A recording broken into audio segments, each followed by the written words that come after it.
Hello, one and all. Happy Easter. This is a special occasion. We've not been live for quite a while. And today we're going to be live all day from right now until 5 p.m. UK time. That's 7.5 hours of stream for you guys to enjoy. Do hang around for as much of the day as you can. But hopefully we'll have a VOD for you guys afterwards so you can watch everything that you may miss. I'm just checking that our sound is working okay. Seems to be. All right. So I have some hands that I've played yesterday.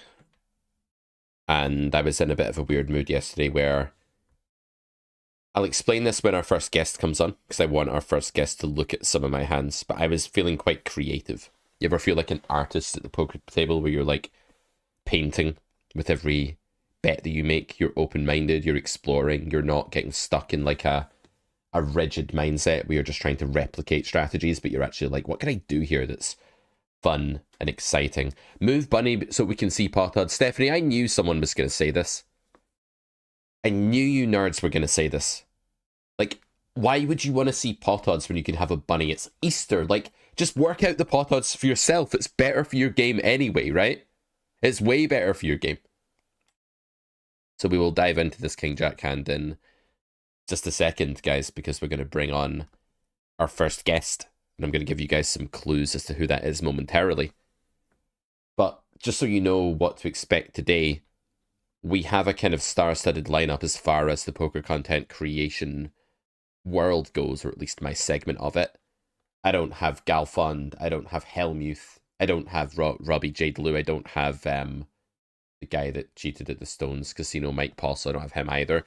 But we do have some exciting guests.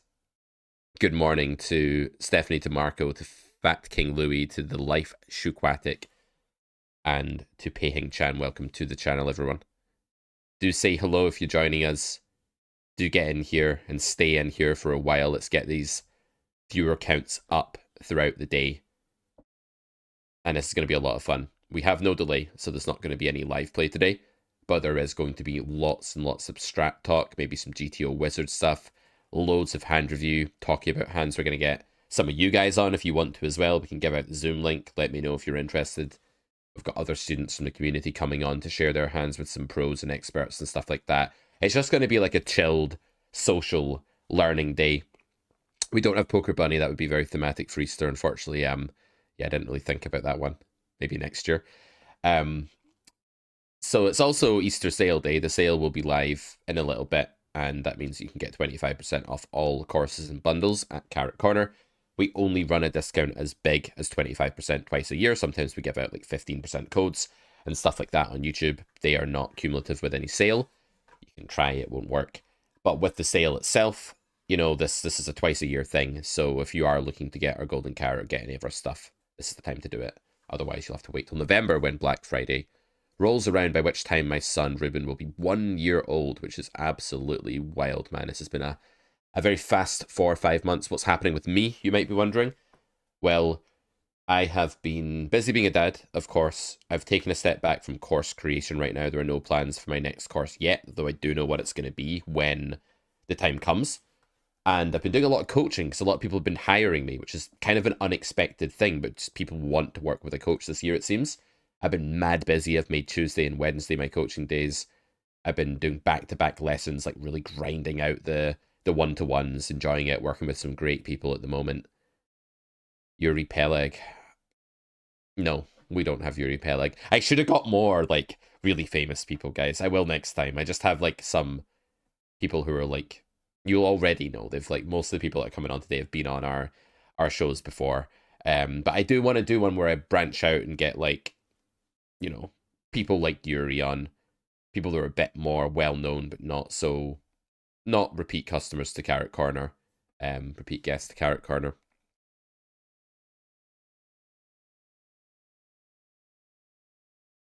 All right, guys. So momentarily, we are going to be introducing our first guest of the day. I will give you a clue as to who this is. Jacobson, happy Easter to you too. The clue is that this guest... let me think of a good clue. Should have really prepped one.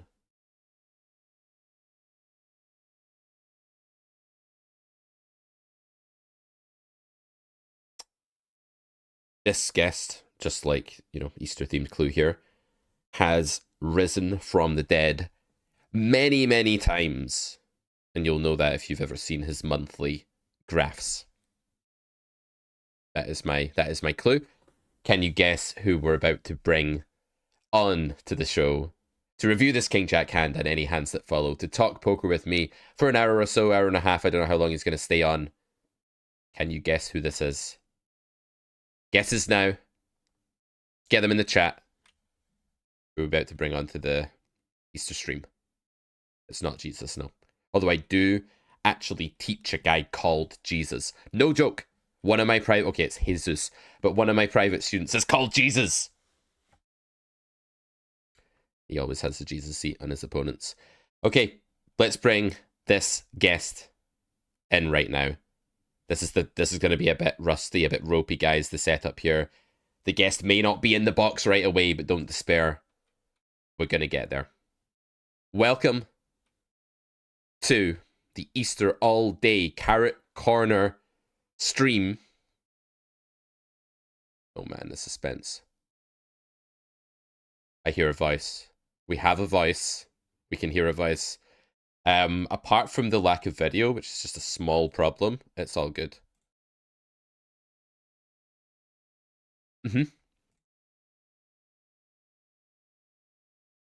Oh, we're not on Twitch. We're just on YouTube these days. Yeah. Did I not give you the link? That's really unprofessional of me. Right. Where's your video? Why do I not see your video?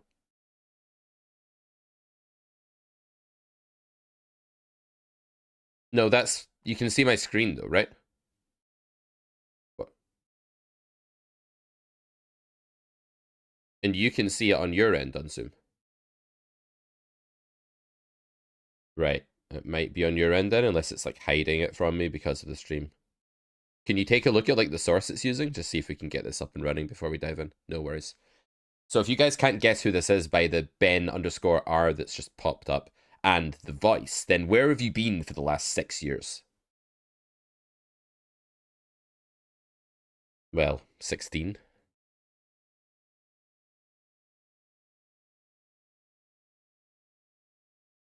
Yeah, it's really hard.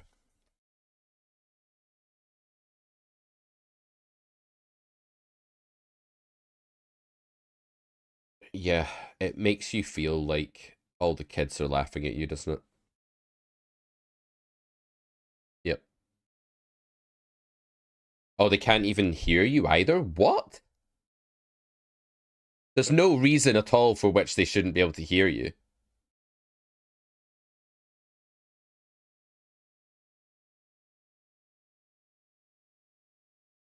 Okay, I think I might be able to fix why they can't hear you. Let's just there we go. We have video. We just don't have any audio yet, but this is why VODs are awful, because the start of a VOD is always a fucking shit show. Like, it doesn't matter like who's doing it. It just always happens. Yeah, it's gone into the wrong fucking track, Ben. Right, try now. No worries. Yes, hopefully you can hear me. Right, guys, can you now hear Benabadbeat? Benabadbeat. I've changed his mic. Benabadbeat reporting for duty. As soon as they give us the green light, we'll start analyzing. We'll start talking poker. Oh, I see myself. Hang on, give me 1 second.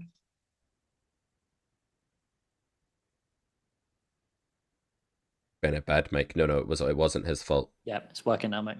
Okay. Yes. Nothing to do with me. Nice one. No, that was all me. The video was your fault. The audio was my fault. But we are here. So what's new? I saw that you put out a video, your first one in a few days ago. You had a very swingy month. I don't know if you just play like a very swingy aggro style, but your months always just seem to like tank and then like resurge valiantly and then tank again. I mean, someone else said that. Everyone I know who plays high volume on GG for at least like 500 or 1K or 2K, they're swinging a lot. Like, it's pretty common to have like 20, 30 buy and swings. And like the graph, even though it's like 15, like 30K swing or whatever, it's only like 14, 15, 16 buy-ins. It's not, I think it's normal personally. Maybe I'm wrong, but I'm pretty sure that that's kind of just how the high rate life works.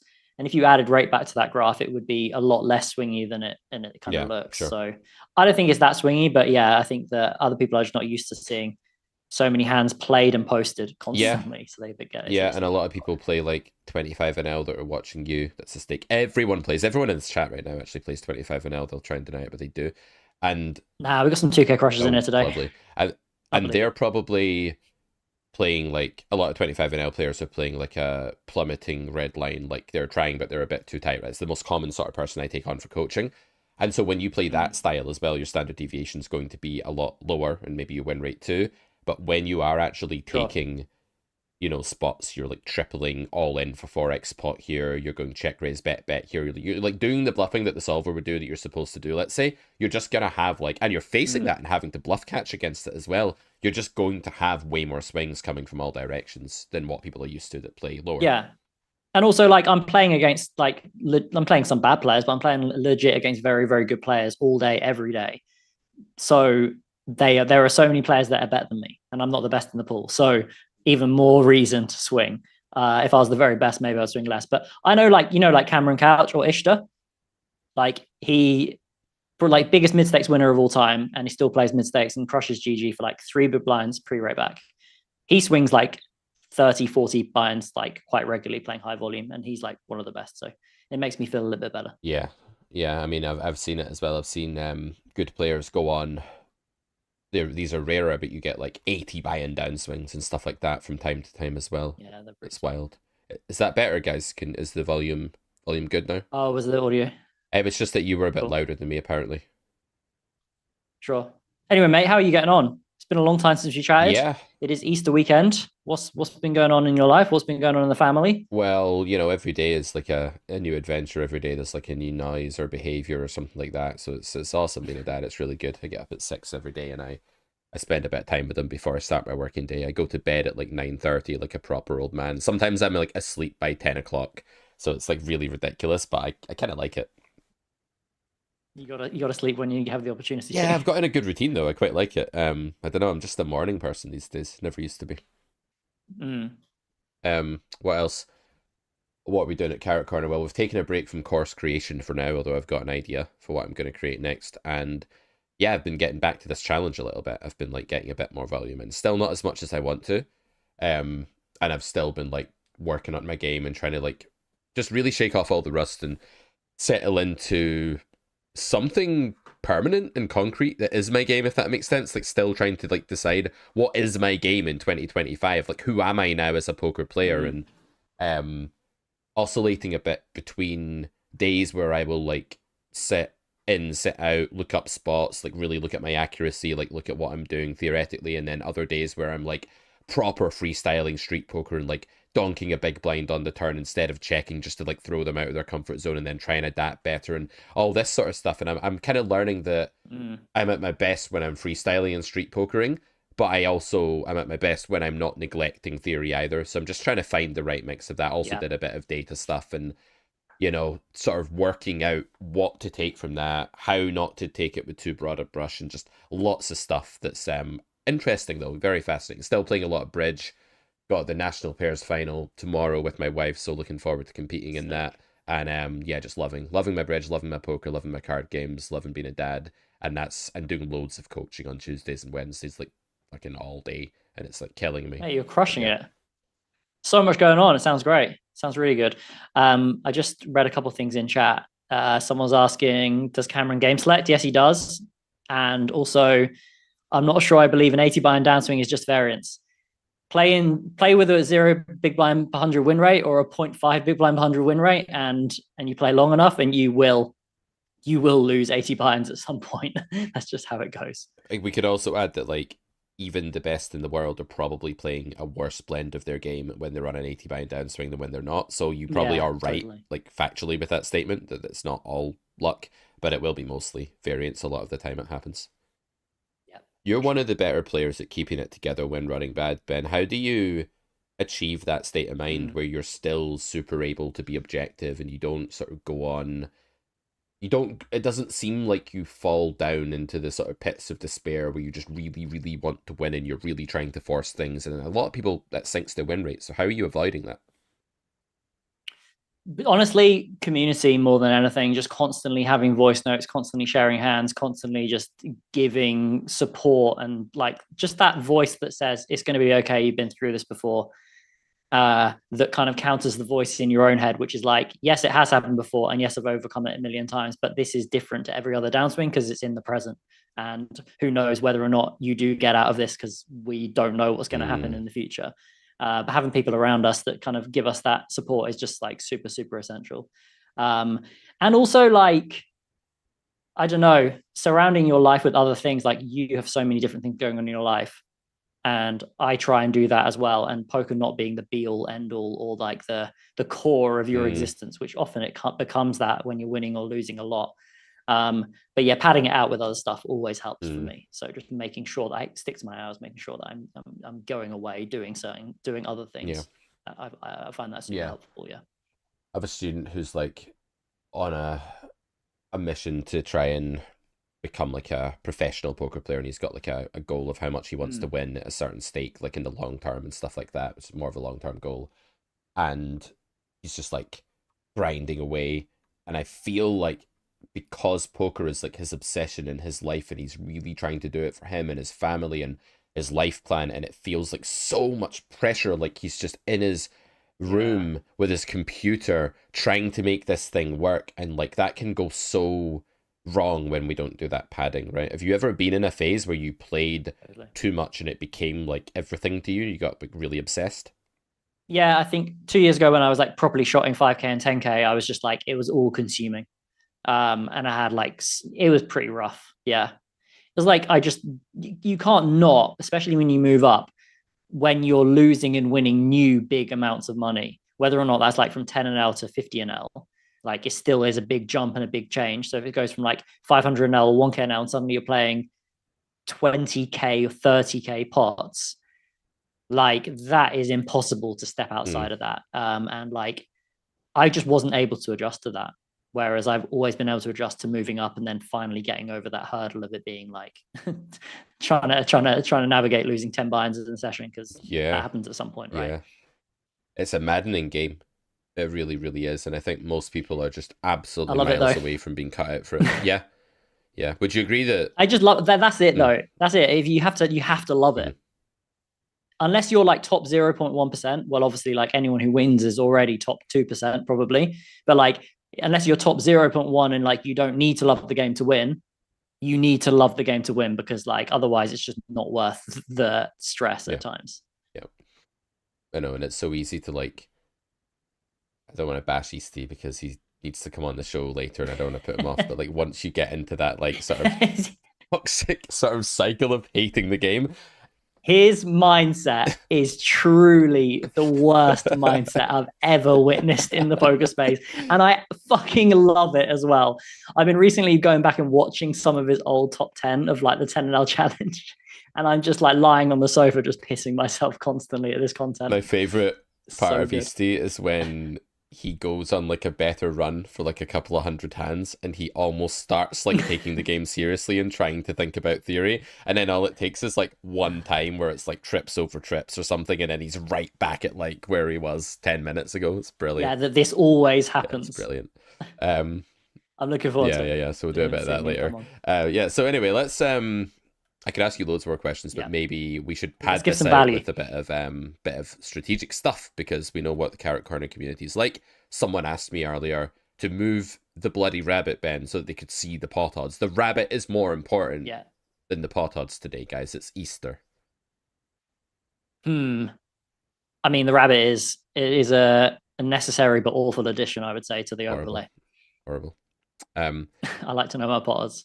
We're still playing today. It's all good. Yeah, we were playing street poker. So yesterday afternoon, I was doing like the whole, I'll line check stuff and I'll like sit in, sit out, and I'll just like work on, like I find I learn better if I look stuff up in between hands, taking breaks to look stuff up, going back into the pool, rather than like playing for 3 hours and then studying a solver for 2 hours. I don't know about you, but I can't really do that. I have to like do it piecemeal, if that makes sense. So I was doing a lot of that yesterday.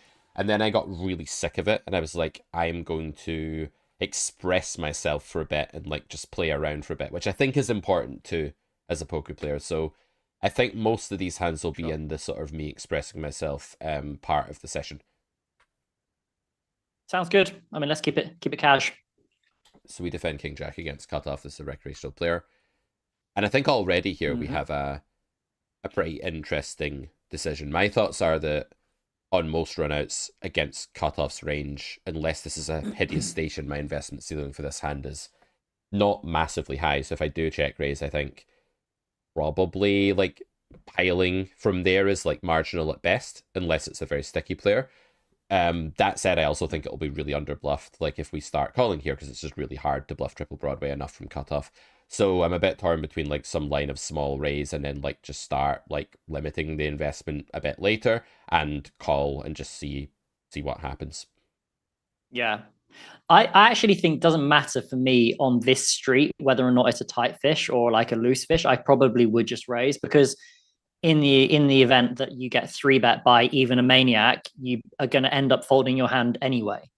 So I do think that they're going to overinvest with ace X and other hands that we probably just want to be putting more money in. I'm not going to like raise to like 15 big blinds and then just like shove the turn, of course, but like I just think raising is just going to be the best option than calling, unless they're like, even if they're tight, I'm still going to raise. Yeah, and there's a bunch of hands like queens that we can actually get like a raise and bet out of that we may get almost nothing else out of if we just call. There's like quite a lot of hands like that. Things that are meant to barrel the turn, like I don't know, Jack 10 probably has some turn barrel frequency in theory here, but like people aren't they're not gonna do it. So yeah, I don't really like this call. I think raise would have been better here for sure. Check, and now we have a sizing problem. I anticipate the recreational is going to bet an ace on the turn most of the time, probably of some sizing, maybe block, maybe half, maybe 2/3. So I'm not a huge fan of trapping this exact spot. I would just go relatively big on the river. Also, the danger here is that like actually you somehow value cut yourself versus maybe like an ace 4 or something like that. I just want to go big. I'd probably go a little bit bigger than this, but just big is I think better. a bit bigger is probably better. There's maybe some argument that recreational checks this particular texture more with an ace than they would like some drier one or something, which obviously the more ace X that's in their range, the more we just want to like absolutely pile here, right? Like if we think it's a more passive recreational as well, we'd want to pile more because there'd be more ace X actually arriving on this node. Yeah. But actually, I do think there's something to be said. I think it would be quite a big mistake to overbet, actually. Do you?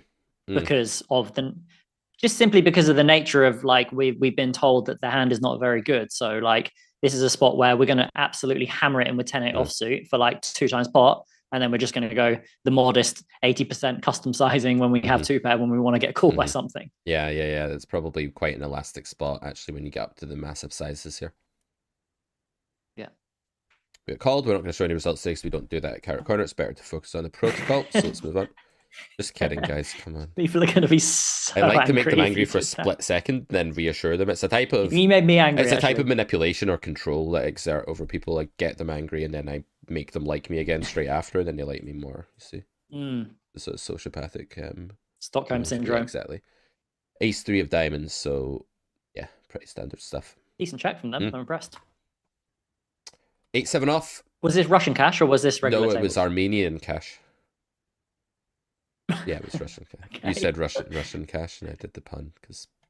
Oh yeah. You have to make the Russian cash joke spin. All right. I love it. 5-3 deuce rainbow. Is this reg? This is a reg, yeah. This is like generally a tighter reg, but it's not like a complete knit festival. Like I have seen a bluff sometimes, but definitely tighter side. Sure. So I decided to start with 1 big. I could start with more than 1 big, like third, or I could start with check, or I could start with 1 big. Any preference? No, I don't mind what you want to do here. I'm definitely going to be more inclined to donk here versus cutoff than probably under the gun or MP. So yeah, I'm okay with Interesting. My understanding of this spot from a theory perspective was that as the opponent is closer to under the gun, they actually have less connectivity to this board and we have a bigger nut advantage. So at least in theory, I think the donk frequency is quite high against under the gun, but that's more of an exploitative thing then? Yeah, it's more of an exploitative thing, exactly, because like people don't, and also the other thing is how they perceive you to be cold calling the offsuit combos pre-flop.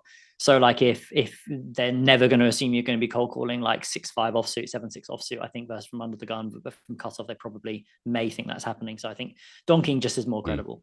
Okay.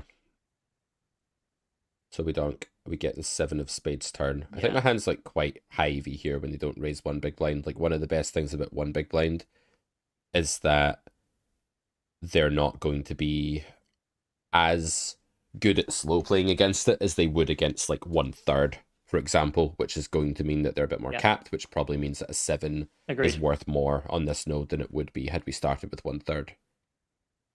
Agreed. I think my normal sizing on the turn here will probably be around 2/3 or half pot. Don't really see any reason to go bigger or smaller.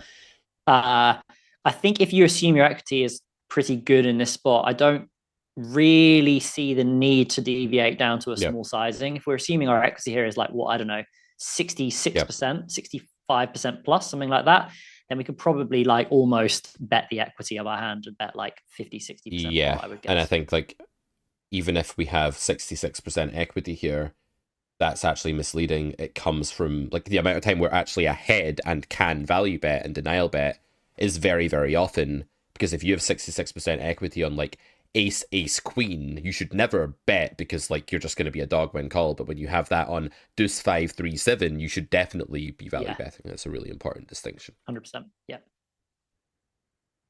This is good. Ben can coach me, and then I can take the lower level stuff and coach you guys as well. It's like a domino effect of coaching going on here. So on this river, yeah, I was gonna say, my only concern, actually not my concern, my concern in other scenarios would be that now you open yourself up to being raised by population, but in this exact pool and in this population specifically, I don't think that happens more than enough. So I'm pretty happy to bet some amount. I'd probably like, I'm splitting hairs, I might go like 2.5 big blinds, but yeah, I'm pretty happy. If you play against a good player here, you get so monumentally fucked by taking the line that you've taken, but you can just get away with it in this pool, and I know you can. So I'm completely okay with it. How do you so say we take this line against a good player. What is in what way do you think we get monumentally screwed here? Do you think it's just that we are going to make mistakes from that point onwards? It's going to be like impossible for us to navigate, or do you think that we're actually playing in some way that's being exploited unbeknownst to us? I mean, with the small donk flop, small donk turn, small donk river, I think it's a very unhuman decision to do this with a hand that is looking to either bet 3-bet or it's so like just natural for this to be a combo like the one you have.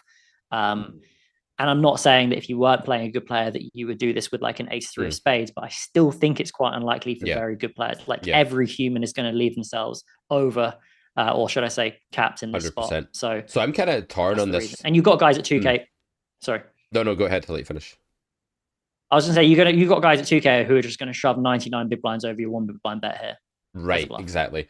And that's where you are actually just like, there's just nothing you can really do at that point. That's the exploit. Exactly. At these stakes, what I think is going to happen is we're going to get raised sometimes by a bluff or by a value bet, and it's going to be like 8 big blinds. So we're just going to be like, hi, I need like no equity, like I don't care, you could be over bluffing, I call. No one's really understanding how no limit hold'em works at these stakes, and yeah, that's good for us. So I totally get what you're saying now. Yeah, which makes your big blind bet on the river actually really good, because it doubles up like as a spot where, like, even if they are raising, and even though the population is raising too strong on rivers, the way in which you've comprised their composition would suggest that they are going to have nuts here and good hands, but they're also just going to have a higher frequency number of other bluffs that they're not going to be able to regulate. So that's like the misconception, isn't it? That like people say people don't bluff, but actually in like an unfiltered node, the composition of their range is still going to be potentially over bluffing in some node, not this one specifically. So we will deal with chat in just a second, guys. Some people saying we're ignoring it. We'll get to that. So my thoughts here were a bit like, okay, 1, this is a tight reg and I want to fold. 2, they are not going to raise thinly enough for this sizing. So like while against my true range, they could raise a 4 for this sizing or 8-9 or something. I don't think it's happening. And so I think they're actually just going to have a good flush, or maybe just a flush, but possibly even a good flush or a bluff. And the amount of bluffs that contain one spade here that would be pretty easy just to talk yourself into feels pretty relevant for me here. And we can't see the pot odds because of that pesky Easter rabbit, but we're calling a slight overbet, guys. The pot becomes 11. He makes it 14 more for us, so we probably need like 35% equity. So I felt okay about flicking this one in, given I'd seen this guy bluff before, but I could be convinced otherwise. Yeah, I actually don't feel too strongly either way about calling or folding. I'd actually be very much player Yep. dependent, but again, like it's just again, it's actually quite easy to overbluff a spot if they're not raising Yeah. thin.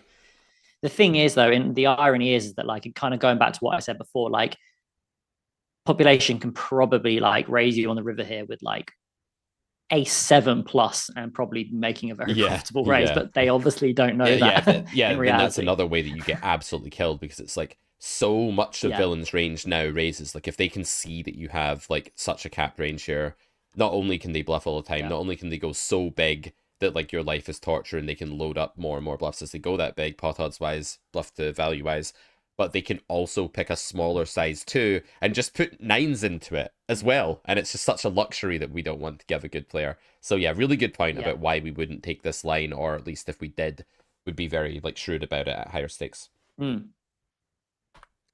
I called. Well, first I said, really? Question mark. Yeah. And then I called. I reckon they have. I'm going to go with, let's go with pocket 6s. You went for 3 combo answer, Ben, that might not even find a big... I mean, that's a hell of a punt of an answer, I've got to say, 100 NL. I don't want to say ace jack of spades, because that's what everyone expects. What a shock. Yeah.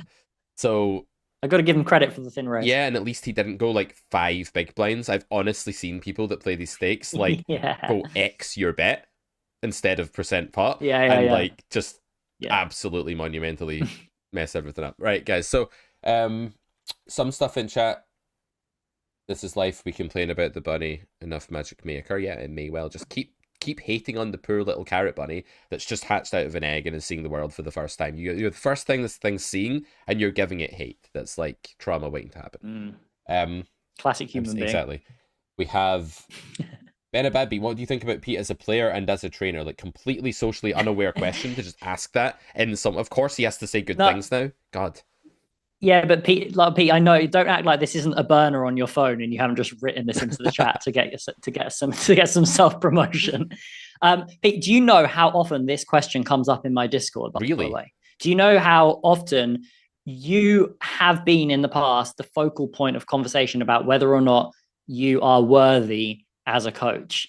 And you are very, very dividing, which I'm sure you know in the poker space, of either like, are you a charlatan? Does he know what he's talking about? Does he post his samples? Has he actually played poker? All of this kind of stuff. And I guess my short answer to this is that I always back you personally, but there are people who don't back you. But often, in my opinion, those people who don't back you don't have really good reasons. They just have decided that you're a good person to project all of their kind of like own insecurities about their game onto. So yeah, I do think that Pete is a very good player and trainer. Obviously, room for improvement, just as all of us has. But like when it comes to coaching, the one thing that I realized is that so many coaches don't like prepare from like a kind of more of an educational point of view, and I think that's why your coaching is actually like it's like levels, and it's like progressive, and it's not like winging the coaching, which I think a lot of coaches do. Like Clanty, for example, he's similar to you. He's got such a rigorous structure in the way that he teaches people. So the value is so there, rather than coaches being like, oh, just bring some hands and we'll discuss them. And that's your hours coaching, you know? So yeah, I back you. Ben has to say that. But yeah, no, it's funny. Like, no, I definitely don't actually. No, but it would be a bit. I wouldn't. I wouldn't. I actually really know you wouldn't. Personally, mate, and I know that's 100% true what you're saying. But everyone will think that like you don't have an option there. But it's not important. Like I know that you back me. You've said that before. I appreciate it. I get that. Like when you're not given I haven't been a grinder. I haven't been like a warrior battling away, posting samples and stuff for years and years, and I've been making all this stuff, and I've been kind of saying, look, I do stuff that's good enough that I'm going to charge these like fairly high end prices, and I'm not going to like play a big sample and prove it anytime soon. Although I am working on that now, actually. Like we are ramping it up, and so far, no graphs yet, but so far the results are promising, and we will hopefully reach a point where there's a very big sample that we do post. But the fact that I've been able to make Carrot Corner what it is, like without doing that, to me speaks something to the content itself and to me as a coach and as a trainer and as a teacher. And I figure, well, I've got that part down. Now let's get the other part down and get back to our roots, you know, and work on that side of things. So I do actually totally get the anxiety and the sort of like discomfort of someone speaking with great authority and charging prices that represent great authority and stuff like that, without being a Benabadbeat that sits there posting graphs on YouTube every month and stuff like that for accountability. But equally, I think there are a lot of really good poker players that are awful coaches. A lot of people hire me for coaching and they say, I worked with a high stakes guy. He didn't show up for sessions. He's messed me around. When we did work, he was chatting on another screen and typing away and just making me like answer questions on GTO Wizard. And like some of the experiences people have had hiring quote unquote players with good graphs have been like pretty awful. So yeah, I think ideally you do both, but hey, life gets in the way. It's hard. It's hard putting in volume publicly as well. Like I was originally going to stream loads of volume and I thought this is a terrible idea. It's going to drive me mad. So I've decided to do it behind closed doors, mostly. But yeah, it's I don't get that question as much as I used to for some reason. I don't know. Well, I think, I think like so many people don't realize that like the people that are hating on you are often the people that in truth maybe can't learn as much from you. They might be playing 200L or something like that. And they might see your content and be like, well, there's nothing like innovative here for me that I can find beneficial. And actually like you most of the people you're coaching are like playing 25NL, 50NL, 100NL, right?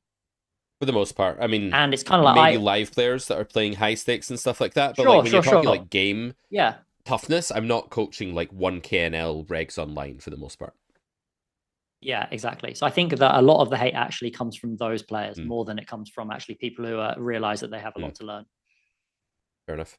Okay, so guys, before we get back into this hand, I'm just heading over to Carrot Corner now. This is the customary moment on the stream, Ben, where like my tech team's been making a sale live and I have to see if it's working. It looks to be working. We have a sale. We have 25% off everything. If Ben hasn't just sold you lots of courses with his support there, then I don't know what will.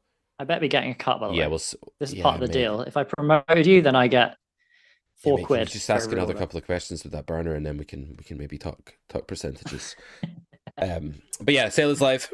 Jump on. It's live till Wednesday. Maybe wait till after the show. But yeah, what's wrong with showing results? Absolutely nothing is wrong with showing results. What is a bit weird is when people show results of medium samples. That kind of bugs me. I don't mind like, here's how my month went. Here's how my week went. Here's how my session went. Yeah. But when people are like, here's 78,000 hands where I have a 5 BB win rate, I'm a bit like, oh man. So that's what I'm trying not to do right now. I'm really trying not to show midterm results. I'm a very big believer in not doing that. Oh, this was an interesting comment as well. I think Pete and Charlie Carroll throw shade back and forth. Mate, it's not 2022.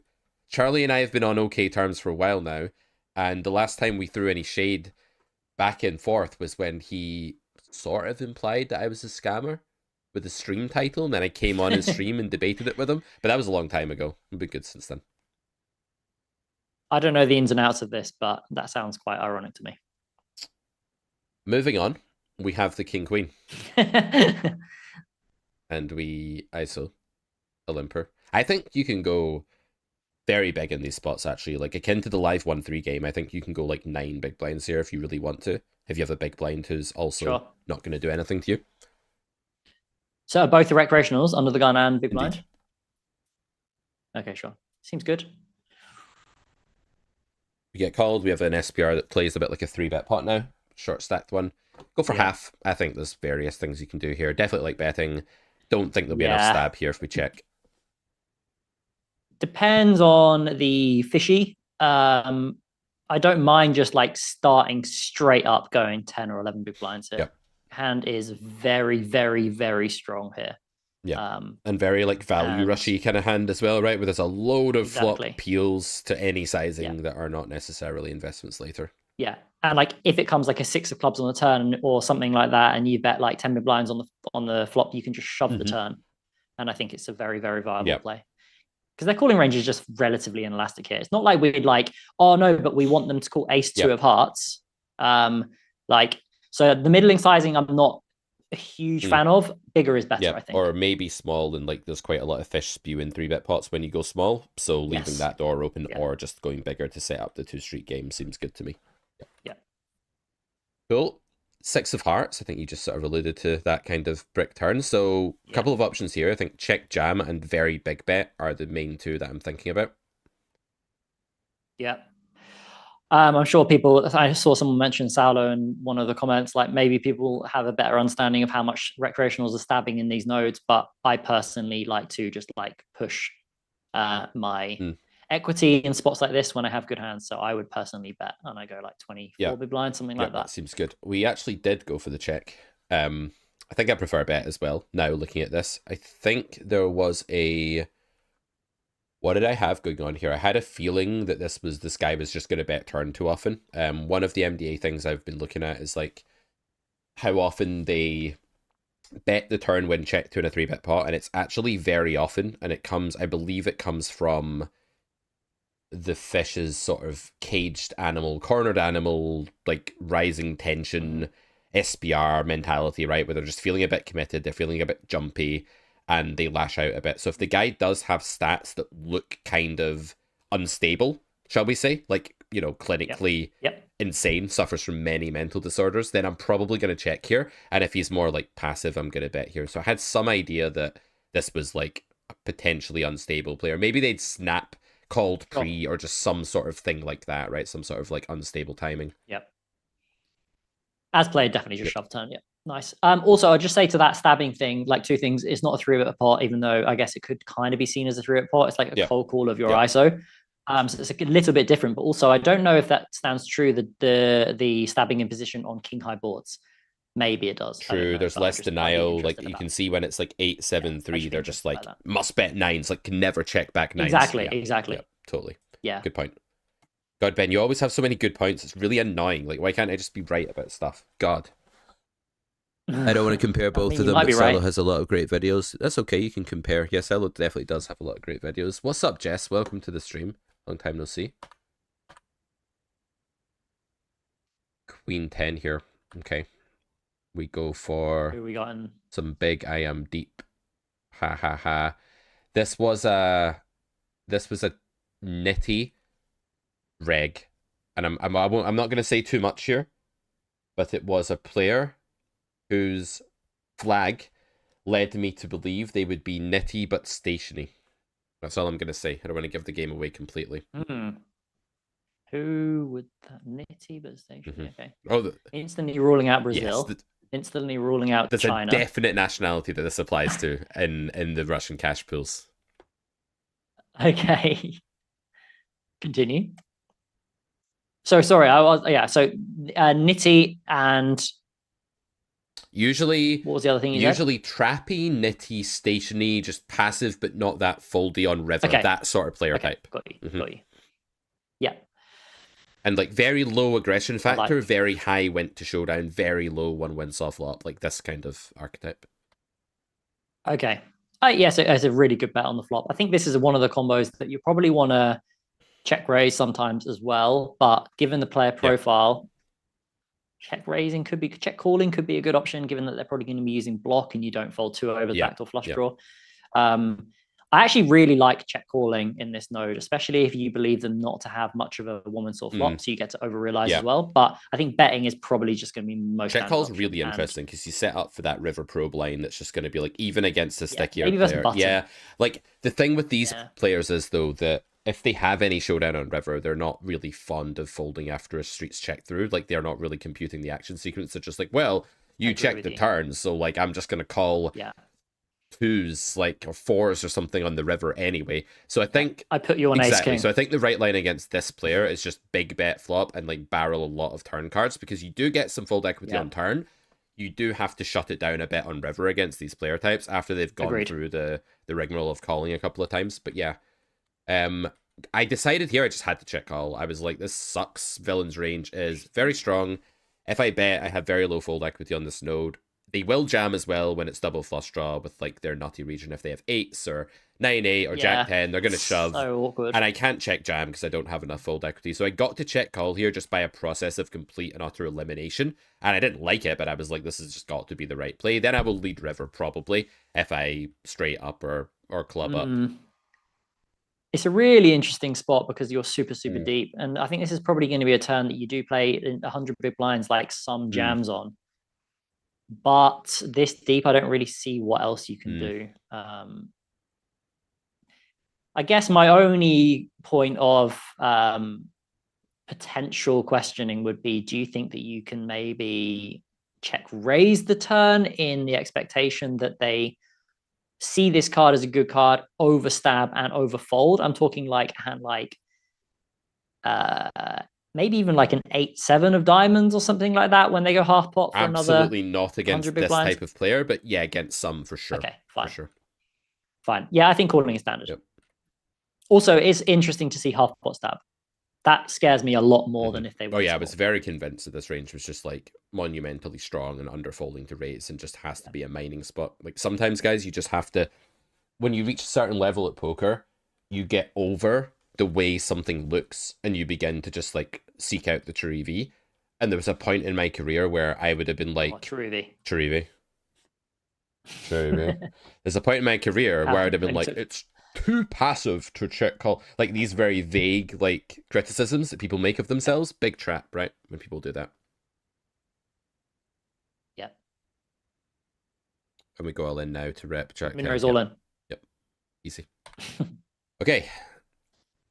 Sound. So who has any questions for Ben? I would hate for Ben's entire day to be spent critiquing my play. No, this is where I feel safe and comfortable. Come on, mate. Let's have some personal life questions. How's the what's the personal life questions? Some deep, meaningful game conversation. You took up that everyone plays? Is it pickleball you play? Paddle. So how's that? Paddle. It's going good. In fact, I was going to use the comparison earlier. Like there's like 3 coaches that I get for paddle, and like one of them's like insane, like number top 200 in the world or something. And then there's like another guy who's like not very good, and my crew just doesn't want to get coaching from him. And I was just like, I don't think you appreciate how much we suck and how much we can learn from anyone who is a coach. Yeah. But then I realized that the comparison probably wasn't a good one, because then what am I saying about you? am I saying that like you're the 10 in the top 100 in the world, or am I saying you're the guy that can just like teach somebody who's playing just below your level? But it was a bad comparison, but that's my paddle experience. Yeah, no, I definitely think that like you need some level of competence to teach any level. Like it's the idea of someone that's like, okay, in a physical sport it's different because you could just be like older, retired, like you've lost the knack, you still know how to coach it. It's a bit different. With a mental thing, I think you need to have enough acuity to be good at the game, like have a very good understanding of the game. But the other thing I want to point out in poker is that just like in tennis or paddleball or whatever, there's like a difference between playing and teaching. There is in poker too. So like my out of game thought process has always been way better than my in game. And you sort of said that you're the opposite. And that makes me more sort of lends itself to me being a teacher and you being a player. And I'm trying to now this year get back to being a bit sharper with 8 seconds on the clock instead of like 45 seconds or whatever it is we're chatting about hand for. Okay. So you managed to bring that back to Carrot Corner and poker, that question. You don't have to do that every time I ask you a live question. You're allowed to just talk about paddle, you know, it's fine. It wasn't actually intentional. Nines. I do love paddle though, it's sick. You guys got any other questions for Ben? Go ahead and ask while we go over this hand, and we'll take another pause in a bit. So yeah, I'll be sticking around for another like 10-15 minutes, by the way. Good. So we have an open, and we are deep with, I believe, both recreationals, if I'm not mistaken. Maybe this was a reg, I don't remember. Both recreationals. Not a good reg, certainly. Like I remember thinking like they were both weaker. So this hand in theory you can fold. I didn't want to fold naturally, so I called. The justification of kings. If the recreational is massive, then I can get behind both calling and four betting. My assumption here is if it is a whale, then four betting performs a lot better. And the reason you should do that is because the reg has decided to make a very small 3-bet, which is very likely to be weaker than good, weaker than strong, sorry. So I don't mind taking it into the cold 4-bet node. And I would just do that with a bunch of hands, ace 10 offsuit. Just you can kind of just abuse the fact that they've sized too small. But then there's also the argument if they are a true whopper, then you can just cold call as well. But they have to be really, really, really, really whaley for me to want to do that. I don't know if you're going to recapture EV out of position to 2 ranges here with pocket nines. If I'm so, honest. are you saying that 4-bet's just much better then, or are you actually saying that you would fold?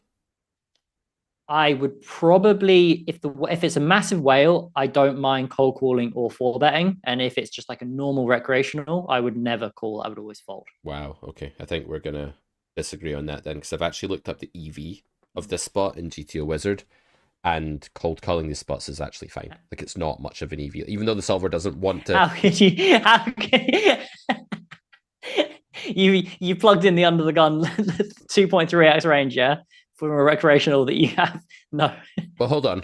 And what's his range? So tell me his range. The baseline of the spot with 3 solvers is that it's not an EV loss to call. It's just better again with when it's a recreational and skill edge, right? You don't need to get into the range, I don't think. Do you? Really? I think you do. Okay, go ahead. So why would it be worse EV than in the 3 solvers regime? I'm curious. Is the 3 solvers regime taking into account being out of position to 2 players and also the adjusted range for the 3 better? Well, yeah, it's calculating EV based on like what it thinks happens next, right? Like if you call, like it's part of the sim.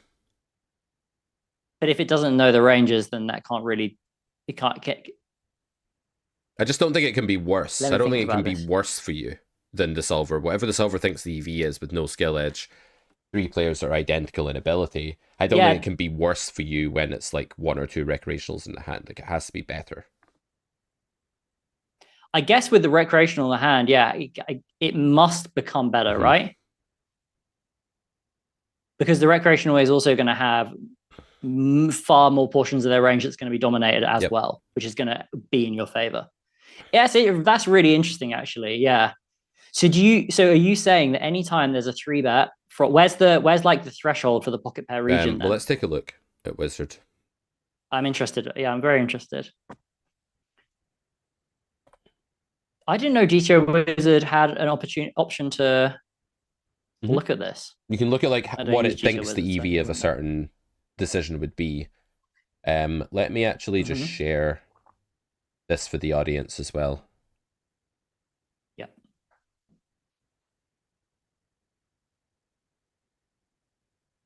Like the way I use the solver is that there's a baseline EV described by a spot, and I know that it's not the same ranges. Like, please don't think that when I say it says this, that I'm saying I'm copy and pasting ranges and pretending that's what my opponents have. But if I can see an EV with a certain set of parameters, then it's easy enough usually to be able to predict which direction the EV goes in, even though I can't calculate exactly how much or why.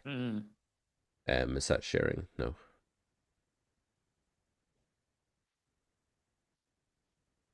Let's make the screen bigger. Okay. Is that cropped or something?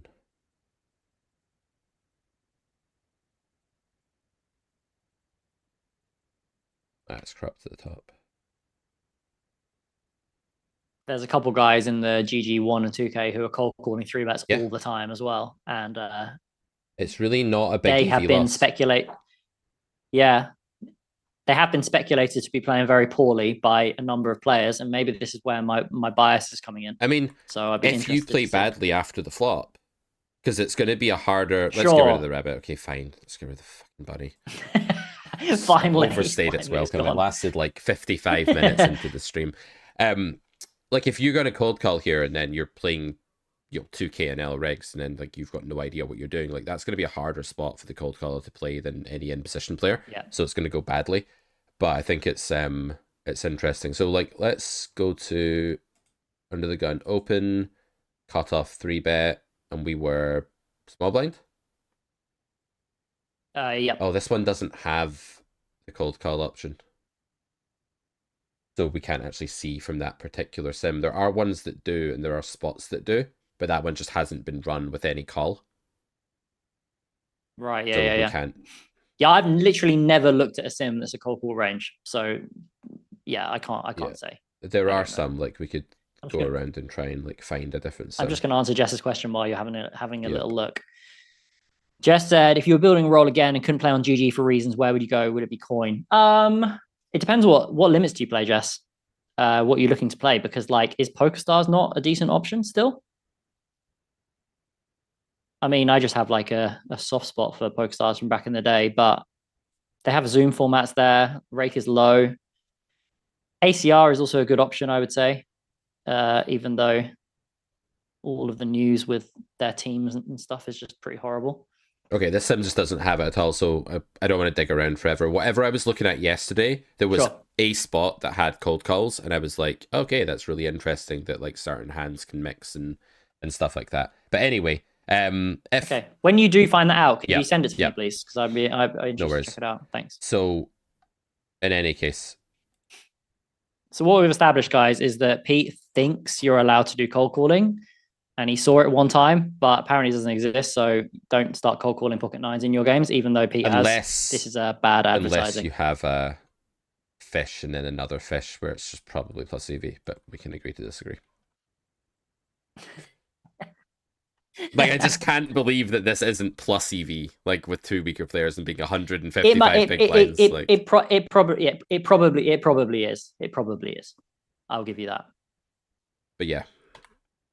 This hand is not going to be very exciting, I don't think. Well, it was very exciting for the pre-flop discussion, but not for the post-flop.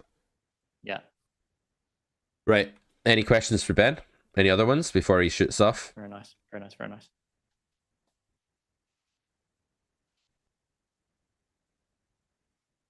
You can do another couple hands before I go. For sure. Ace 10 6 two-tone. Small. So I've been playing around with this sizing, and just for the record, if I was raising ace 10 6 two-tone and I was playing like trying to play a good quote unquote solid strategy, I'm probably raising bigger because I'm probably not raising overly thinly for value on this node. Like I may be raising ace queen plus or ace jack backdoor plus or ace x of hearts good kicker plus or something like that. But I find that this is just fun, and kind of people play really badly against the small flop raise, like at these stakes, like they're just way overfolding to it. So. Yeah, I gotta be honest, I only use raise 50 in basically all spots because the EV differences that I've discovered are pretty much negligible for the raise size. So I use raise 50 on A-side boards unless I'm playing a recreational or unless I'm deeper. So yeah, I'm okay with this. Interesting. We checked. And then you get a small bet. Okay. Well, one thing I definitely am going to do is raise the turn again once I check and they use the sizing, because like this is probably going to be a mix between like block and massive for imposition here. I think both are going to be happening. I personally would probably be using overbet as imposition here and just building around like ace-x, good ace-x. But I would also just barrel your hand on the turn. But if you know that you're going to face this bet on the turn, I would want to check, but I wasn't expecting to see this. So I probably would just be overbetting the turn with this combo. I think you just got like a very, very good combo to bet. Yeah, I think I actually timed out here. Like I didn't notice the time I was on another table because I don't actually ever check this hand because it doesn't really have a great way of continuing. Especially to bigger sizes, it just becomes like indifferent really quickly, but it's always like printing on the bet node. So I don't actually check the spot, but this is like a kind of timeout spot. Who is this guy? I think this was like some kind of whalish recreational player by the looks of it, like a more erratic player. So something that made me not want to attack that node. And then I don't know if it would have worked out well or badly against a7 of spades. Yeah, this was definitely like a whalish player. But yeah, I think betting turn is still just best. I think it is best, and I think raising the turn is like kind of a good and potentially mandatory option. You're just so many big blinds deep here. They're so incredibly capped. They haven't 3-bet you on the flop, and then they've bet 25%. Yeah, and you can raise really big as well. Like sometimes I get it in my head that like when a guy's like whalish, he just can't be bluffed. But there are situations where they can be, and like we're just getting bailed out so hard on the node where the heart comes, and they've called the turn here with the implied odds that it just can't be bad. Yeah. But also, like you could make the argument for when you do big raise the turn and they call, you have filtered their range too much, and then your fold equity is in the bin, and then just don't bluff. But I think your fold equity on the turn is so obscenely high. But if you know it's a recreational who's going to bet call A7 on the turn, which a lot of recreationals will, then yeah, I guess calling probably just is best. So there's still like some gutters and like stuff like that. Like some of them will bet 10x and 6x on the turn, like just for the hell of it. They have no idea what they're doing as well. So it's in there at some frequency. Yeah. Okay. If my red line is break even in the 100-200 Russian cash pool, considering tendencies of pool, am I punting off EV in places? I think a break even red line is generally a really, really healthy thing, and an unusually good red line in games like that, where a lot of your EV comes from people giving you gifts and punting against you in blue line and stuff like that, and you can't really call people down in big pot, polarized nodes very well in those games, so you're going to have a bad red line because of that to some extent. As always, when someone asks about if their red line is good or not, I would always ask the question is, how is your green line first? And go from there. Because if your green line is tanking and your red line's break even, then if it's not variance, then you're probably calling too much and blasting off too much. Okay, we'll make this your last hand, and then we'll let you get on with your day. Cool, mate. We have Clanty soon. Evening, mate. End of the day. Clanty. Right at the end of the day. Oh, is it? Of course, because you're in Australia. All right, we'll let you get to bed or whatever. Yeah. Oh, Clanty. Yeah, Luke's coming on soon. We studied earlier, and he was telling me he's going to hop on. He said he's looking for a chill out and maybe casual review. Well, that's what we're all about here. Similar to what we've done. Yeah. This sounds boring. Let me find a good hand to finish on. A juicer. That's not really a fun one. Although this one is, like, in my mind, a mandatory, like, fast play spot against another recreational. So not really much to say. Just mandatory fast agreed. play. Was that one interesting? Not really. It's mandatory turn call, river jam. Find one that's more strategically rich. Isolated a fish. C-bet small. Oh yeah, this one's quite a good one to finish on. So interesting. So we 3-bet. We've done a Clanty 3-bet. We've done a Clanty 3-bet because this is like a really bad passive fish, so we just wanted to like isolate and C-bet the flop a lot and just do that. Okay. I guess all I would say is, obviously, again, if you're playing good players behind, they're going to fuck you for doing this. But if you're not playing good players, then they are not going to, and that's Do you know what the EV is of 3-betting ace-5 to a normal sizing bet? Because I've got it right here. Would you like to take a guess of the EV of 3-betting ace-5 off? What, to 5.25 big blinds? Big blinds. Then we'll go from there. The EV of 3-betting button bust cutoff? Ace-5 offsuit to 7 big blinds. I'm going to say it is losing some small amount of big blind 100. It is losing 0.09 big blinds, so 9% of a big blind. Yeah.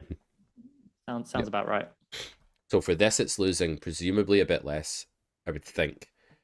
And then we have the skill edge, so that's what we're banking on here when we make this. Yes, yeah, but also, again, remembering the people behind you, if they 4-bet you, and you don't use this when you've got aces, then you lose some of that EV you gain. Not generally a worry for me in this pool. Yeah, fair enough. Now, we have the kind of hand that GTO likes to barrel, because it has the trips outs and the overcard, and it has the ace of spades, which people might think is a bad thing, but it's a good thing because no one folds the nut flush draw. They raise you or they call. So this is a very, very good GTO barrel, I would guess. Yep. And the question is, do we still want to do it against like passive kind of meh recreational, or do we want to just be like, screw it, it's too easy to overdefend this spot? Yes and no. The answer is what I have talked about a lot in my last two videos ago, which is comparing 10NL to 1KNL, is here I'm going to bet 5 or 6 big blinds, and with depending on the timing, depending on the speed in which they call or raise, obviously if the raise I fold, it's going okay, in. so we're gonna hungry horse this shit, is what you're telling me. But yeah, gonna hungry hill. Yeah, exactly, for sure. And it only works versus passive recreational. Because we're hoping that he's gonna raise off his good hands. Exactly. This is the old school approach that works very, very well. See, this sizing, I've got to say, is my least favorite sizing, because if you go bigger, you actually make him fold like a good chunk of hands. But also, you've got a sizing now that when they have like queen nine, they are quite likely to still call you, which is a big problem for our decision on the river. Yep. So I'm either going to go small or big. I had the thought that I wanted to size down and then like triple, but I didn't size down enough. He folded anyway, so yeah. I mean, yeah, you're kind of on your way. You're on your way down, but just not quite far enough. That's really helpful. All right, Ben, this has been super useful. Apart from your hatred of my cold call and your mocking of my using a solver as a baseline for cold call, I really enjoyed our chat today. I enjoyed it too, mate. As always, very, very good. So we'll get some more guests on soon. Anything else you want to tell the Carrot Corner audience about that's going on in your world, your channel? No, nothing really. Enjoy your Easter weekends. Enjoy Clanty. He's probably going to impart way more wisdom than I have, and hopefully, I'll be back soon on the channel. Awesome. All right, mate. Well, enjoy the rest of your night, and we will talk soon. All right, mate. Bye. Take it easy. Bye.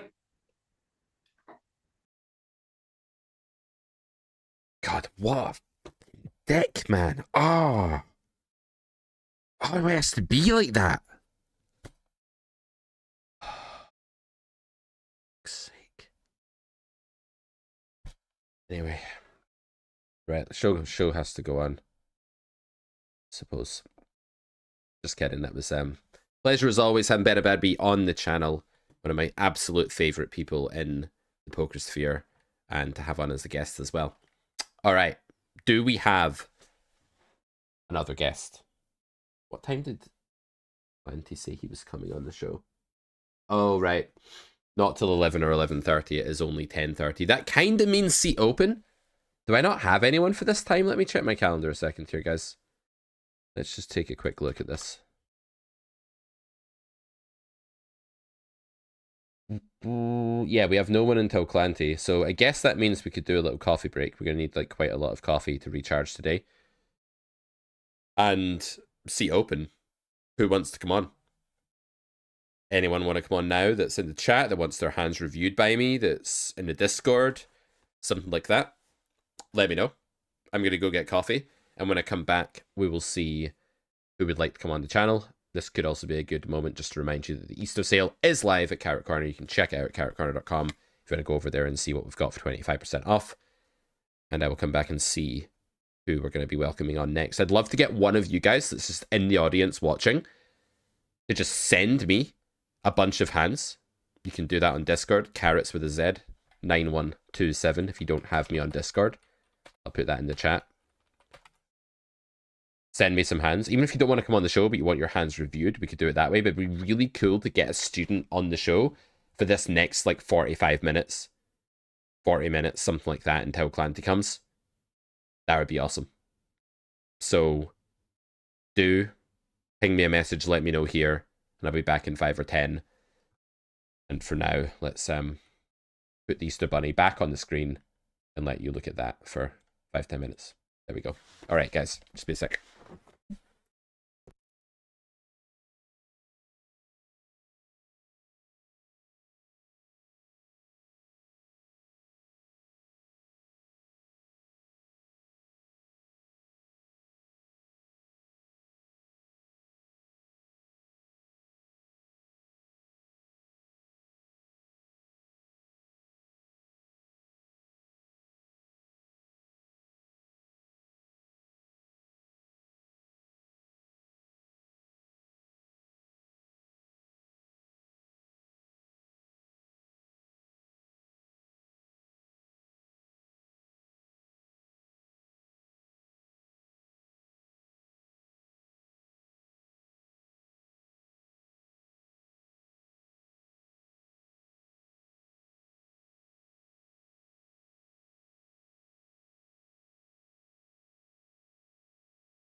Yeah, so the stream should be available later as a VOD, absolutely.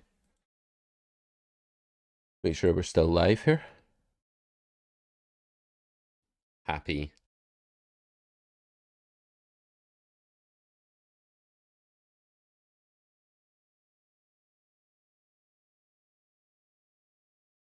Is it still working? Hello, one and all. Happy Easter. Are we still live, guys? Can you still hear me? Is everything still good? YouTube's been really weird with me. Yeah, I think we're still live.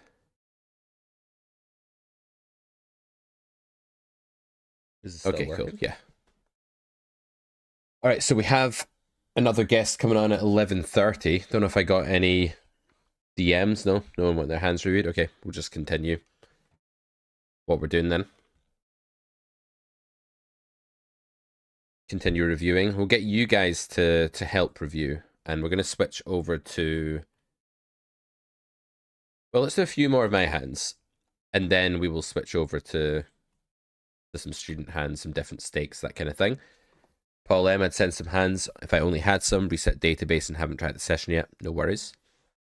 Anyone else got some hands that they want to get reviewed that's here right now that wants to chat about it? Let me know. Okay, so we are blind versus blind with Ace Jack of Hearts. We go for a 3-bet. Flop is Jack 10-3 with 2 diamonds. It goes...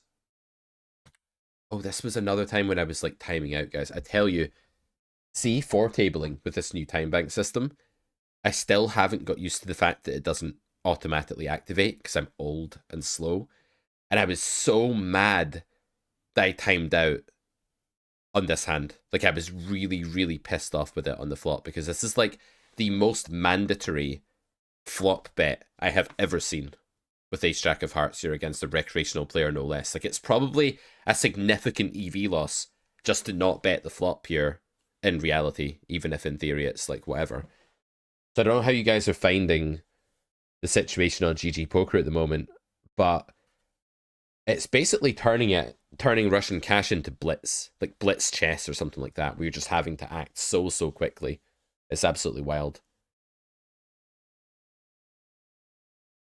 Also, the 500 general has cold calls against 3-bets. Well, there you go. That should be our starting point then. Oh, man. This looked like a wild fish. Like, they led the turn here. I think we should still probably just raise here. Like, we have so much equity. They have so many worse hands bet calling. They're not going to have that many low EV bluffs. It's double flush draw.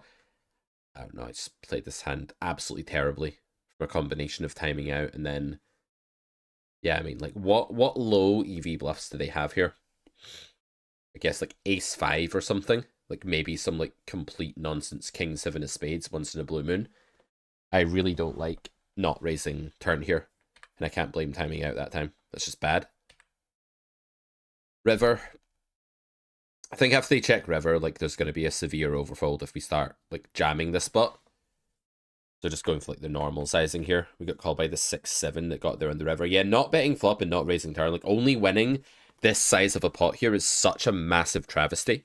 Like, it's so painful upon reflection. But when you're 4-tabling, you don't even have time to, like, fully appreciate the gravity of, like, this sort of horrible play. But yeah, I don't know. The flop here is just, like, the most important spot to bet that I have ever seen. Ever. When we timed out. In turn, I just went with, like, my protocol. Like, you know, you call a big bet with top pair and a nut flush draw in position generally. But when your opponent's a fish, and they're probably betting way too mergy, and they're probably putting a 10 in here, and they're bet calling so many different draws. Like, King Queen is like 16 combinations, right? There's so much stuff like that in their range. Sam, if you got time to make DNs, then you've got time to come on the show, right? I would think. And then this river bet, I think this is okay.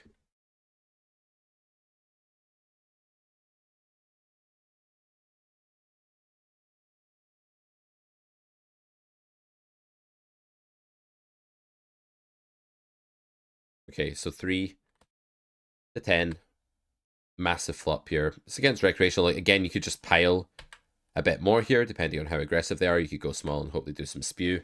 I think those are like the two main sizes that work. What is happening here?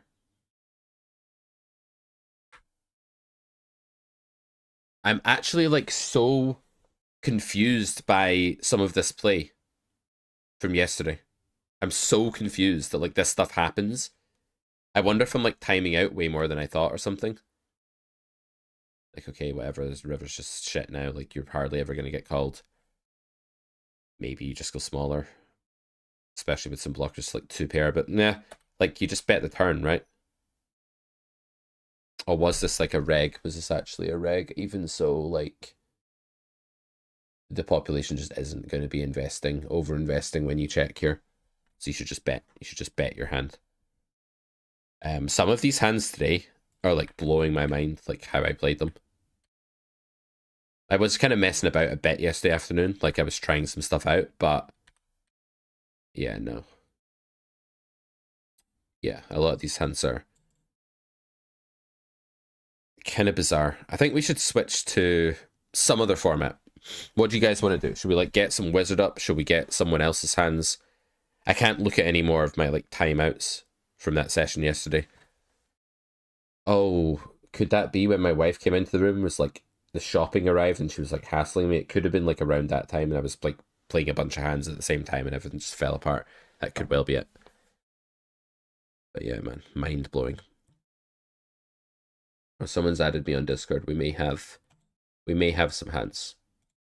Let's see what they want. May have some other hands to review. I need to take a break from looking at my own hands. Daniel says you're an amazing player, Pete. I don't feel it from yesterday's hands that we've been looking at. Certainly not those last couple. But thank you.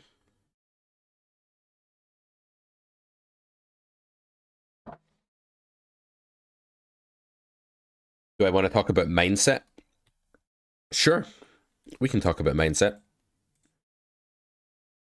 I think this is actually someone that's been on a stream I did a while back with Jared, who's coming on later this afternoon, and we had like a mindset chat. So let's get them onto the show. You don't have to talk about hands, guys. If you want to come on the stream and just talk about general stuff, that's also fine. Oh, we have a couple of you DMing me. That's cool. Okay, so we can get some guests on in just a second here.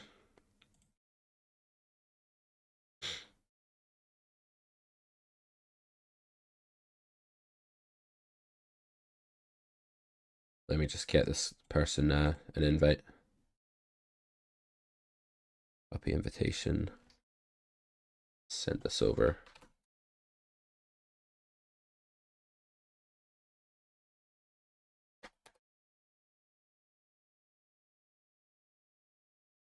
All right, so we should have another guest in just a second here. So yeah, I've been ill this week as well. I'm pretty sure it's COVID. I don't know if you guys have had COVID, but it just comes with like a really particular set of symptoms. Like you feel better, then you feel worse, and you just like feel tired whenever you walk anywhere in your own house.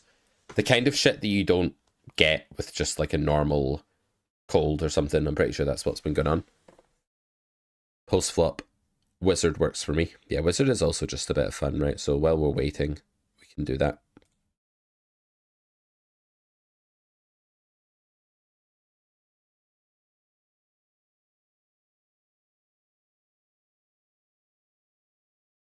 Oh, we have someone entering the waiting room. Let's let this person in.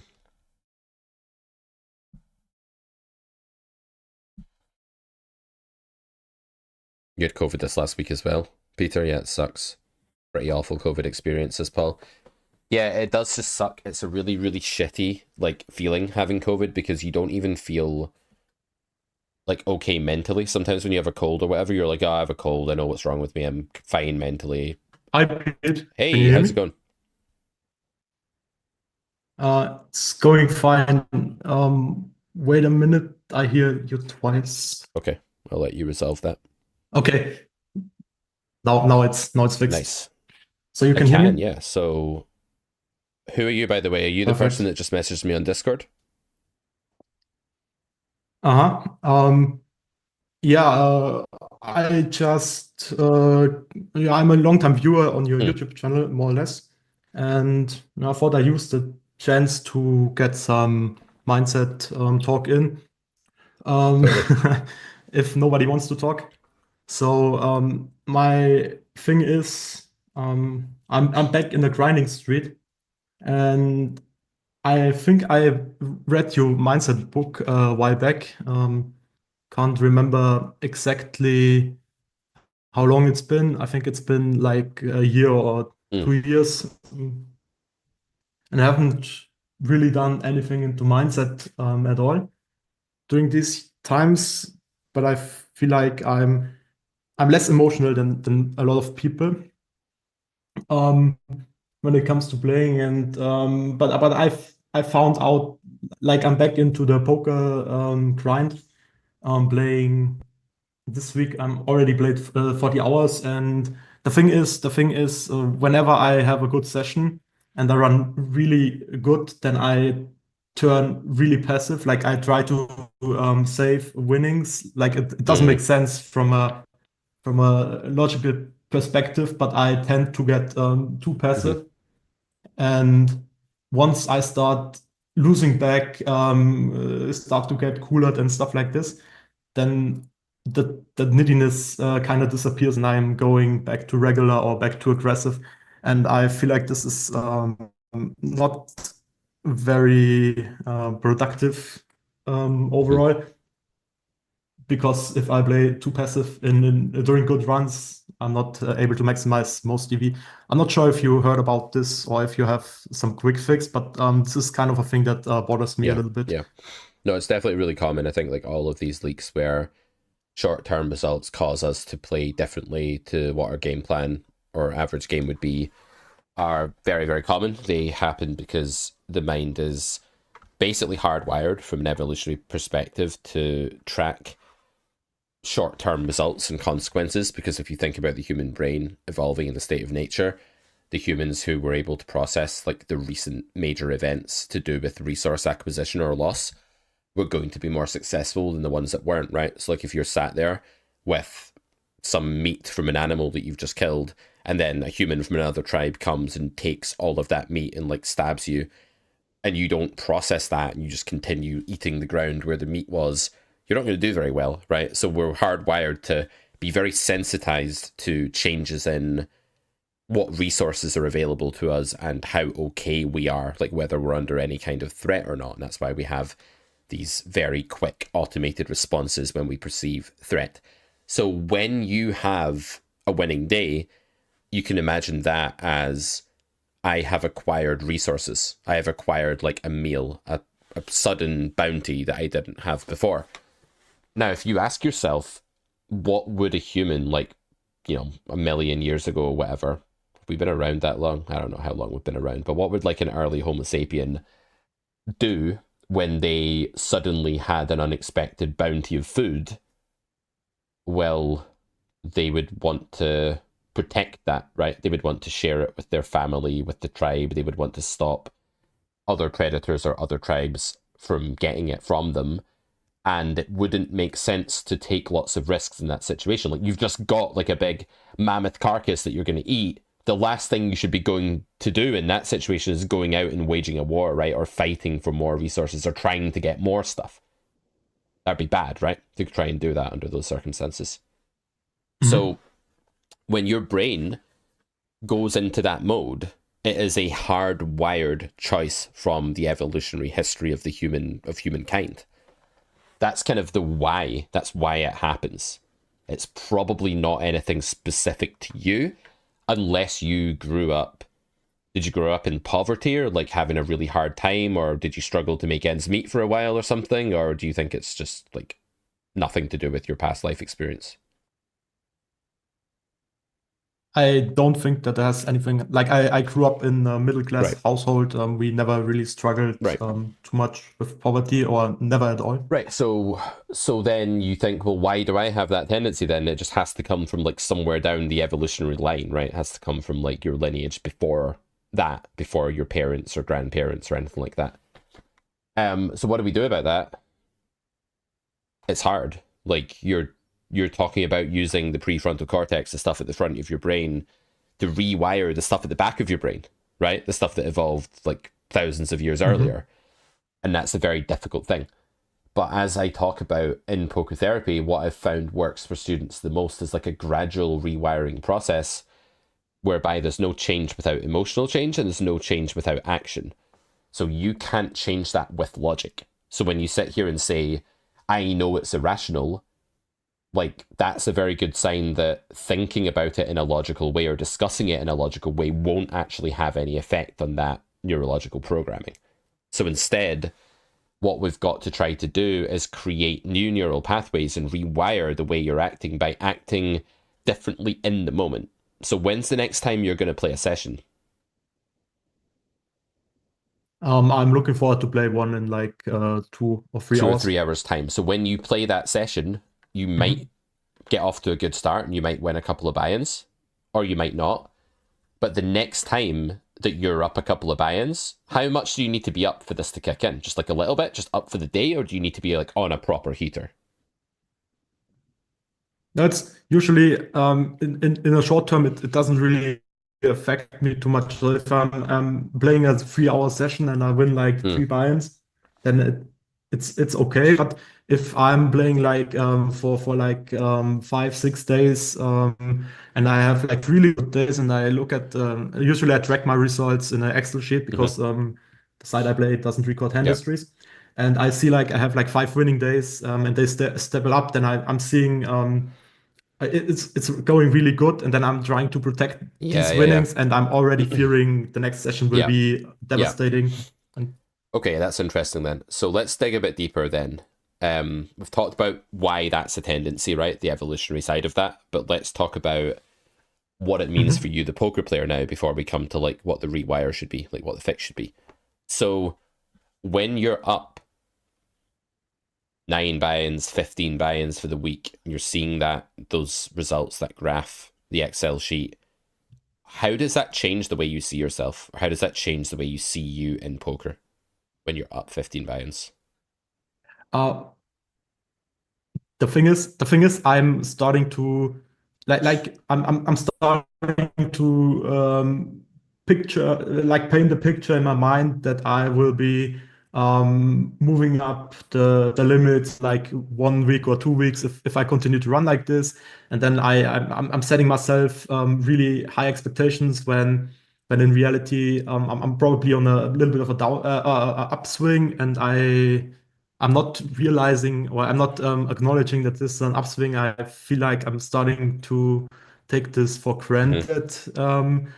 And starting to think that this will run like this, and then also I will fear a little bit that I'm going to have a really bad session, because the bad session has to come eventually, and then after 5 days of winning, then I've every session I play onwards, it's like passive, fearing that next lose will come, and not wanting to risk moving up next week or in 2 weeks of time. And so I'm playing passive. That's my main problem at the moment. How much does it mean to you to achieve your poker goals, to like move up in stakes and stuff like that?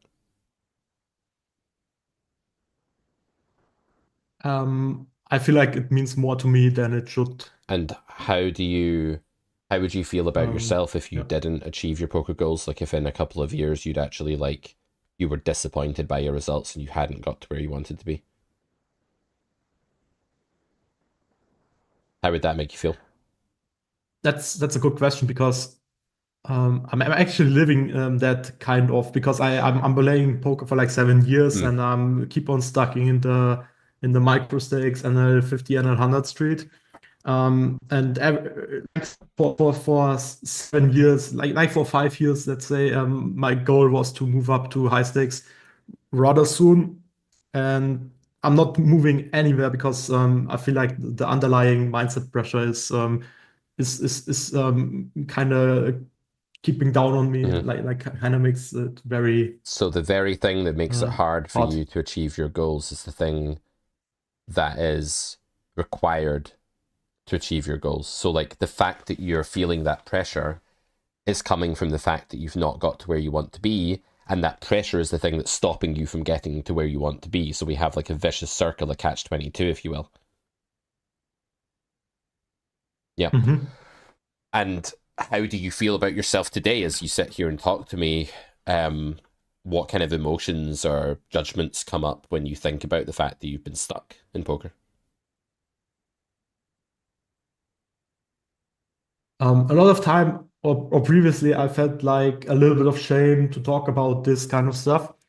And I think I changed my mind during the last couple of months or years to openly talk about stuff because I feel like whenever I watch some Blaine explains or talk about poker, you can see that they also don't have rarely anyone has it sorted after long runs of continuously getting beaten up by variance and stuff like this. And variance is a hard topic to get a hold on. But I feel good right now to talk about this stuff because I can imagine that a lot of people have similar tendencies. That's good that you're open to talking about it. It helps. Yeah. But it must be frustrating you on some level, or making you like doubt yourself or doubt what's going on in your life to some extent, right? If you're putting a lot of energy into poker, even if poker's not your job or your main focus, it's still a focal point in your life. And if you're stuck in that focal point, that makes most people feel like they're inadequate in some way, right? That would be the most natural way to feel. So when you start winning, you are a bit like, I'm going to give you an analogy, and this is not the same thing at all, and I'm not saying that this applies to you directly, but if you imagine someone who's been hurt in relationships, let's say, right? And this isn't you, I'm just going off on a tangent here. If they've been hurt many times in relationships, or in their childhood, they were hurt by like a parent that disappointed them, neglected them, wasn't there for them, abused them, whatever, then throughout their life, when it's very common for people like that to dismiss the right partner, to not open up in the right relationship because they've been hurt in the wrong ones, right? Now, when you start winning, it's kind of like this is too good to be true because you've been stuck in a rut of losing, and it's almost like you want to hold on to that because you expect it to be fleeting. It's been fleeting in the past. Poker has taken away what it's given to you, and you want to desperately hold on to that, it sounds like, in order that you can feel less inadequate, that you don't have to doubt, what you're doing in this. Is poker a hobby, or is it like something you want to do professionally at some point, or is it mainly just like a pastime for you? It's I hope I make it anyways in the next years to make a living out of it, but right now it's just so it's potentially a career, a future career choice or something like that defines your professional success. So you are feeling a resistance to freeing yourself up when things are going well, because when things are going badly, it's just normal and you can relax and you can be yourself, or when things are going normally, you can relax and just play your game. But when things are going well, it's almost like this precious thing that you so desperately desire in order to feel better about yourself, in order to feel more adequate and more worthwhile, is there in some sense, but you're terrified of it leaving again. Your biggest fear is it going away again and putting you back to where you were before. And that's holding you back, as you say. That's the thing that's getting in the way of you playing your A game or even your B game. So I think what we need to do is we need to find a way to be happy for that thing to go away again. We need to find a way when we're up 15 buy-ins for you to be okay not being up 15 buy-ins. And that's probably going to come from breaking that cycle of getting your hopes up when you're up 10 or 15 buy-ins or 20 buy-ins. And the way to do that, there's a few ways you can do that. One idea could be to look at your overall graph, like literally force yourself to look at it and zoom out and just look at all the times you're on a similar heater. And if your overall graph is break even, which it sounds like it is from talking to you today, that didn't turn into anything. And although that's a bit depressing, it will free you up and it will show you that it doesn't mean anything to be up 15 or 20 buy-ins. It's not something that you need to protect. And if it goes away again, that doesn't make you inadequate. Another thing that I would want to do with you if you were my student is I would want to talk about other ways that we can improve your self-worth in poker. that don't need to come from results. So like, is your game improving? You know, like, what are you doing to work on your game? What new things are in your game that are working well? Just finding non-results ways to increase your poker self-worth so that you don't feel you need these heaters to make you feel good about yourself or to feel like you're enough. So what things are you working on currently? Like, do you study the game? And if so, what are some things that you have discovered more recently? Well, I study the game intensively, working a lot with solvers. What I'm currently doing is like looking back into three-way pots, playing button versus small blind or the big blind as the caller right now. Because that's a problem that last month appeared to me, that I felt like I'm not knowing how to navigate calling in position three-way pots, and I was definitely raising flops too often. So now I'm basically running solves and going into the solver and trying to make abbreviations, like how the solver does this and this and why he does this and this.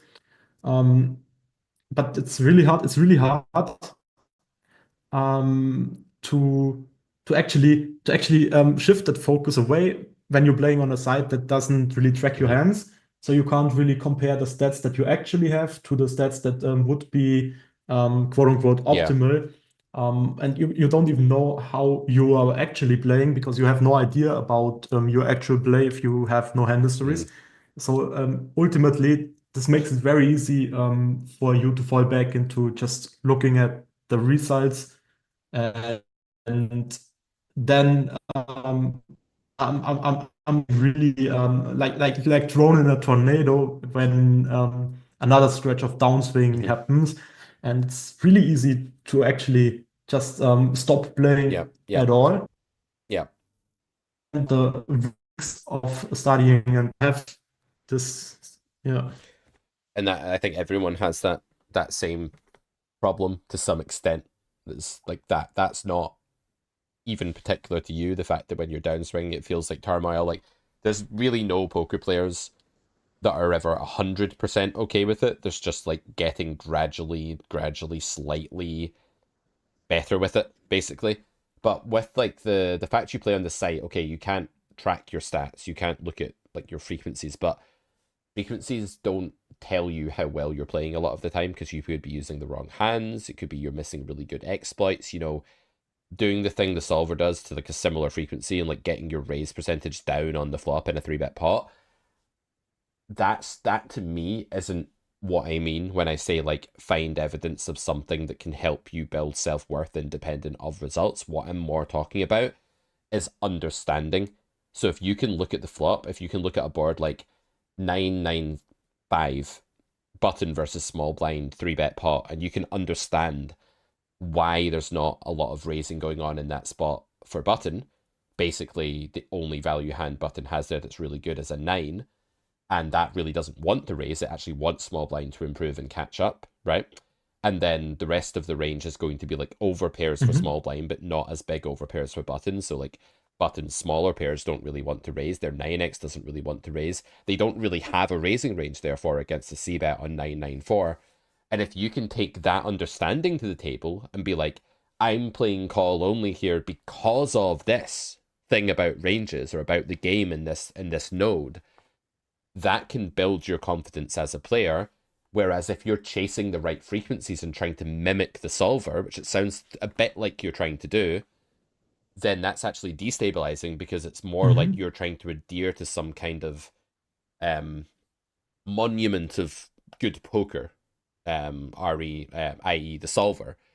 I think what you want to do is try to wrap your head around the game as well as possible and execute that in game, knowing why things are good. And I think that breeds stability, self-worth, and sanity.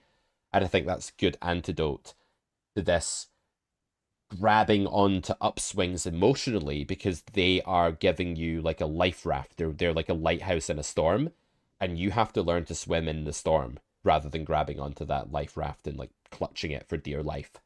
So next time we're upswinging, I kind of want you to feel a bit more grounded and negative and look at the bigger picture and say, yeah, this probably is temporary, but here's some stuff that's not to do with this upswing that I can do to build my poker confidence and self-worth. And that should be rooted firmly in competence and understanding. How do we become a poker player with a good self-image?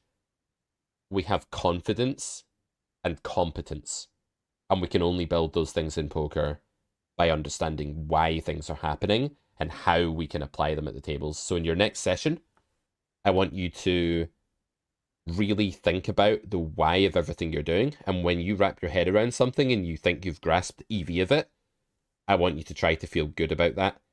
And let's try to rewire where your self-worth is coming from in poker. Because right now, I don't think there is much self-worth. And I think what you are getting is this temporary, fleeting self-worth from an upswing. And because you know it's temporary and you know it's fleeting, that's making you try to hold on to it for dear life. Whereas if you just accept that it's already gone and it's meaningless, you can stay grounded and keep focusing on these whys and hows and try and build your understanding of the game and just keep doing that, basically. And it'll take months to rewire this because it is an evolutionary trait. It is like a human thing, but it's also a trait that you've developed from the fact that you feel stuck in poker and what that's done to your self-worth. So we need to rebuild your self-worth, upswings aside. Mm-hmm. But it's easier said than done. You know, Perfect. That's me giving you like the Thank you. roadmap, like the zoomed out roadmap. It's going to be a struggle day by day trying to actually effect that change. I do understand, yeah. It's like my whole self-worth is like a little bit built like an unstable house, and trying to manifest it more and more takes time. But once it is manifested in a couple of years forward, I think it will naturally solve itself. This whole winning tilt type of thing. I think the So- winning tilt is because you know the win isn't permanent. And if you could start to believe in yourself more for your own play, you might start to think that you are a winning player, or at least that you will be soon. That's a really useful thought process, is I might not be a winning player, but I will be soon because I'm working on the right things, I'm doing the right things. And sometimes that's all we have when we're running bad, especially, is like, so what if I'm not actually like where I want to be yet? I'm going to be, and that can really stabilize you and give you self-worth as well. Even if it's 3 years from now, if you're going to get there one day, that can settle you down and give you a sense of confidence. I do hope so. All right, Thomas. Well, anything else we can do for you? Thank you very much. It was nice chatting. No, you helped me a lot. Thank All you right, very man. much Have a good day. for chatting with Take you. care. Looking forward for next guests. Ciao. See you later. All right. So we are about 9 minutes away from getting a bit of Clanty action, guys. Have him come on the stream. We have some hands to talk about from a Discord member that's just sent me some stuff. I'm just going to see if I can open these, see what the format is. They seem to be links. Okay, that was actually a virus. That's crashed my computer. That's a Trojan. Okay, yeah, he's taking over the stream. He got me. Just kidding, guys. It's just a hand replayer. God, you guys are so gullible. It's ridiculous. Who fell for that? Who believed me? Hands up in chat if you believe me. Hands up in chat. Right, let's see if we can get this window going. We'll probably have to get rid of Bunny for a while, though, I'm afraid. Bunny's going to have to go away. That's a little bit horrible. Let me see if I can improve the dimensions. Yeah. Alright, we have a hand. I never said it would be pretty. Okay, so maximizing only increases the size of the buttons on this replayer, not the hand itself. But let's begin. Yes, bring me Clanty. Clanty's coming, guys, but it's a bit like when the main act is coming out on stage. You know, like you have to have the support act first, which is Benabadbeat, obviously, and then you have to have a bit of a break and a bit of tension and anticipation, and then you have the main act. I'm only being mean to Ben because he laughed at my use of cold calls in a solver. I'm never going to let him forget this. I've been deeply scarred by this experience this morning. Okay, so we've opened ace-queen in the small blind here, and villain is 3-bet, and we've called the 3-bet. You can 4-bet fold this spot if you are confident that your opponent's not going to be playing a lot of jam. If you're playing against someone that's like in a reg war and likes to 3-bet and then jam this spot, you don't really want to 4-bet this hand as much. But as long as you're confident your opponent's playing a normal amount of jam or less, you can 4-bet. And if you're actually playing in a pool or against an opponent type who isn't going to be 5-betting enough, and is going to be 5-betting too much with aces, specifically, and kings, and ace-king suited and stuff like that, which should slow play at some frequency, then you actually just want to 4-bet fold, because against the jamming range, you're like kind of dead, but you don't face it as often. But anyway, call here is a fine way to go as well, but I do really like a 4-bet here against like weaker, more passive regs. I'm doing a lot of 4-bet with this hand in this spot in the 100 Russian cash challenge, because I'm finding that there's not enough jam going on with bad hands, too much jam with good hands, and basically people playing like crap in a 4-bet pot. So I'm a fan of the 4-bet here against weak regs. Against half pot, ace-queen with ace of hearts is going to be too good to fold. It's not a combo you really want to raise because it has middling equity that you're going to get blown off of by raising, and it's just really wanting to see a turn. So this is the sort of hand that I think would be a mistake to raise. Hero does call, which seems good. What's up, Johnny? Johnny or Yanni says, "Hi Pete, happy Eastern." I think he means Easter. And thanks a lot for the great content. I really enjoy your analysis and depth on hands. You explain reasoning behind them well. Thank you so much. And then we have the 6 of spades. This is really bad card for our hand, but for our range, this is going to be pretty good. Like we're gonna have a lot of stuff like 10-9, 9s. We have some 8s and 7s still, although we'll raise that quite a bit on flop. What was the flop sizing? Half pot, just under B40 or something. Okay. Yeah, we're going to have a lot of connectivity to this card in like the form of 6-5 and pocket 5s and picking up straight draws to go with our pairs and things like that.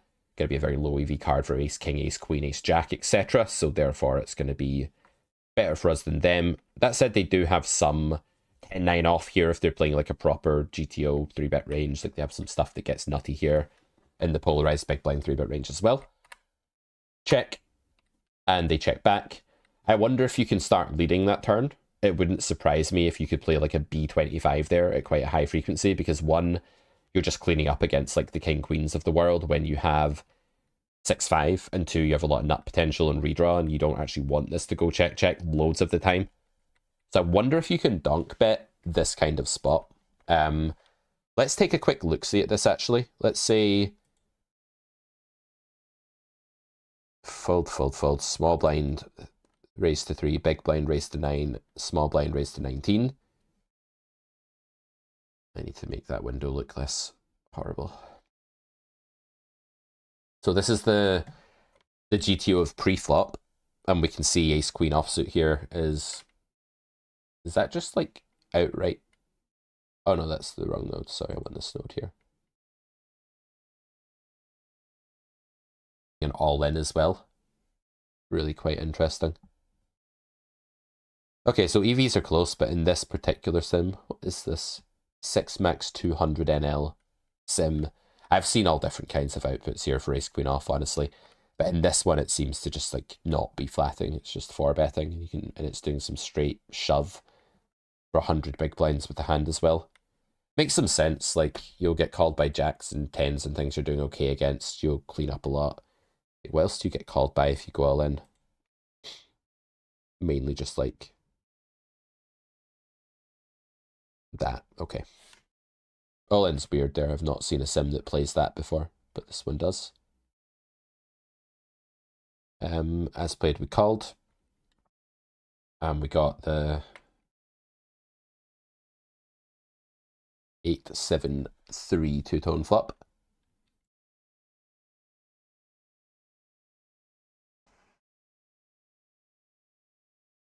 Seven of spades, 3 of hearts.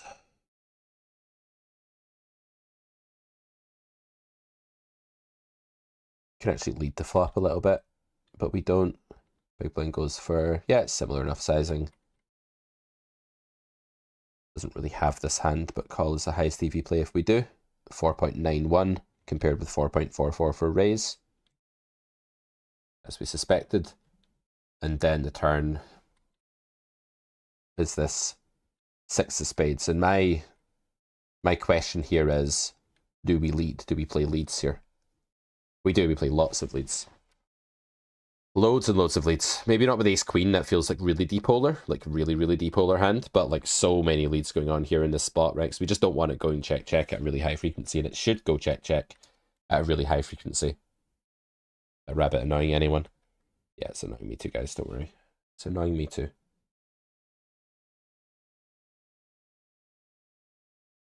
If we have showdown value on the turn, we don't need to bet. Yeah, exactly, Cydrus. So I'm not saying that this particular hand would be a lead, but lots of hands would be, for good reason. So check, check, 6 of clubs river. I mean, it feels to me like this is just a check. I don't think we can value bet. I don't think we can bluff. We have a fairly high up hand for this spot because there's just a ton of stuff we're beating. I just don't see how this can be anything but a check. And we check. And they go all in. Wow. Interesting. Do we have any, like, player type breeds? Oh, they're both against good regs. Okay. The thing is here, I would expect, what stake is this, 100 NL? I would expect, like, the best 100 NL regs to be capable of running a bluff here. Like, if you're against, like, an all, like, a sort of MDA-based or exploit-based redlining reg, this will be, like, so overbluffed. This is, like, the hallmark of an overfolded spot for you to go all in if you're, like, farming fold equity from this pool. You have a really good bluff catcher, because if there's a hand people are not going to want to go all in with, it's probably one that contains the ace of hearts. You block aces, which is probably the most likely pocket pair to play this way, and you also block ace 6 of hearts, although I don't think that's more ace 6 off you should worry about in this spot, because ace 6 of hearts should just flat pre. Do you want to hero this hand? I mean, it's extremely player dependent. Against the right reg, they could be overbluffing here.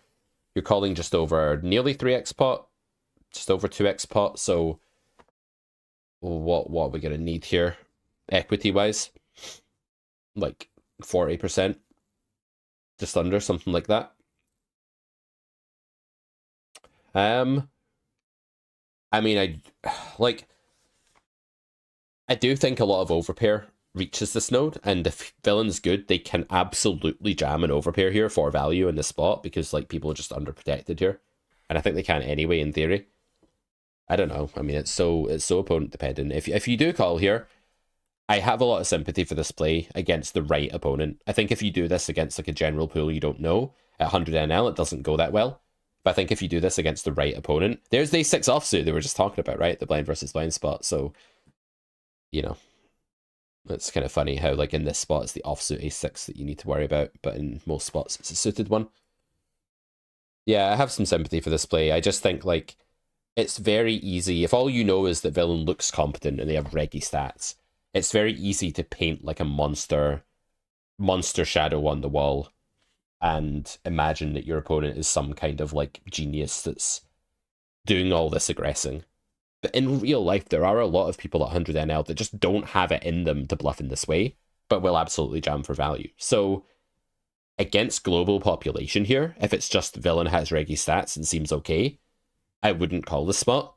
But if it's a case of like, this is definitely like a battle-y kind of player that's hungry for overfolded spots, then this could be really overbluffed. So very opponent dependent, this kind of situation for sure.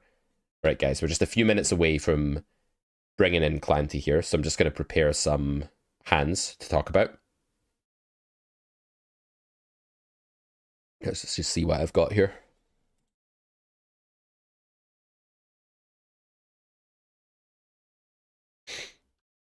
Hello, Redraw. Thank you for joining us. I haven't seen any AI-generated fat carrot men lying in the street surrounded by garbage. That's what Redraw likes to send me in our Discord server, by the way. You haven't made me one in a while. I'm feeling a bit sad about that. So let's see who else has sent me some stuff to discuss here.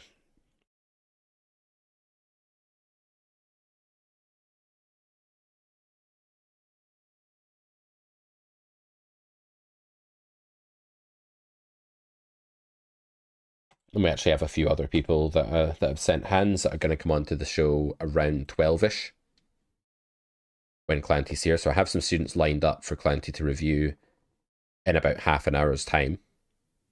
Just get some of their hands ready here. It's a lot of work doing a stream like this. There's like so many moving parts to it.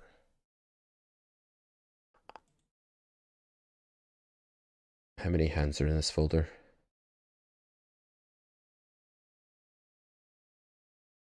5. Okay.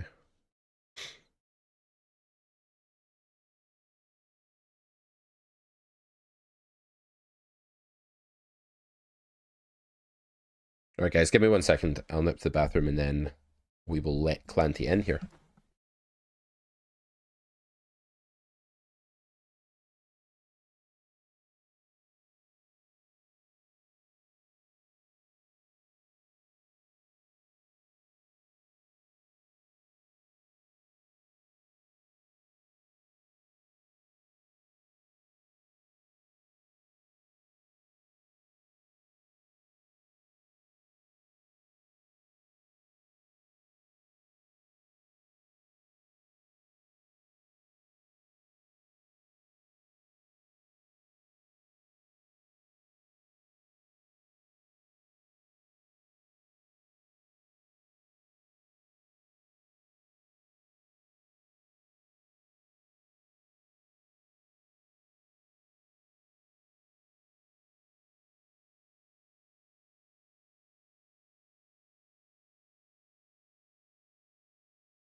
All right, I'm gonna just import some hands here, guys.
Okay, so if you guys would like Clanty to review any of your hands as well, do hit me up on Discord, carrots with a Z 9127. But for now, ladies and gentlemen, without any further ado, let's bring in the man, the legend, Mr. Clanty. Luke is in the house. Let's let him into the call here.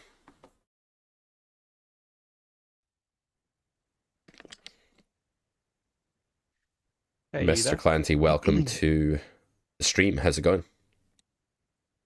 Doing good. Sorry for the delay. All good, mate. Typical me being a bit late. You're on a walking desk, is that right? Yeah, treadmill.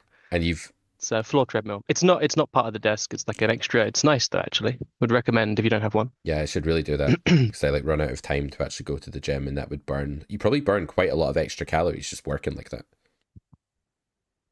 Yeah, I don't know how much. I don't track it, and this thing doesn't have like an app. It would be nice if they did to like just see your history, but it doesn't. But yeah, you can get a good amount of cardio in. Like I probably do like 6 or 7K in this call easily without really even thinking. Amazing. It's nice. And you've got your Know Your Poker branding in the background there. How's it going setting up the YouTube channel and getting your new venture off the ground?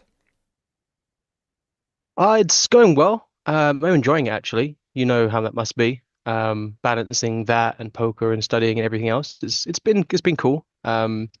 Excuse the wiring. I'm gonna have that removed or like put behind the sign. But yeah, it's been nice. I haven't launched the website yet, but yeah, I'll be doing that shortly. You're doing a YouTube stream, is that right? Yeah, this is just on YouTube. I didn't bother with Twitch just... at the moment. Yep. All right, cool. Is it live now? I'm guessing live. It is, right? You should be able to see my screen on Zoom, and I've actually got the stream there and the chat there for you to look at as well, just so you don't have to mess about with lots of windows. Gotcha. That's a live chat, or is that like on a delay, or that's the ones that are coming into live. You now? It's got like a very small... Sorry, I'm a bit of a boomer with don't this. worry, we just had Ben on, and he had no webcam for like the first 7 minutes of the stream, so you can't do any worse than that.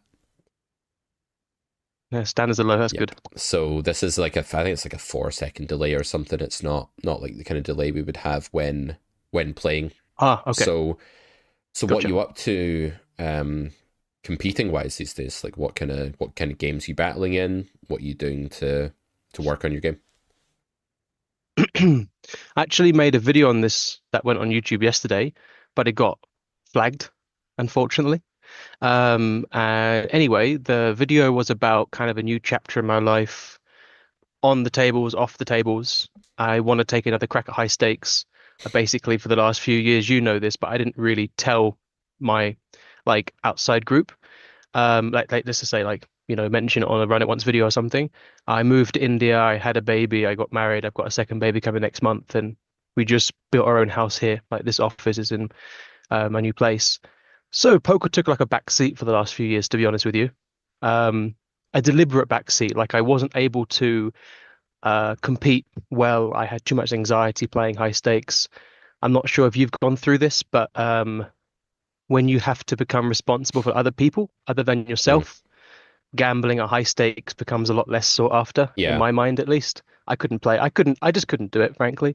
Like I remember losing like 30 odd K in a day, and I would always play early in the morning. So I lost that much money. And then I went upstairs to take care of my son. And I remember thinking, oh my God, this is just ridiculous. And I'm in India where that's like several salaries worth. And it was just very mind-fucking, to be honest with you. And anyways, fast forward like a year, we've got our own place now. We built our own place. It's everything that I ever wanted. I feel like my feet are very much locked into the ground now. I'm secure. And I feel like I want to take another crack at high stakes. So as of the last month or so, I've been back to playing most days. I'm playing between NL 500 and 3K. And playing good, studying with Ben, as always. Playing good poker, battling a lot.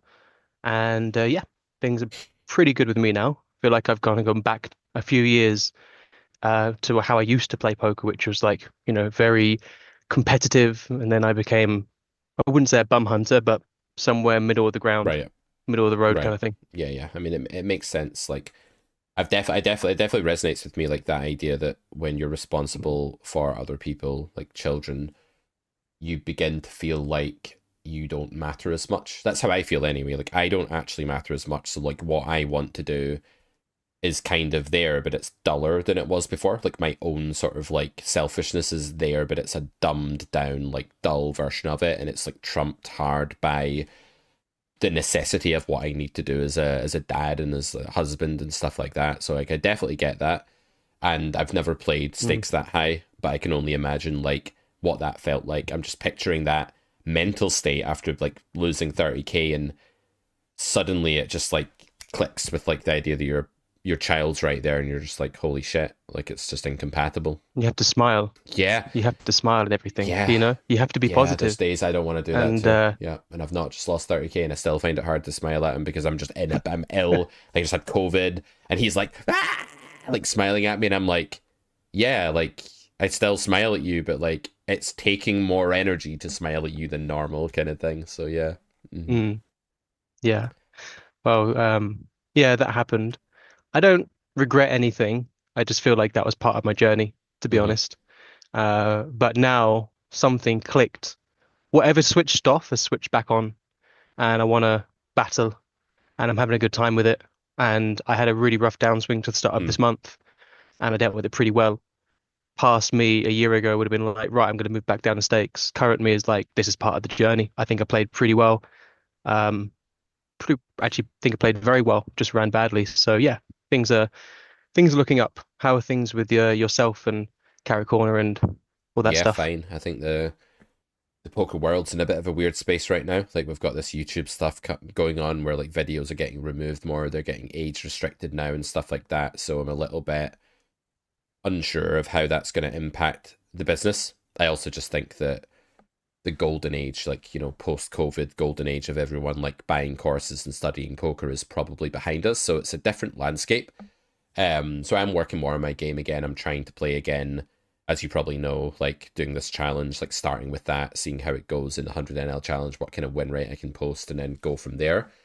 And that's hard because when you've not been playing for a while, but you try to do it again, you're just used to a certain stability. You're used to not having to deal with the ups and downs of playing poker. And it's quite funny. I think you actually described it.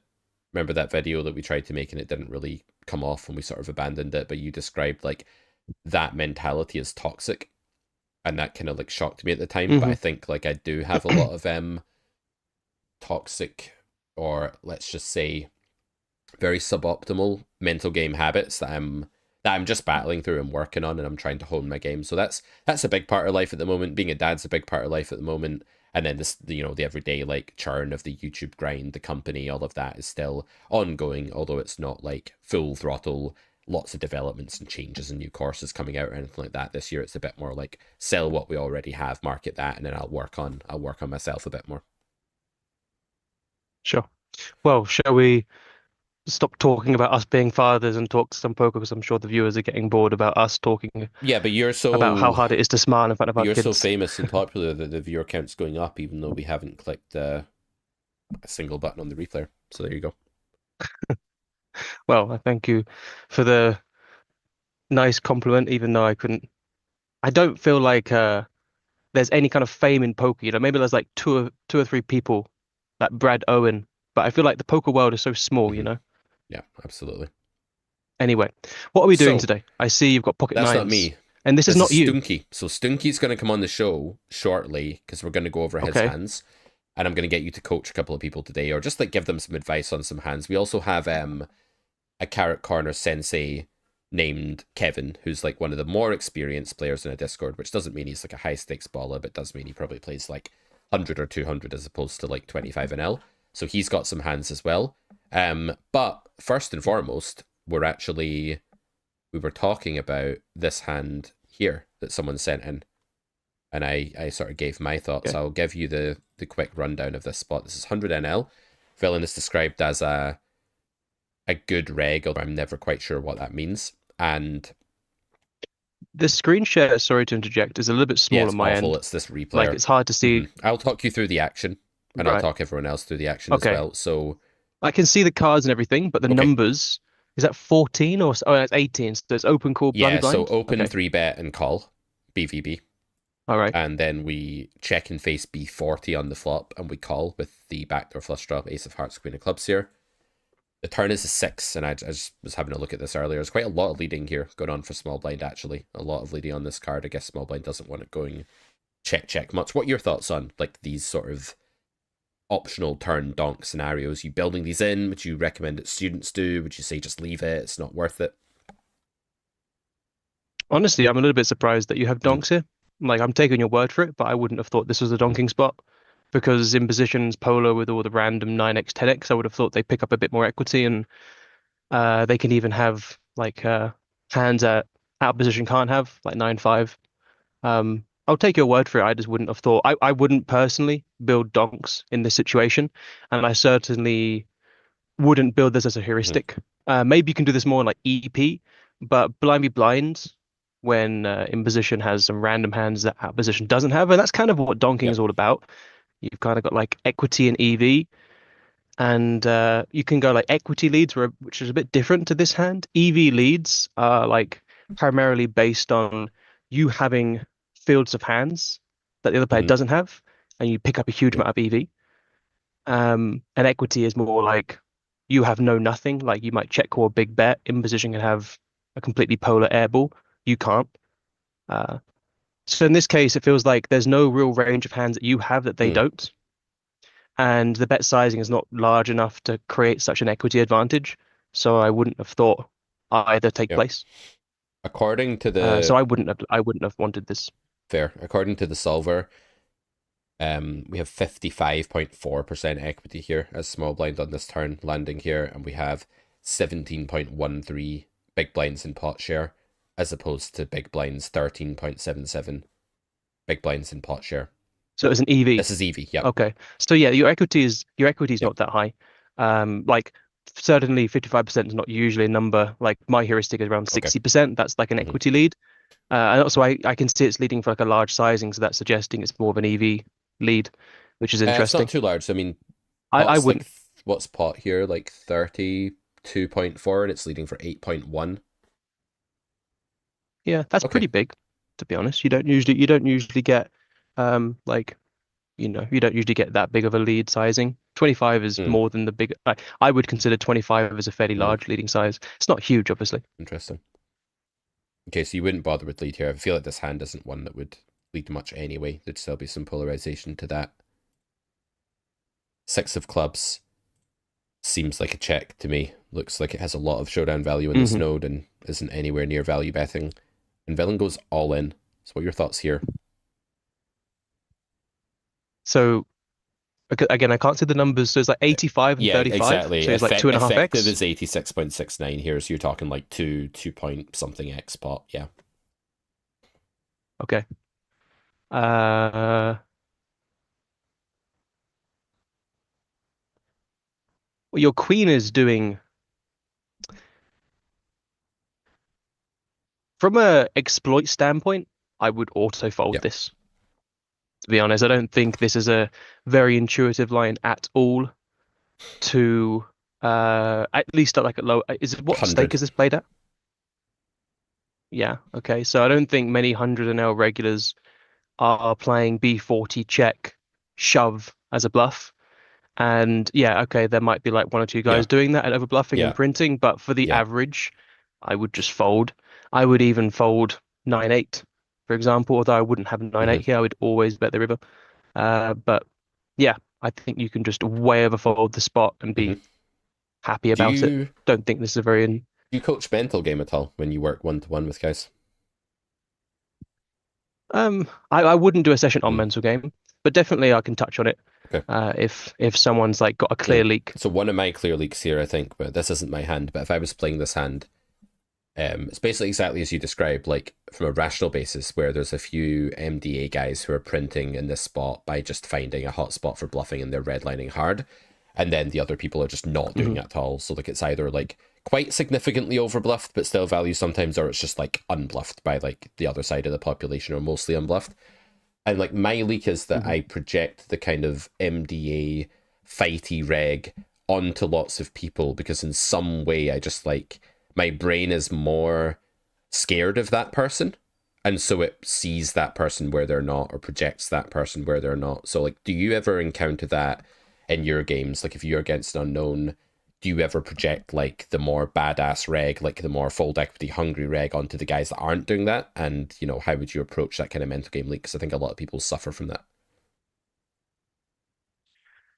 It's a hard one. I always say in coaching that you need to not think in absolutes and you need to not over project.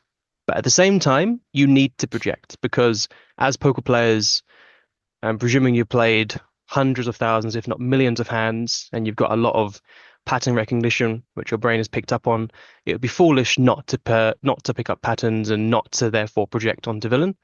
But you need to not go too far with that, and you always need to kind of like keep some cushioning on the other side of the fence. So if you're really sure that XYZ is happening, at least keep some cushioning on the other side that rules against you. Otherwise, you just become like an echo chamber and you can become deluded pretty fast. So to summarize my answer, I would say, yes, it happens to me. And that does cause me to make, like, I wouldn't necessarily say mistakes, but it causes me to make decisions that end up losing. But that doesn't mean that they lose in a vacuum. And whenever I make a big decision like this, I always try to envision how I think I'll feel. So if I check call 86 big blinds and he shows me aces, or if I check call 86 big blinds and he shows me, I don't know, Jack 10 offsuit, Jack 10, whatever, am I going to feel happy about seeing aces? If the answer is yes, then it probably means that I'm being fair in my assumptions. But sometimes I realize I won't feel fair. And then that usually links toward me forcing something mentally. Yeah. Right. So like that can be some sort of desperation. On the other side as well, sometimes I just want to fold. And then I think, okay, how do I feel if I fold this hand? I'm not going to feel good. That's because I just feel quite vulnerable right now. So I'm trying to tell my narrative is to fold the hand. But actually, objectively, I'm not sure if that's something that everyone has, but I can kind of like envision how I think I'll feel and then reverse engineer if I'm being objective. Yeah. Are you Absolutely. following my train of It makes thought? perfect sense. Yeah, that's really helpful because. So here is like, okay, maybe there's a few guys who are running everyone else over, but certainly on average, calling anything other than the nuts is just going to be a giant mistake. And you have to just like let the other guys print. Yeah, and that's You know, a hard thing whoever to like do mentally, right? Because you're like, I want to be the best. I don't want the MDA guy to get the better of me just by virtue of the fact that everyone else is in it and I can't tell who's who. But the very fact that I can't tell who's who is what allows them to do that in the first place. And it's the whole way poker is. It just is the landscape, right? Yeah. Yeah, I have to understand that it's a transitive game, right? So you can't master every decision. It's okay to lose some hands. And honestly, you're just going to lose money calling this hand. So yeah, if you want to gamble and may have this guy be the MDA guy and check call and win and feel like a genius, that's great in this hand. But long term, it's not going to make you money. Yeah, and I think that's another problem people have is that they end up they feel too good when their reads work out or like their play works out, and they start to like feed their own self-image or ego with that, and that's a very like, it's like building a paper mache sort of like version of yourself that can just be knocked down the next time it doesn't go your way at showdown. Very risky thing. Yeah, you can't. I mean, like emotions are cool, and I don't want to like say shut off emotions, because if you're numb to emotions, that's kind of a bigger issue in of itself. But you can't ride the emotions either. Yeah, you know. At least you can't ride them for the wrong reason. So if you make a really good bluff that you really like and it gets through and you're really happy, that's okay. But it needs to come from a place of like sincere happiness, not just the fact that it got through. Because if it doesn't get through, you're going to be really upset. Whereas you make a really good bluff that you're happy with, even if the guy calls, you might be a bit gutted, but you wouldn't change anything. Yeah, and a lot of players. So then it's okay to kind of like ride that. Yeah, absolutely. And I think a lot of players can do that when they're A-gaming and they're winning and they feel secure, but the minute they start losing, it becomes infinitely harder to have that objectivity. So yeah, that's the whole challenge of poker. Okay, cool. Yeah, interesting discussion. All right, take a guess then. What did he have? Well, he obviously was bluffing.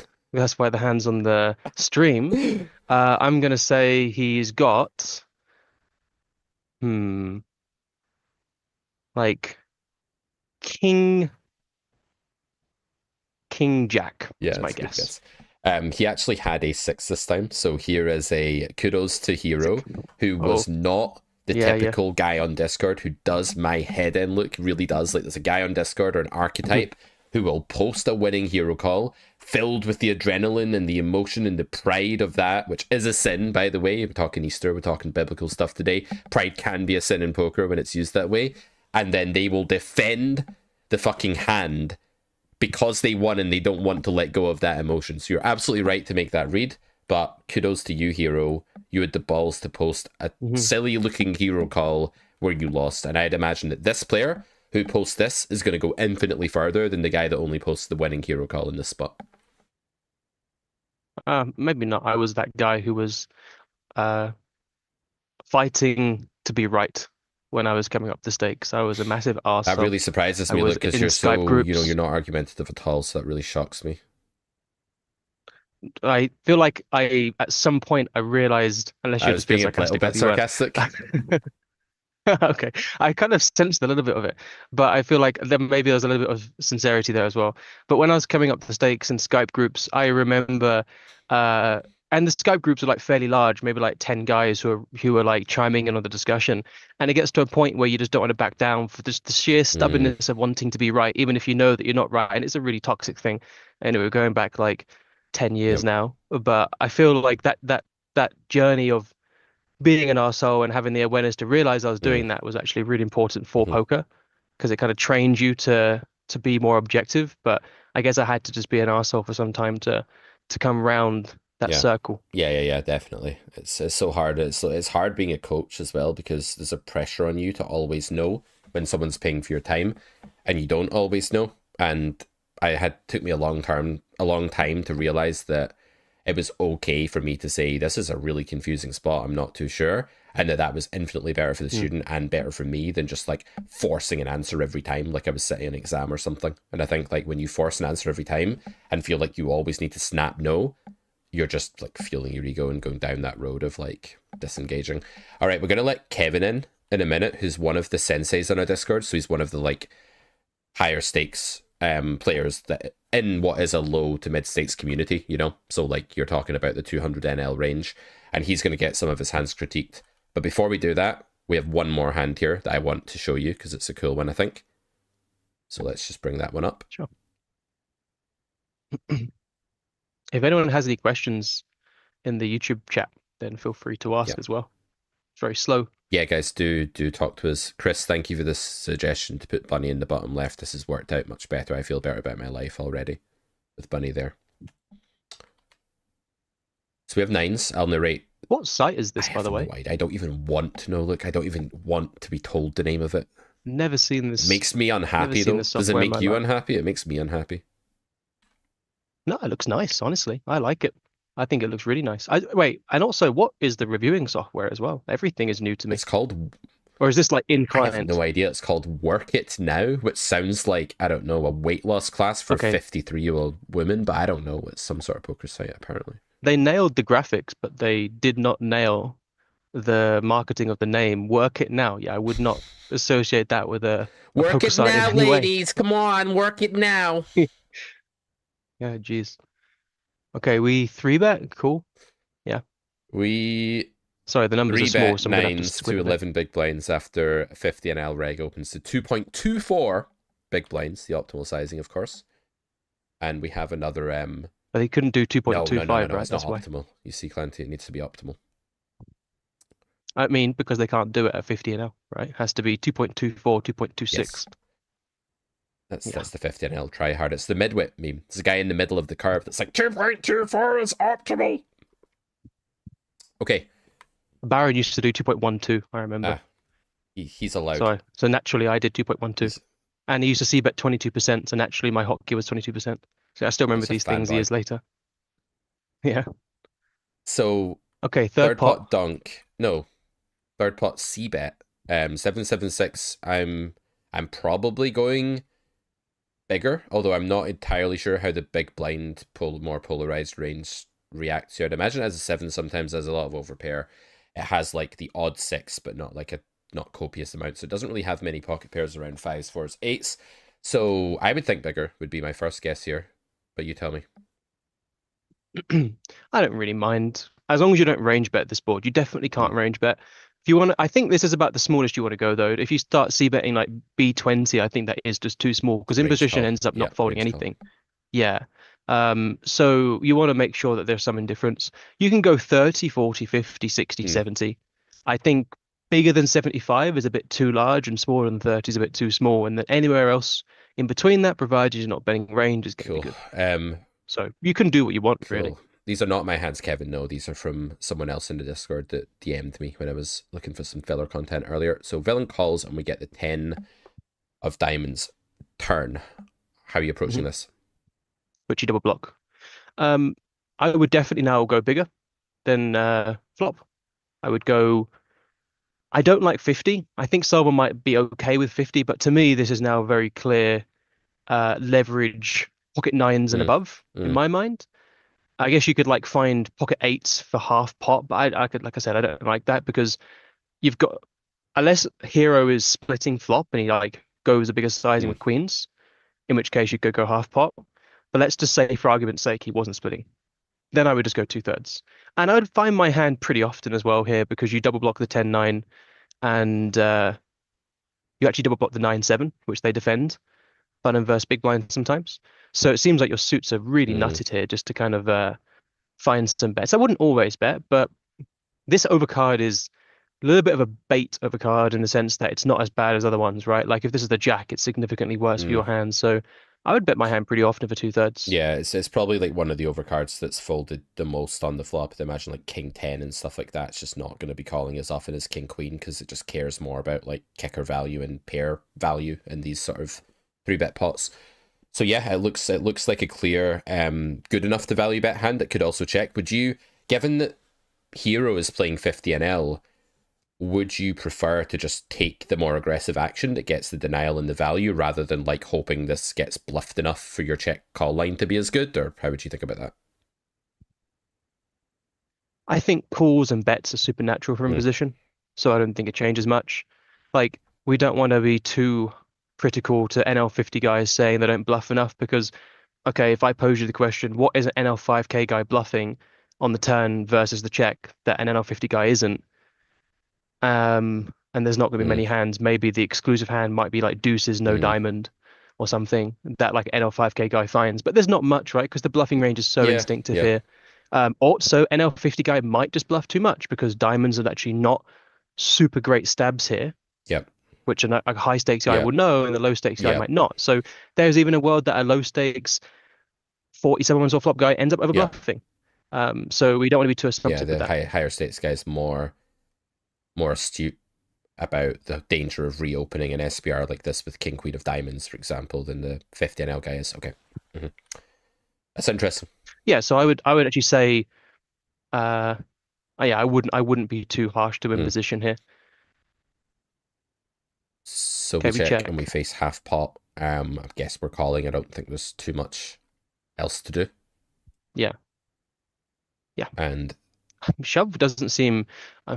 Shove probably is bad, but like it doesn't seem too bad, if you know what I mean. Yeah. I think it's a losing play, but I don't think you're torching.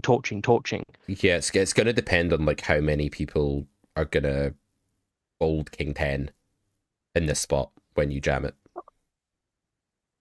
I don't think they're supposed to fold King 10. But if they do start, but you do see that, right? At lower stakes, you'll see people like not understand the low SBR well enough and make some folds that they shouldn't. So it might be a play that if the 50 NL pool is overstabbing the turn with certain combos that are high equity, like reopening too much with those and sometimes folding a 10, then this play becomes a lot better than it would be in solver.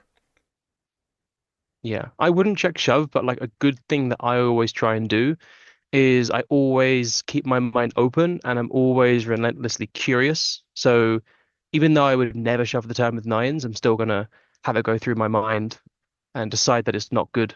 Yep, I like that. I like that you're keeping your thinking fluid here because I find I play my worst poker when I'm like fully putting the blinkers on and not doing that kind of pondering. Okay, so of course we're going to face the jam now because this is a hand that was sent to us for review. We didn't just win against King Queen. So what are we thinking now? Again, being conscious of the stake, the general climate we're in. Yeah, I would call, and I would call it NL50 as well. I think bluffs are pretty natural. Yeah, I feel like you do pretty well here. Guys at low stakes might not shove enough 10x Agreed. as well, which is a nice fact. And they might bluff too many of those hands on the turn, like I said. Like King Jack of Spades has got to be careful in the turn, and they might just decide to bet it because it's a straight completing turn, and that's a good heuristic for imposition. So yeah, I could see a world where imposition is over bluffing, and I don't think I see many worlds that imposition is under bluffing. So just on average, I think you end up doing Love fine it. here. I would never I fold my also hand. think that they're gonna potentially over raise flop with like their flop nuts Yeah, as well. Okay. yeah, definitely possible. Yeah, I love call here actually. Call looks really good. My first instinct when I saw this was like, oh, I hate facing this line, but like sometimes you have to like separate like the way you first feel when you face a jam from like the analysis you're about to do, because this is definitely a spot that could be overbluffed. King Queen of Hearts, nice. So we sent one winning one, There one you go. losing one. That's the hand that I said on the turn, right? King Jack of Spades might as well be King Jack of Spades, King Queen of Hearts. And the smaller you go on flop, So this is going to be an okay play. like as you go small on flop, villain has to be so careful about their turn reopening because they just have so many more floats arriving on turn. Yep. So really cool spot. It's Yeah. sort of range manipulation. Like you could argue for a small flop c-bet with this kind of game plan in mind. Actually, it's a bit higher level, a bit more advanced, but you can definitely start to do stuff like that when you gain more experience. Okay, let's let Kevin in, and while you and Kevin get to know each other, I'm going to take a very quick break and also import Kevin's hands into the tracker so that they're good to go. So let's bring Kevin in. All right. Sorry for making you wait there, my guy. Let's get him on here just now. And I will grab his hands while we're waiting. I'll set him up a little database here as well, so it's separate. I've got so many student databases. Hello guys, can Hey you hear Kevin, me? how's it going? Yeah, not Hey, too good bad, evening, not too bad. Hello, Luke or Clanty. I don't know what you're preferring. Anything's fine. Okay. Luke or Clanty is fine. Whatever's easier for you. Yeah, Luke is fine. Yeah. So what stakes are you playing, Kevin? And where are you playing? I'm currently playing on Coin Poker and GG Poker. Playing 200 NL. Yeah, trying to play as many Coin Poker tables as possible because of the low rake. But yeah, the traffic is not that well, so yeah, Is rake that low, by the way? Because it's higher stakes than other sites. Yeah, it's going up on 500, I think, compared to other sites, but for like 50 to 200, it's pretty low compared to other sites. So on 200, I pay, I think, let me check, but I think it's definitely sub 6. Okay, yeah, that's pretty good then. I had no idea. I just know that like at higher stakes, the rake is pretty high compared to like WPN. But yeah, it's also. Do you play the 6 max tables or any of the like 4-handed and 2-handed games? I don't play heads ups, and the 4-handed tables almost never running. So I have them in my filter, but almost never see a table running there. So okay, yeah, only play the 7 max, and yeah, I unfortunately I can't play on VPN from Germany. So okay, yeah, that's a shame. So I'm limited to Party Poker, PokerStars, 888, GG, and Coin, and yeah, I think that's the best options. Therefore, yeah, and I try to play as many reg tables as possible. Sometimes when there's no traffic on Coin, and I just have like 1 or 1.5 hour, I play Russian cash, but like 90% of the volume is from reg tables. Right. Cool. So. Are you playing professionally? No, you're fine. I'm gonna be back in 1 sec, guys. I'll let you finish catching up, and then I'll. Yeah. No, I'm currently doing my PhD in chemistry and play alongside. But yeah, I don't know what's coming after that. So if I'm able to be solid on 200 or 500 later, I give poker a shot for a professional career. Yeah. Nice. All right. These are your hands, or? Yeah, these are all my hands. Yeah. Gotcha. So the first hand. This is the 100 NL. right? This is the ante for 100 an hour, or am I just missing? But I don't know why. Is this a hand that? Yeah, that's probably one hand that's 100 NL, but usually I'm. Let me check. Actually, maybe not. Sorry, it was that's in big blinds, not dollars. Yeah, but no, these are all 200, I think. Yeah, they're all 200. Cool. So Yeah.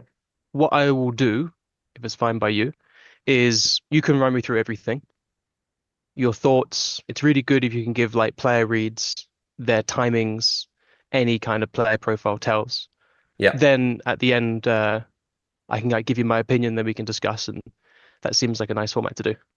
Yeah, sounds good. Yeah, for coin poker, I can definitely provide some HUD stats. Yeah, and I sent Pete like 18 hands, and I asked him to decide which hands to pick. So it could be everything from crazy bluffs to absolutely punts to, yeah, just I also searched for punts because I wanted to show that, yeah, it's not like I'm playing like completely perfectly, and yeah. Sure. What is your style? If you were to tell me how you play, is it conservatively? Is it super aggressive? Is it MDA? Is it exploitative? Is it theoretical? How would you define your game? Last couple of months, I definitely tried to be more on the expert sides. I'm doing a lot of MDA recently. Okay. Yeah, so I would say more on the aggressive side, but not like I'm really splashing around, but sometimes I might overdo it, but I think it's definitely not as near as aggressive as GTO is. So yeah. Okay. Cool. All right. We'll wait for Pete to get back. Yes. And then we can. Gargantua. Is that your name? Yeah, it's from Interstellar. Do you know the? Yeah. Oh, the planet that has the gravity Yes. And thing, the black right? hole. The black hole, actually. Ah, okay. Yeah, I vaguely remember it. Honestly, I've watched Interstellar a few times, and it's great up until I get confused at the end. I still don't really know how, and don't bother telling me because I still won't understand. But yeah, it's one of those movies that like it kind of is really gripping at the start, and then it gets to the point where they get back from the planet, and it's been like 40 years, and then there's some like warp with the bookshelf, and then I don't understand anymore. That's how it goes. I mean, I have a scientific background, so I understand most of the things quite well, but the last part where he's falling into the black hole and in this tesseract, and that's quite confusing for me as well because I'm not a physicist. Right. But yeah. Well, I just play poker, so you can imagine how lost I am compared to you. I just play cards. But you do very well from what I've seen. So I really love the hand review from Bena and you on Bena's channel. Thanks. Was one of the best videos recently that I've watched. So yeah. All right, I think Pete is back. Yeah. You there, Pete? Oh, there he is. Is he muted? I'm just gonna put. I don't know if he's there or not. I'm just gonna be back 1 second. I'm just gonna move the treadmill. Yeah.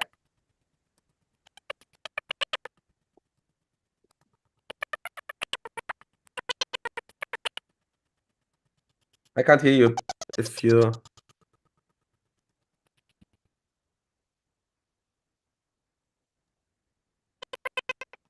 Okay, I'm back. I'll just sit down. Is this your new office? Or... Yeah. Yeah, nice. Yeah, finally got my new place. I've got my like the end boss office now. It's very nice, if I can say so. Yeah. What's happening with Pete? I think he's in his boomer stage. He's doing a Charlie Chaplin impression, I think.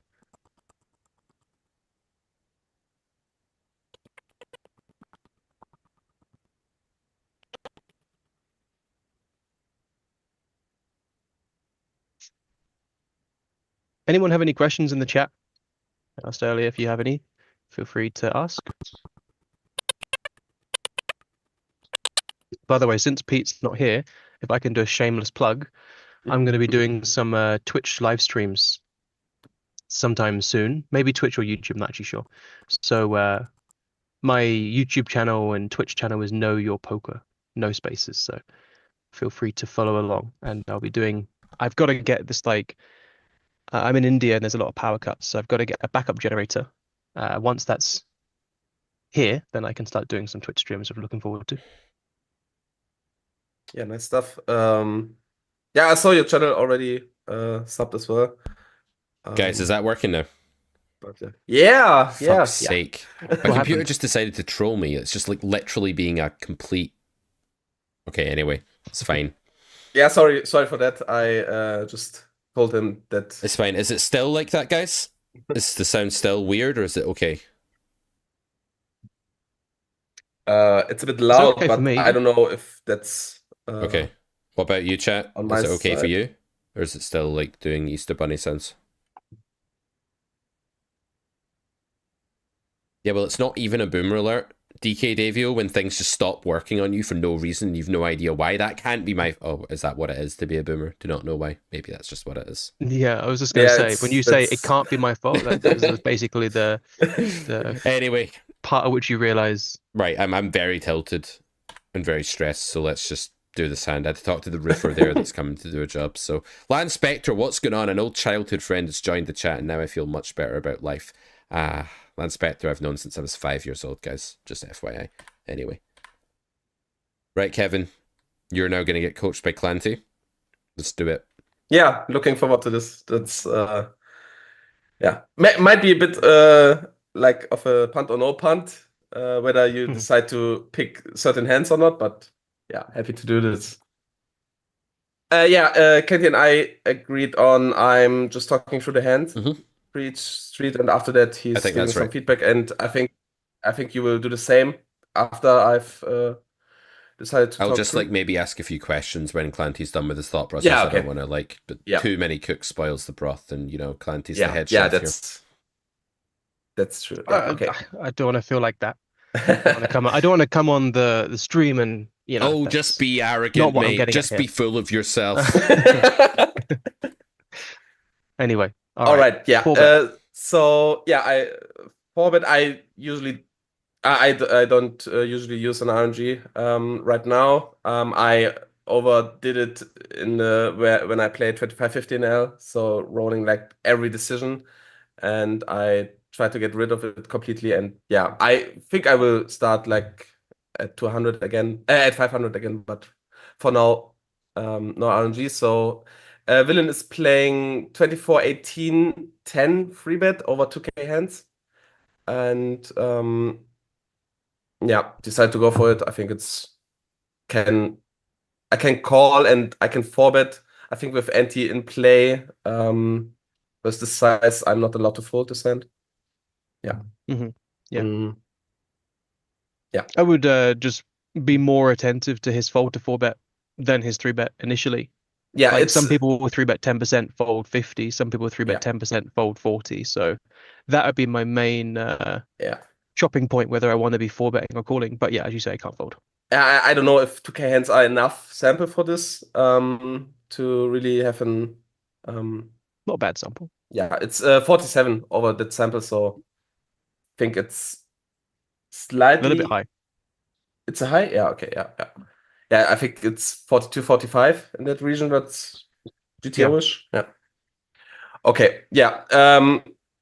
Queen at 5 rainbow, no backdoor flush draw. I think my range doesn't want to play that many bets on this board. If I decide to bet, I think 25 is totally fine, 25%. Decide to give up this combo on the flop. So, I would bet range here, personally. Okay. I don't know if that's right, but seems like you're going to have more ace queen than him here, with you having some offsuit, given the ante and the small 3-bet. He's going to have 0 ace queen off. You are going to have ace queen off. He shouldn't really be 3-bet calling hands like queen 10 suited, but you might want to flick that in as well. I'm going to go wider than GTO here because he's folding a bit too much and he's made a small 3-bet and there's antes. So yeah, I feel like I would just... like your 4-bet range hits this board quite nicely relative to a board like Queen 5-4, which you just brick. But the 8 actually gives you some connectivity. It's also kind of neutral, but I would bet range here. I'd maybe go like somewhere between 25-33. Wouldn't want to check anything, to be honest, on this board. Okay. I'll run the sim just to see what it says, but we'll continue with the hand. Yeah.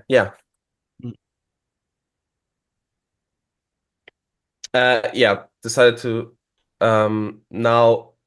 I picked up some equity. I mean, that's also nice stuff, but I think when he's checking on flop, it reduces a lot of Queen X combos from his range. I think he's now, also, I think it reduces the combos of aces if he's ever flatting this year. I think regular 200 is doing this quite frequently. We picked up some equity and decided to go for it. I think the sizing that I've picked was like 40%. I'm not quite sure. And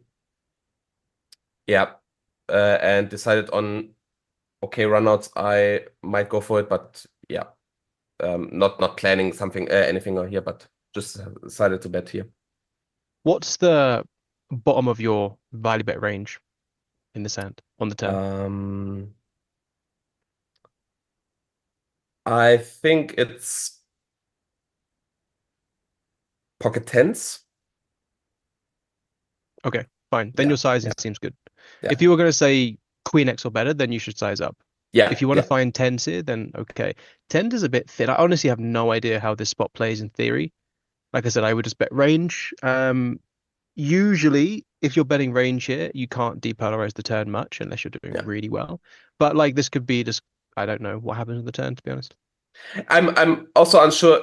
So if I think he's betting more Queen X than GTO would on flop. Therefore, he's landing with less Queen X on the turn, and I think that's the reason why I could go a bit thinner on turn with hands like tens or jacks than in theory. That would be my assumption GTO's here, betting ace queen like most of the time on the flop and betting king queen like 33% of the time on the flop. So I don't know. This is in position, you're saying. Yeah, I think they are betting more frequently than check too. Okay, so you want to find this out. This is fine. Yeah. You want the guy from Croatia? I think you're thinking about Cruiser. Yeah, I mean, Cruiser's a good player. Just responding to chat, guys, because I know you're engaged in this hand. And so, call and 4 diamonds river. Yeah, pretty interesting river. I think after calling on turn, we might have tiny amount of showdown value, but so he has some diamonds that he obviously called turn, but I think I don't know if I want to estimate my showdown value. I think it's like 10 to 15%. I think you've got 0. What Zero? hand do you beat a showdown? I can't see any hands here. I don't know. How about hands like, I don't know, Jack 10 diamonds? You lose to that one, and the other ones will bluff. Yeah, exactly. Yeah. That was garbage. I think you have 0 showdown here. Yeah, You need to just work out if he folds enough relative to your bet. I don't think there's any other check call or check win ideas. Yeah, I think check call is the worst line I could take here. So I think it's either bluff or give up. And in game I decided that I would definitely have some diamond combos here after checking flop.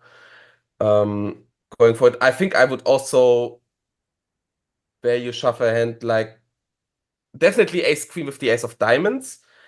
I think for that SPR, ace queen without a diamond might be the threshold. But I also very rarely studied 4-bet pots, so I don't know what's the very threshold here. I think ace queen can go for it, but I'm not quite sure. Yeah, I kind of agree with your. I think ace queen no diamond can shove, but I don't think it's mandatory. Yeah, but all of this is stemming on the flop, which I don't know what imposition is supposed to do versus your check. So yeah, everything is a little bit haywire in my mind. In positions I meant to wouldn't like bet your mix hand on the river. everything, just if it helps Clanty on flop, they're just playing like a really mixed, like semi-polar kind of betting strat. What is my global strategy on flop? It's about 68%, 64%, sorry, bet and 36% check. So Okay. I did look at this when you said you're going to open, and my aggregations is betting range, so it's like different ranges. My aggregations are betting 33 and 50% for like full range, so it's like a really good board in my game plan. So yeah, that's going to skew things as well. I probably wouldn't bet your hand here. I think imposition just does pretty well. I struggle to find the folds. You actually block some natural folds in this range, like ace five. So yeah, I think I would just check fold this one. Don't think you're gonna. I mean, imposition can't really overbluff this spot, and I don't think it's very easy for imposition to overfold either. So yeah, I would probably just give up. And do you think he's overfolding the region 9s, 10s, jacks here with a diamond?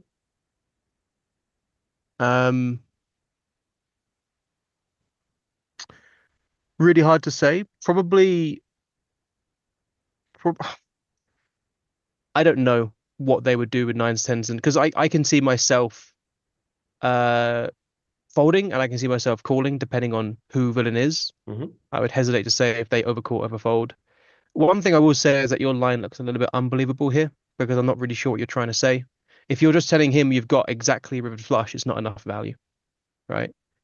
You need to have other hands like the kings, aces, queens, and if you just bet them on flop, then yeah, your line's a little bit unbelievable to run a runner flush, which also, by the way, king jack of diamonds would just probably bet the flop as well. So it's a little bit hard to like land on the river with the value shove here. So I feel like they could therefore call, but I don't want to say they would. Yeah, it's a straight mix at equilibrium with jacks and 10s. 9s is actually, like, I was quite shocked by how nitty looking the turn defense strategy is. Like, if we go back to this node, it's already folding 10s as button. It's kind of giving out a position credit for like having checked flop really quite often with kings and aces. And I think Pool is over defending the turn for sure relative to solver. And then the question is, like, if they do land with more 10s and jacks and stuff on the river, you know, do they overfold it? If we thought they were overfolding it, it might be a good node to bluff because they would land with too much. But if we don't know that they're overfolding it, then it might not be in our favor that they land with too much of that. Yeah. What's imposition doing with gut shots on the turn, like 10-9, jack 10? Because that's going to be a natural folding range. I don't think people but will they call. are mixing a little bit of call. They're folding more than they're calling. Because that would probably be a region that doesn't arrive enough. I think people would just bet the flop with those hands and fold the turn. So like, yeah. Overall, I wouldn't bet the river. Okay. To be honest, but I wouldn't be against bluffing other hands. Or it's just like your range is just kind of cooked in my mind on this run out once you don't bet the flop. Especially in human land. In GTO land, fine, although there's lots of different versions of GTO, but like in human land, I think people just bet good hands and flop on this board. It's pretty innocuous. So easy to overbluff this node, Kevin, as you, because like the solver gets here and knows it's like a bad run out for range, as Clanty says. And then it also knows that like if it gets here with the king jack of spades, it has a pure give up, like an absolutely pure give up with that hand. And then it's like sometimes bluffing the best looking blockers. So if the GTO is to sometimes bluff the best looking blockers, you know you're in a really shitty, miserable spot. And then like you can also infer that like a thinking reg is going to realize that you rep very thin and it would be very easy to overbluff. But I don't know, it might be a line that isn't too bad, like against the average player at these sticks. I think a lot of your bluffs are supposed to be ace king, which I think maybe you would miss, right? I would find that on the turn, but I know that's a thing that people are not really willing to do. Actually, I had one of these hands today in heads up where I delay bet ace king. And I remember thinking that this makes sense to me, but I don't think people are very good at bluffing ace king, let alone delay bluffing ace king. I think if people want to bluff ace king in a flop pot, they kind of just start the ignition on the flop. They don't usually delay it when it seems pretty innocuous on the deuce. But that, to me, seems like your very natural bluff here because you don't have offsuit hands other than ace king on the queen that are unpaired. So I think I would find a check on flop with ace king. And I think I would occasionally find the bluff on turn with at least one diamond. I think ace king without a diamond, I wouldn't find that often, if ever. Okay. That's good, because I think not many regulars at your stake will find ace king with a diamond bluff on turn, to be honest. That would be my instinct. Yeah. I mean, one, we can obviously bluff diamonds, and but also we can hit the ace or king without completing diamonds. So yeah, good stuff to The implement. Mathematical says, Cool. So I'm sorry, Luke, go on, and then I'll deal with chat. No, I wasn't going to say anything. It's very difficult to decide which bluffs to give up on river or what's some heuristics. The heuristic is really like when a 3 flush gets there and you're not in a great world for range. Like if you have like called earlier and a flush completes and villain checked back the turn or something, like you're going to just be bluffing river with a lot of stuff that has low showdown value and you're not going to be selective. But when you're in one of these worlds where you do have to be selective because your range is doing worse, a good heuristic is basically to block the newly rivered nuts, right, when you're bluffing. And it could even be that like almost all of your bluffs come from that region in worlds where villain is just like strong and you're not. Yeah, I actually read Mathemagical's question, and that prompted me to ask you about the ace king, because I think the only bluffs out of position is allowed here is ace king. I would not bluff anything else. Well, Clanty, in this line, I can tell you that once again, you are basically the solver, although you did miss 9 of spades, 9 of diamonds at 60% frequency, but at trace arrival frequency. Yeah, that makes sense. Yeah, but yeah, that makes sense. But excluding the 9-9 bot bluff, ace king seems like the only like natural line here, and then everything else just folds or check folds because it just blocks. It's really hard to have a bluff here that's not ace king that doesn't block folds. Yeah, because you don't have ace jack and your jack 10 and all these kind of bait hands like king jack, jack 10 actually block a lot of folds. In position shouldn't be calling queen jack much, I don't think. Because it just tends to not do much. You don't really have much. I mean, I'm sure queen jack is mixing, but it's not a snap call. So it's not like you're really in love with bluffing jack 10 for that reason. Yeah. Like if I had jack 10 here, I think I'd rather bluff jack 10 of clubs before jack 10 of hearts, if you know what I mean. Okay, moving on. Yeah. So let me just search for that hand so I can provide some history. This one. So we play again. Okay, not that many hands now. 300 hand sample. 2015. So more on the tighter side. 10% free bet. Hold to free bet 25%, but low sample. Sure. Yeah. So either way, pre-flop, Clanty. Happy with either?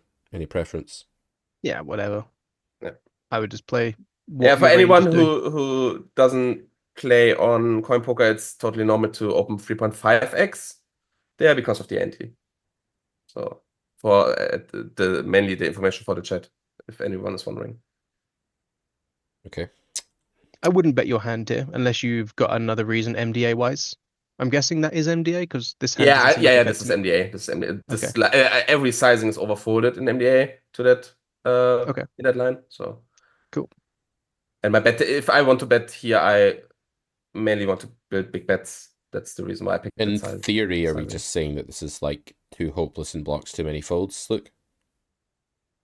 Yeah, like you can bet 4-3, but not 7-6. You can bet 9-3, but not 7-6. It loves that. Like this one loves that stuff. The backdoor plus the unblocker. It's like it goes wild for that shit. It's like catnip to the solver. The unblocker plus the backdoor. Solver's literally like frothing, like fucking thinking about the unblocker.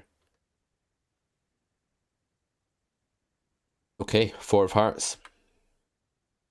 Yeah, we picked up some equity, of course, which is nice. Yeah, this is an optional bet, so definitely not mandatory. But if we decide to bet, I think going for the overbet is fine.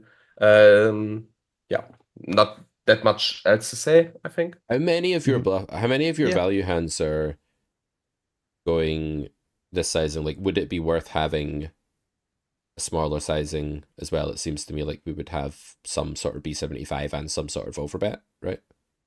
I mean, this is a quite wide range spot, so we can definitely have some B75 here, especially with like the worst Jack X combos or good 8X nines and tens. Although tens going to 3-bet, nines not pure. Yeah. So I can see definitely a world where we want to be 75 also, some hands. Yeah. And overbets for the best Jack X 2-pair sets. Yeah. And then we hit a 6. And villain B10 donks. Man, what a crusher. Must be an absolute beast to play the B10 donk. Scared. Yeah, I was auto shove the spot in my mind. I think he's just told you he's going to fold the river here. I would rather he donk than check the river, honestly. Just extra money to me. So on that river, I don't remember the timing, but what would you have done if checked? Would you just check back for showdown? I'd probably shove it as well, to be honest. But that's only because you've kind of got this far. I didn't think you should arrive, to be honest. Yeah, that's like a common thing with MDA is that like people can be a little bit short-sighted, so they'll say the guy will overfold the flop if you bet, but they won't tell you about the fact that they don't reopen enough on the turn or they don't defend enough on the turn. So you can also just like delay stab turn. Yeah, that's true. It's like I try and think of it as a color system where red is aggressive, blue is passive, and purple's hybrid. And I'm pretty sure if you look at the MDA across all the lines, which is stab flop, delay stab turn, raise versus delay stab, or delay c-bet if they bet small, pretty sure you don't have to go red here, which is bet. And I just don't like bets because you've got virtually no equity. Best case scenario is you turn a gut shot, or an open-ended, sorry. Yeah. So there's multiple ways to skin a cat, and our hand is indifferent across MDA, but theoretically lends itself to a certain way. Therefore, we actually have MDA in this model of thinking. We have MDA as the baseline, and then in a turn up for the books, a somewhat paradoxical take, the theory is the kind of deciding factor. That's really cool. Yeah. I never thought about that, but it's true. The MDA is good across multiple. Basically, what happens is people don't check a good enough range on the flop. The reaction to that shouldn't be so short-sighted as just to bet the flop. Yes. This is it's going to sound very condescending, but it's kind of a low stakes thing, and I used to do this myself. So I'm like speaking as my past things that I did and the past things that I used to like experience in the Zoom pools is that people start blasting. There's this kind of like if you were to view each stake and you were to kind of graph it by how much money goes in the stab and c-bet lines, you would see more money going in at like NL 500 and NL 400 than you would at like NL 2K, because at like 500, 400, people have learned that you can like blast these nothing hands, but then they just do it too much. And then eventually they realize that you got to slow down. And this is like case in point as to what's happening here. You didn't think about the fact that this hand can just like raise the turn if he bets too small, and it can delay bet the turn if he checks again, which is, by the way, like a golden ticket. If he checks twice, just bet everything, right? At that point, you don't need to give him the room to like check a third time on river. So yeah, that's my take. And as played, I would always shove here, because I don't disagree with you. I think his checking range is too weak on flop. It's just like how I would navigate versus that. But if you get yourself here, I think you just have an auto shove. I think after overbet on turn, he, at least in theory, should land with less. I mean, I think his range is generally screwed, or has less flush draws in after checking flop. I think even on 200, it's more natural to just bet the flush draw. And therefore, I think this card is definitely better for my range. Flush completing, I can bluff the flush draws on turn. He otherwise can't call like every flush draw on turn. He can call the flush draw, and he can probably call, I think king high is close, and of course pair plus flush draw he can call. So and also I think if he's going for like B33 or something, I would give him more credit towards a hand that's not going to fold to a shove. But yeah, I think B10. Yeah, that's it. You're like getting to what I was going to say, which is that you're talking about all of these flushes in his range the ones that can call the turn drawing. But I think very, very, very few of them actually donk river. This is like one of those cases where people know it's a thing in theory, so they'll do it with their Jack 9 of diamonds. And then when they sit there with their Ace 8 of spades or whatever, they just don't donk, right? Because this donk is aimed at stopping the villain from bluffing. When you've got the 7 8 of spades or whatever, people forget that they can donk 7%, 10% because they're so ready for the imposition shove. Yeah. So, yeah, this is just like, I eat my words if this guy has a flush here, but I would just shove. You might get, occasionally hero called by some middling hand, but for the most part, I don't think you'll see a flush. Yeah, I was just gonna ask, is the donk go ahead. really even like a thing in this one? Because it just feels so bizarre on a river that's completed all the semi bluffs and the rest of impositions ranges. Okay, there's like even 5-7 gets there, right? Like if that bet flop, okay, there's some air, and then there's like former value hands like sets and 2 pair, and then new value hands which are incredibly nutted like flush. So I guess I just don't understand what the donk is doing theoretically here. Or is it just someone that's like taking an exploit line to try and stop you from bluffing? What do you think, Clanty? Like, is this a thing at all? I think, as you say, it's an exploit line to get him from bluffing. But in theory, yeah, I think it's a thing. This is the equity lead that I was talking about. When out of position check calls a giant sizing twice and the range fills up, yes, in position like hits some stuff, but out of position has nothing. Hearts are also the backdoor draw here, so they have less hearts compared to in position versus the big sizing on flop. So out of position probably has like 66% equity here. So if they want to be clever, they can find 10%. I wouldn't recommend finding 10% here. Even more to the point, because people don't execute it very well and they typically lead their, I don't know, king jack of diamonds, but they forget to lead their flushes. So I think they're really open. Yeah. Okay. And in game I came to the sorry. Sorry, Kevin, I'll let you talk about your conclusion in just a sec. So the final point, look, just so I understand it, with the equity lead is that it's a tiny sizing, and the idea is that if you do it with a range that's like 8% bluffs, that is actually the pot odds where I just guessed that, then actually in position has to call some bluff that beats some of the bluffs, basically, or something like that, or like a bluff is now indifferent between call, fold, and raise or something. I don't know why it's done. The reason why I know it's a thing is that I looked into river donking. And I looked into it enough to decide to not do it because it's way too stupid, in my opinion. Way too AI. This one makes sense to me.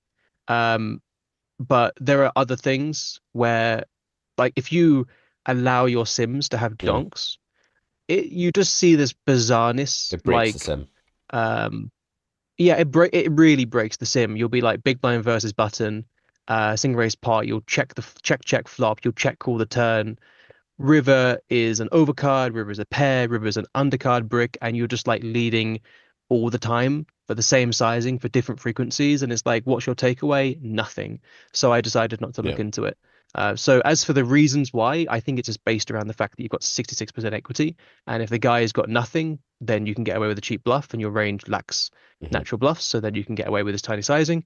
But yeah, I still wouldn't recommend finding it. Like I think river donking is the only thing I looked into deeply and had the conclusion of I just don't understand. Like, because Pio doesn't give you captions for why something happens. It just gives you the raw frequencies. And it was just so frustrating, actually, because picking up heuristics was so difficult. Yeah. I guess you could go to the next node and see if there are some would-be bluffs in positions range that actually call at a low frequency because they beat some of your bluffs. And then, like, I don't know. It's one of those weird things. Like, as the sizing gets smaller and smaller and you're out of positions, you're not, like, action closing here by checking. A tiny bet and a check functions similarly enough that, like, it would be hard for there to be a huge EV difference between the two. And that might be enough just to say that and then just, like, be done with it and move on. But anyway, cool, Kevin. So what was your thought process in-game, and then what do you think about that now? Yeah, I mean, basically, I came to the conclusion that he's not doing this enough with flush draws, as Clanty already said. And I also think that if I'm going to shove now, I think my fold equity is higher than it should be. I think if I shove 80 into, what is it, 70, or then total of 150, I need like 55% or something. I think I get that. So yeah, I decided to shuffle. Nice. So. Very good. Nice hand. So I think we're going to have Easty coming on at 1. It's Easty's slot. We can do another hand or two. What time is it now for you? 10 to 1. When have you got to go, Clanty? Cool. I've got to go, yeah, fairly shortly, so that kind of lines up Okay. well with me. So we have an open. And you peel. Yeah. So the player types, the open raiser plays 2016 over 1k hands. And the caller is, so I think he's some type of regular, but he's playing really weird. He's playing 37-23, 9% free bet, 36% fold to free bet. So he's really like playing like every flop. So he's really, really wide. And I think I have to read that he's definitely over bluffing flop and turns, but he's definitely under bluffing rivers. That was my read over that sample. So every time when I bluff catch rivers, I was losing, and every time when he was like barreling flop and turn and give up river, then yeah. But 1k sample is definitely not enough to have this conclusion overall. But that was my read so far. Sure. Yeah, I treat these guys because I sometimes face them, and I put them down to like casino reg because that's kind of how I think they are. They're a regular of some kind, but they're not astute. So yeah, I just kind of put them down as a guy who plays live poker for a living or something to that effect. So yeah, they're not a fish, but they're very close to a fish, and you can definitely be very exploitative versus them. Yeah. So this bet size from him, I guess, makes some sense, but I'm pretty sure he's not doing it for the right reasons. Probably he's betting too many hands here. Yeah, I was thinking that if he's going to lead or going to step the spot, I think bigger is sizing that I want to use, because I really want to polarize here if I bet. But so like 3/4 would be my sizing, but yeah. So bet sizing on the flop is really overrated in general. Yeah. But it's the reason behind a bet. So for example, if you ask the solver what the right sizing is, I'm pretty sure it will say your sizing of 3/4. If you ask solver to bet half pot instead and then compare the EVs, it's going to be it's going to be probably 1/500th of the pot, right? And the pot's 7, so you've lost nothing. Yeah. But if you ask the solver to bet half pot, it would also not bet very often.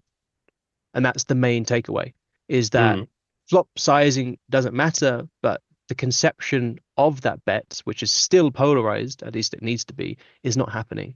So therefore, you can assume this guy is too depolarized. That's the real thing that matters.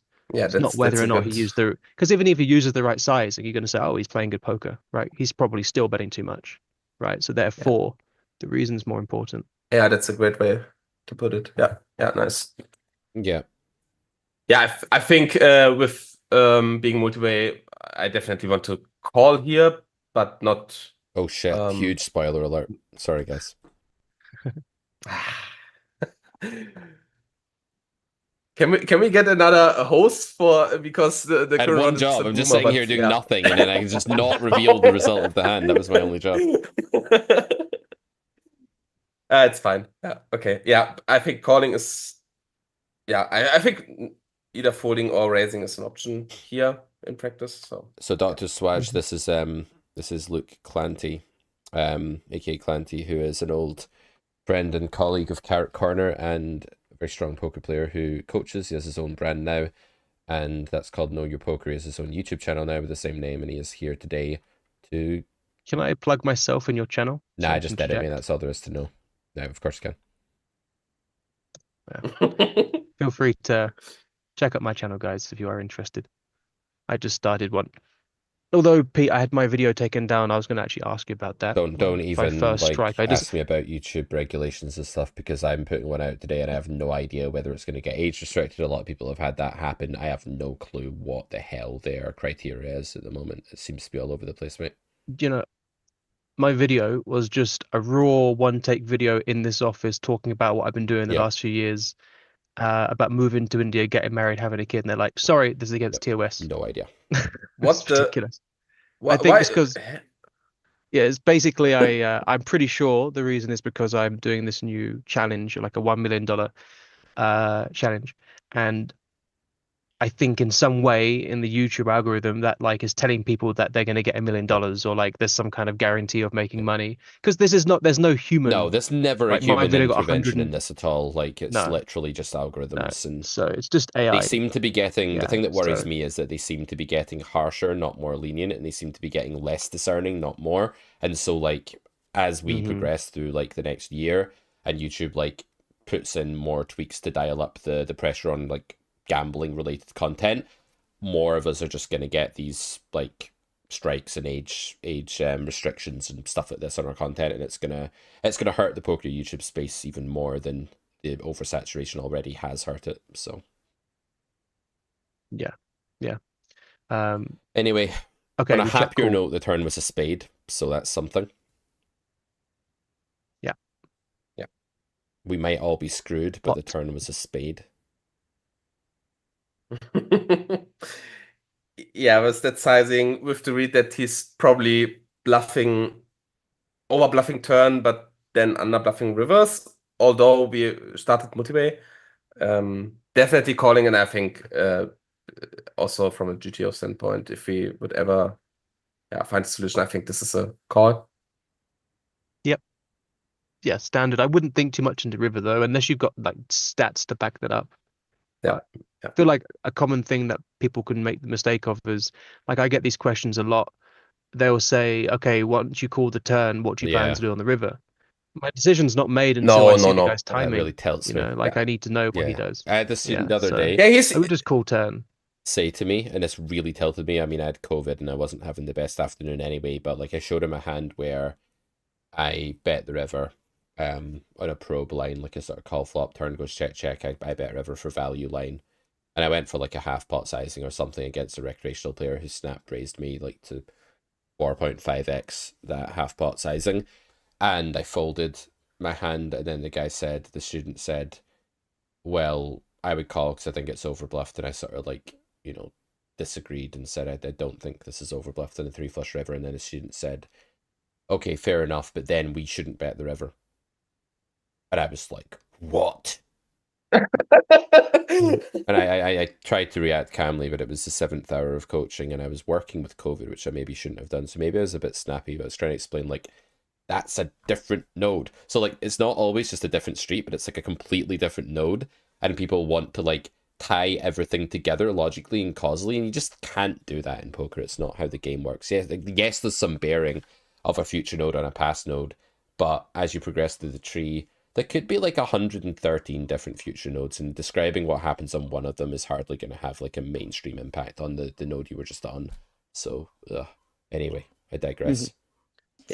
I play live poker from time to time now, also in casinos and home games, and sometimes I hear stuff like, if you bet on the you shouldn't bet on the river in position.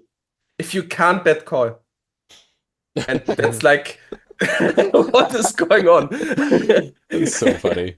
All right, so Kevin, did you I'm guessing you just called the river here. It looks like the most normal thing to do, or did you? Yeah, and I was really unsure. That's why I put it in for. So I think I would just call as well, but maybe I Clanty also will disagree. did But just call. first off, just want to give my start with your reasoning, Kevin. Why did you like not go for raise here? So maybe I overestimated that factor, but as I said, I think he's definitely now under bluffing the river. I'm not sure if he's over merging the river. Why is he under bluffing, by the way? Because you just said that you didn't really give any reasons for it. I don't understand why you think he's under bluffing. I said at the beginning of the end that I saw this guy several times bluffing flop and turn, and I think he's overdoing this, but then under bluffing river. So if he's and every time when he's going for the triple over that sample, then I saw a value hand. So I would assume from that sample, also with the action sequence and the bet sizing, and he was betting, or he's a guy who's playing very fast in general, so he's not taking like. So I'm not sure timing that his criticism. propensity to overbluff or underbluff the river has anything to do with whether we raise. Like I think whether we raise, we need to like isolate his value range and ask how much of that we beat after he's paid off. Right? Yeah, sure, but yeah, you're absolutely right. That's not that would be an argument for like folding, but we're not taking it to that extreme. I agree, right. agree. So to me, this just looks like way too thin, even in theory, to jam. Like I would think this is too thin, unless like too many. Maybe I'm wrong though. Maybe too many of the better flushes go in a bigger sizing than this in theory, and therefore you can jam this. I don't know. Luke, what do you think? I think in theory you probably can't jam, or it's like I don't think this is ever a pure jam. I'll say that. I think best case scenario in theory, you can mix. Best case. Reality, I would always shove. 2 reasons. Firstly, the guy's 37 VPIP.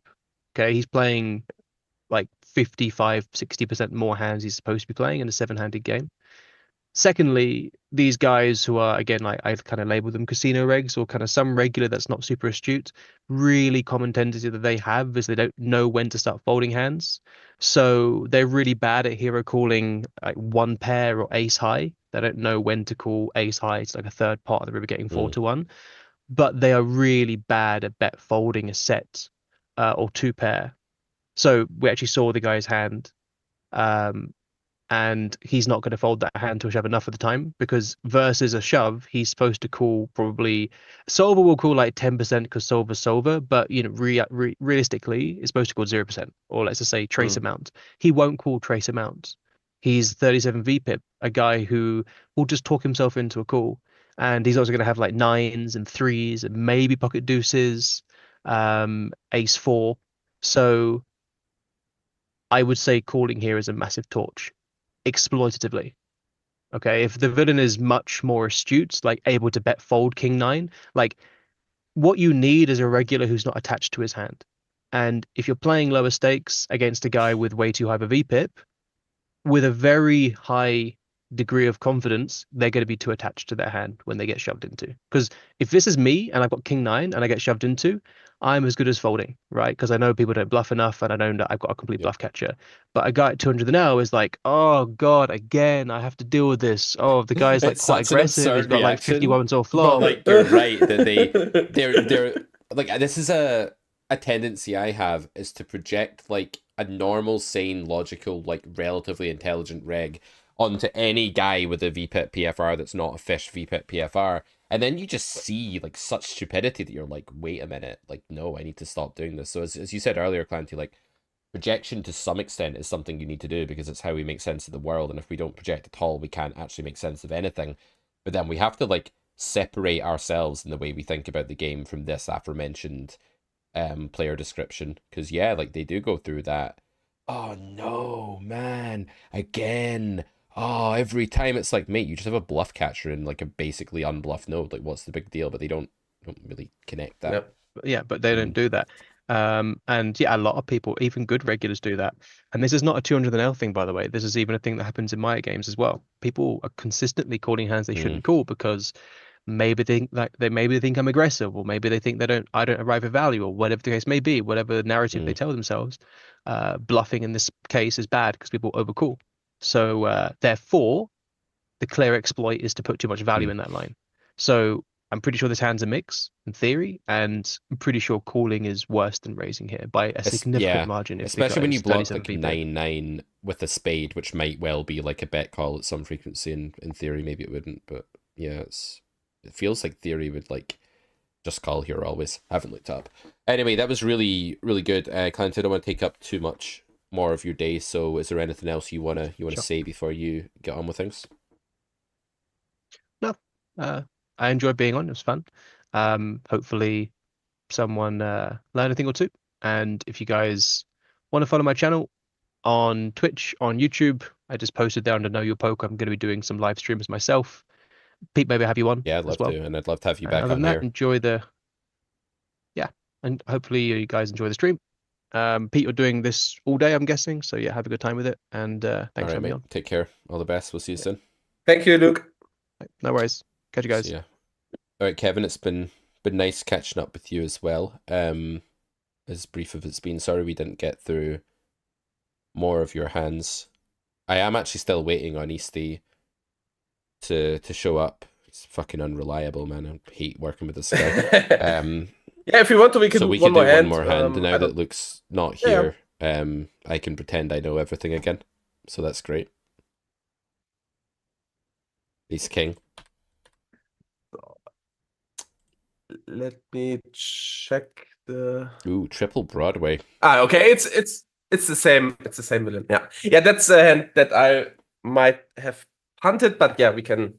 I mean, with the that's a nice label. That Clanty has given the reg, the casino reg.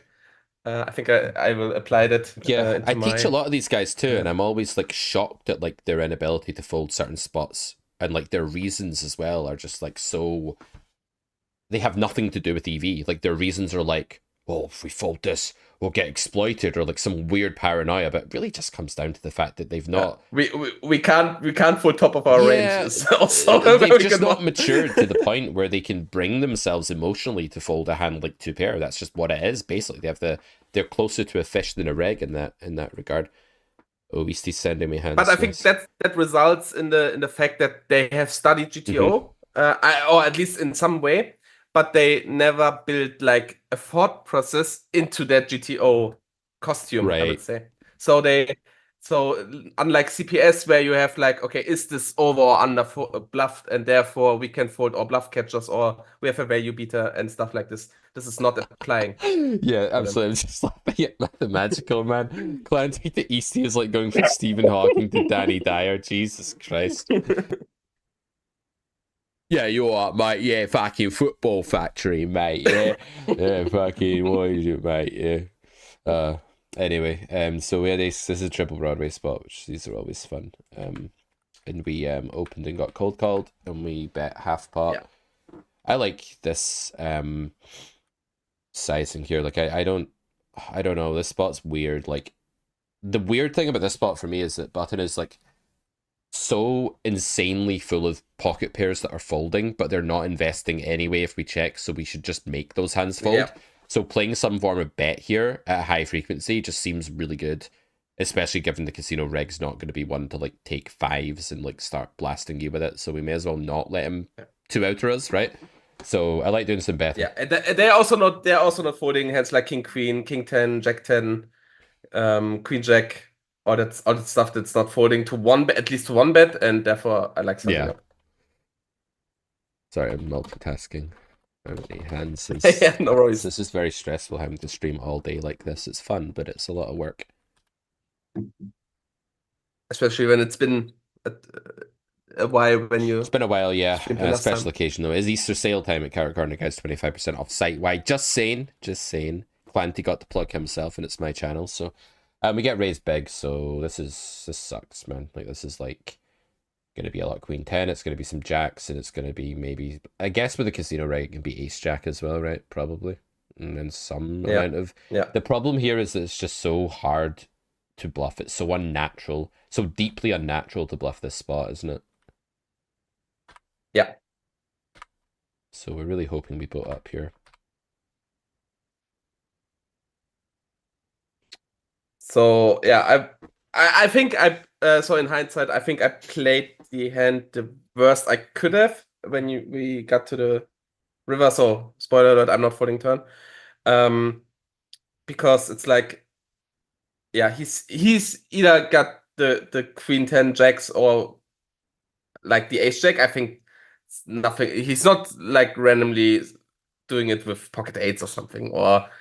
I also think he's lacking the Jack 10 bluffs, and the pair plus draw bluffs are not. Yeah, I mean, he might have like 10-9 of diamonds or something sometimes as well. Yeah. This is grim. I'm kind of thinking just like call turn fold river maybe. Like if he has ace jack here, presumably he doesn't just go 3-ball with it. Like surely, I don't know, maybe sometimes, but yeah, I'm thinking I actually like don't mind leaving the possibility of getting away from this on river.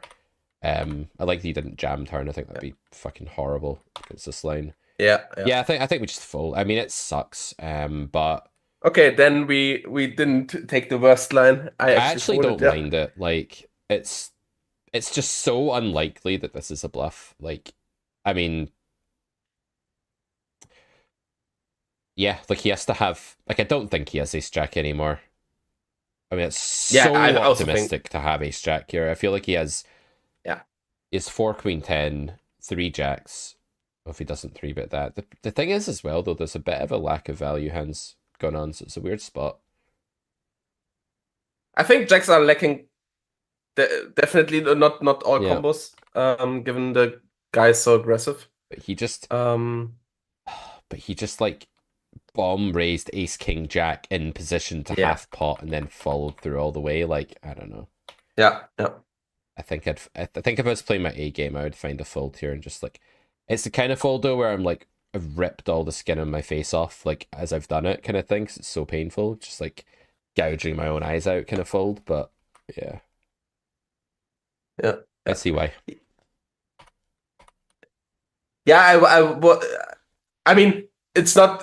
we stated some weird quotes from we can't fold river when we call turn.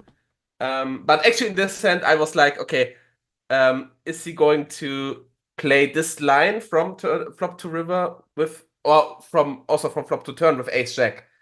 And I wasn't really unsure with that, so I was like, after the hand I was like, I just probably fold turn, but I think that's a bit too early. I think the problem with folding turn is that, I mean, 1, ace jack is still there. 2, you noted that this guy bluffs like earlier streets but not later ones, right? It was like you're kind of read. Yes, so to Swaj's point, like, could he not just blast off with jack 10? It's like, well, yeah, he could, but that's definitely only there suited, and it's very unlikely to raise flop. It's very unlikely he's there with jack 10. Like, if he is there with jack 10, he might blast off with it, but to raise the flop with jack 10 just isn't in the playbook of most casino regs. It's just not a thing that's in their playbook at all. So I think we have to be a bit consistent with the player type here and say, if we're going to accuse this guy of calling off king 9 on that last 3 flush river, we kind of also have to accuse him of not being able to raise the flop with jack 10, I think. Yeah. Otherwise, who are we painting here? You know, what kind of, like, it's an inconsistent figure we're painting otherwise, I feel. Yeah. Also, I like your metaphor of the hoops, and I think calling instead of free betting jack 10 is, I mean, he's definitely calling jack 10 sometimes, but also free betting, and then definitely the fact that he's under bluffing on or not raising enough this combos like jack 10, king 10, king queen, queen jack, with also with backdoor flush draws, but also like queen jack of hearts. I think he's definitely not having those enough. It's a pretty grim spot. All right, Kevin, I'm going to take a quick I'm going to take a 5-minute break, guys, actually, because I'm going to grab something that I can actually eat, like, at my desk here. This is not going to be a day. I got, like, a lasagna from the shop, and I was like, I'll make the lasagna at some point. I'm fucking making the lasagna, man. This is going to be a day of eating crisps. So I'll let you get on with your day, Kevin, and we do have more hands to go over at a future point if you come back on or whatever. I hope to do a bit more streaming, so we'll see how it goes. But yeah, been a pleasure, and you got some free coaching from Clanty, which is always a win. So yeah. This is like also to meet him, like have a chat with him. That's was really great. He's a beast for sure. Thank you for that opportunity, and also address to the chat. Use this 25% sale to, if you didn't get the CPS yet, to grab it. It's really, so if you want to have a career in poker or want to become a winning player, definitely go for the CPS and the Great E. Or directly get the golden. Do you already still sell the golden pass? Yeah, golden pass is £400 off. Kevin was not. You think I had a gun to his head right now? He was not put up to this, but yeah, the golden carrot is 400 off for the Easter sale. Everything is 25% off. So yeah, it's a good time for sure.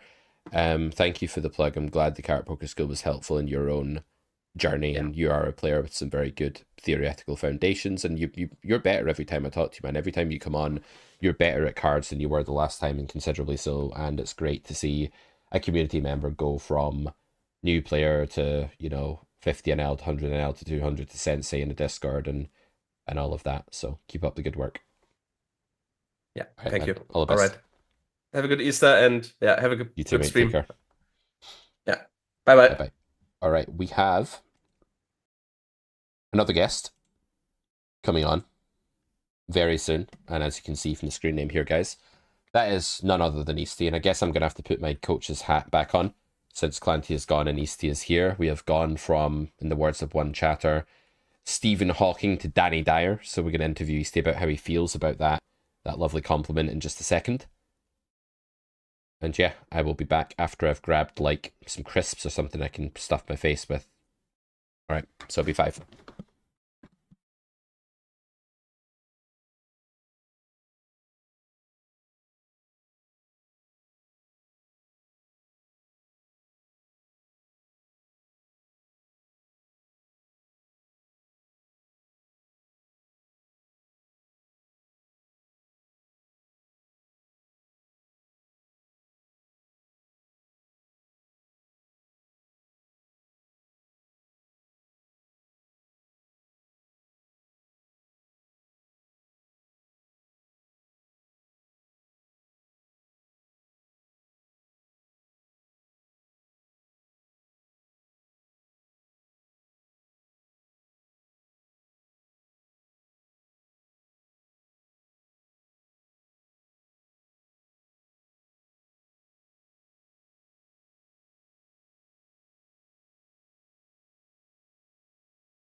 Okay, guys, is my sound still good? Because it wasn't when I left the last time and came back.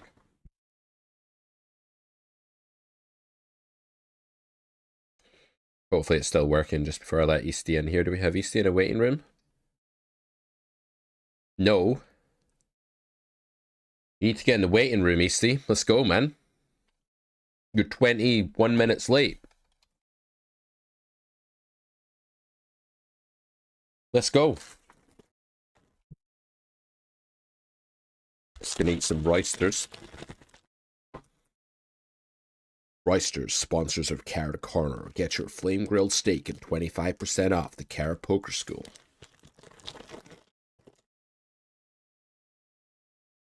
Sound check 1, 2. Looks like it's working. What crisps are we munching? Roysters, proud sponsors of Cash Injection. Get Cash Injection and your Roysters at carrotcorner.com. Any other questions?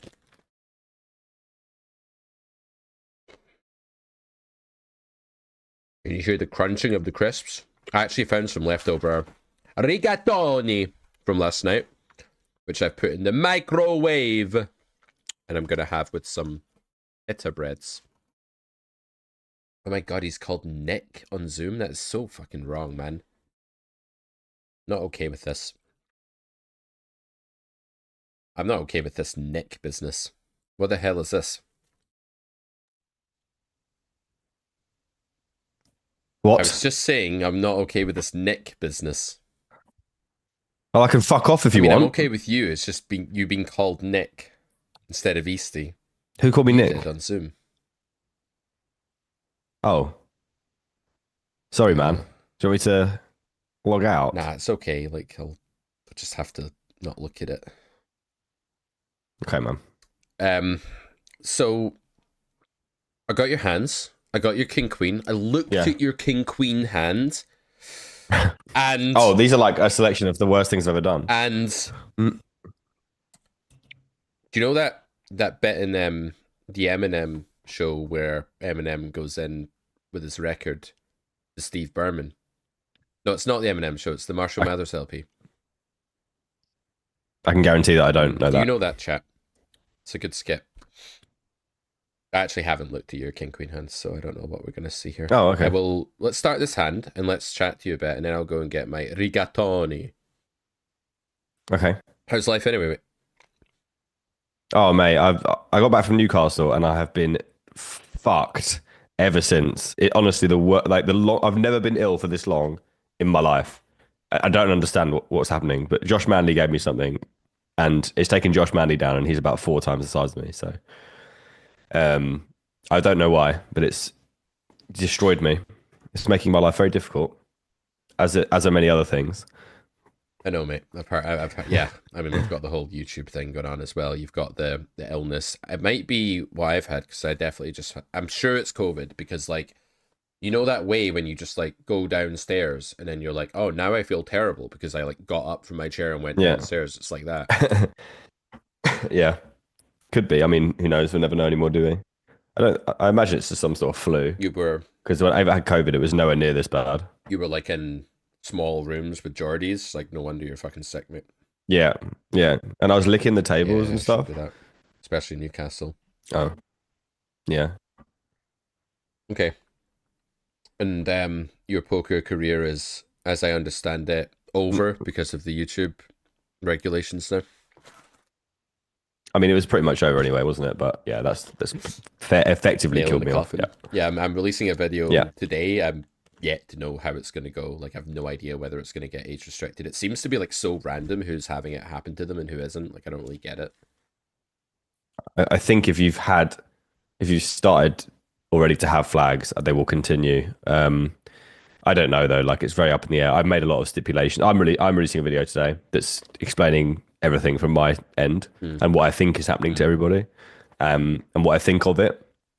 Hopefully, if it all comes together, I've got a few people to rely on to get back to me to make sure it does get out on time. But yeah, I won't be releasing normal videos at the moment. So we'll find out if the algorithm is like upset by this and whether it's truly on some kind of power trip and it's being an evil dictator or whether it's just random. Because if it takes down your video right away, you'll know we're dealing with like an oppressive dictator of an algorithm.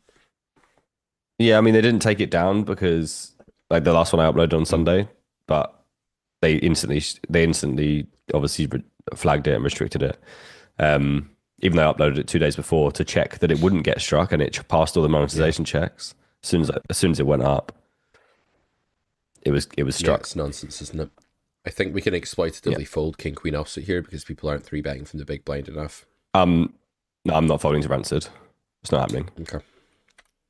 So I mean, I don't know if we can have stats on it, but if I showed you some of the hands that have played against this guy, you honestly wouldn't believe it. I mean, I don't really want to sit here and debate fucking king queen offsuit cutoff versus big. I just don't want to do that anyway. So it's not. Well, you started it. No, Jago started it, and then well, no one cares what Jago thinks, thankfully. Continent came in and said, it's pretty much for the 4-bet anyway, Oh, I forgot where we were. I was like, I need to start banning people for telling me what they think about my hands, and then I realized that it's not actually my channel. Can't do that here. This is a free speech hub. No, we don't do that here. You're not allowed to say anything about any hands on mine. Woke. Yeah. Remember when I wouldn't have been able to even say that word? I would have been banned back in the 2020. I remember. Days. God. Call flop against someone who is he good at poker or is he rancid at poker?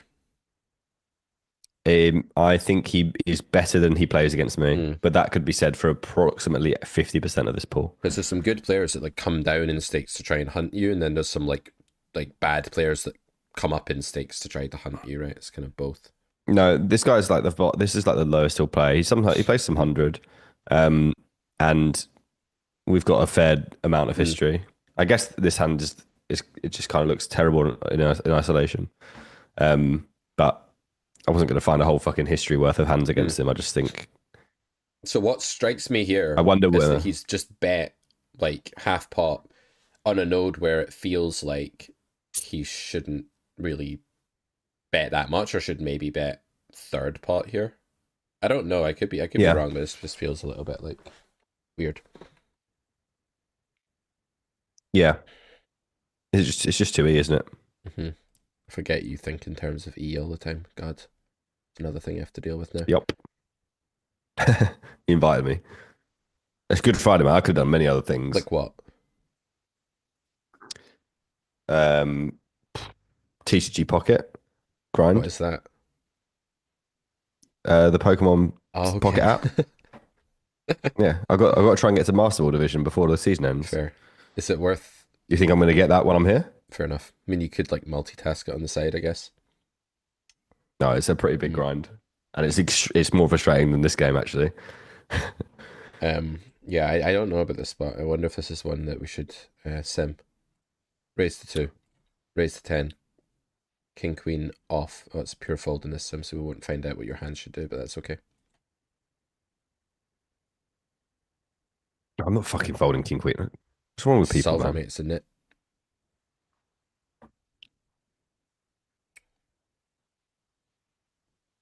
Okay, Jimmy's on board. How big did he go on flop? It's 3A. Fuck's sake. He went half pot on flop, Nick. He went half pot.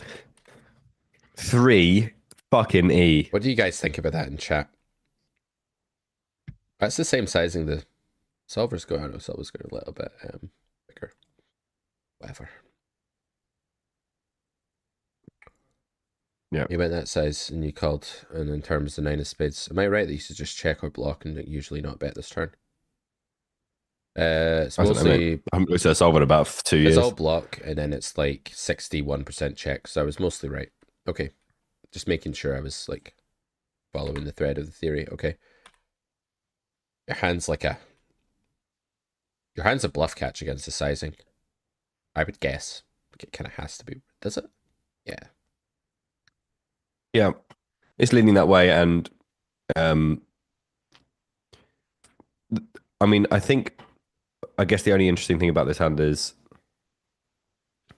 I think this guy is definitely out of line, But is this spot somewhere where people are out of line enough, even when they're out of line, or can we still fold?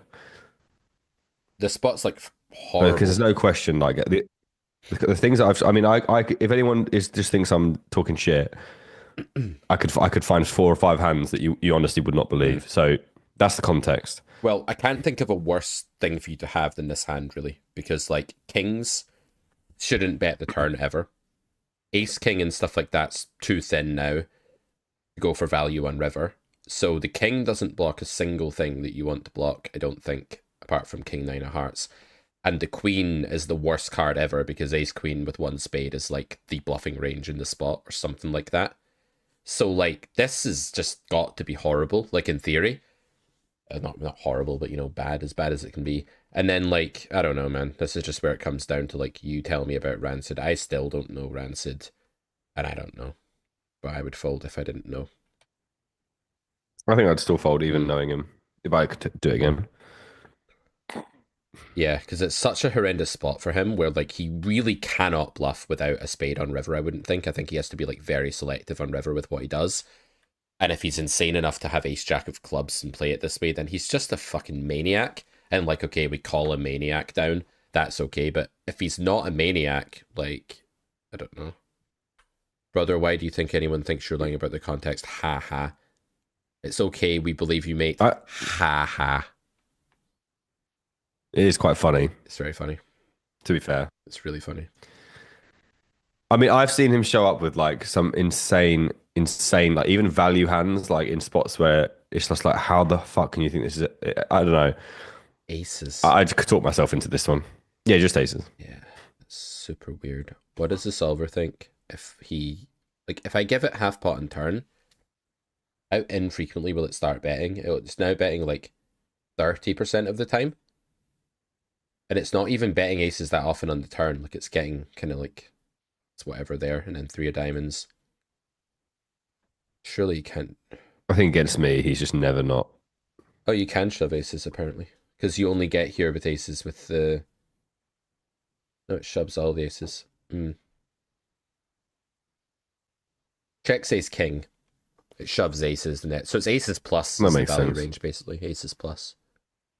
Yeah, having ace king would be just, I think. Do you want to hear about the solver's approach to bluffing? So it you can basically, tell me. Like if it's going half pot on the turn, then it's basically like it's got a pinch of like, what the hell is it bluffing? It's like 6-5 and stuff like this, like these weird unblocker hands, it seems to be. And then those are the same things it shoves on river. It's just got like a very small amount of like 2 low cards that unblocked your folding range on the turn, blocked your flop folding range instead, and then it like follows through with them. I don't know, maybe it's not the most ridiculous spot in the world to overbluff in that case, but yeah. Is king queen a pure fold by you? Yeah. I think I looked at it at the time. I was like, I need to win. I need to win like less than 30% of the time. Something.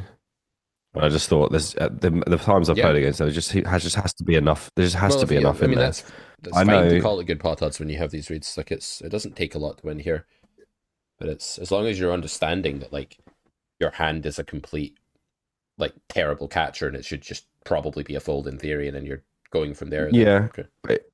But he also 3-bets like ace 10 ace jack off and always plays him like that, which I think he will. Then there's probably enough in there, I think.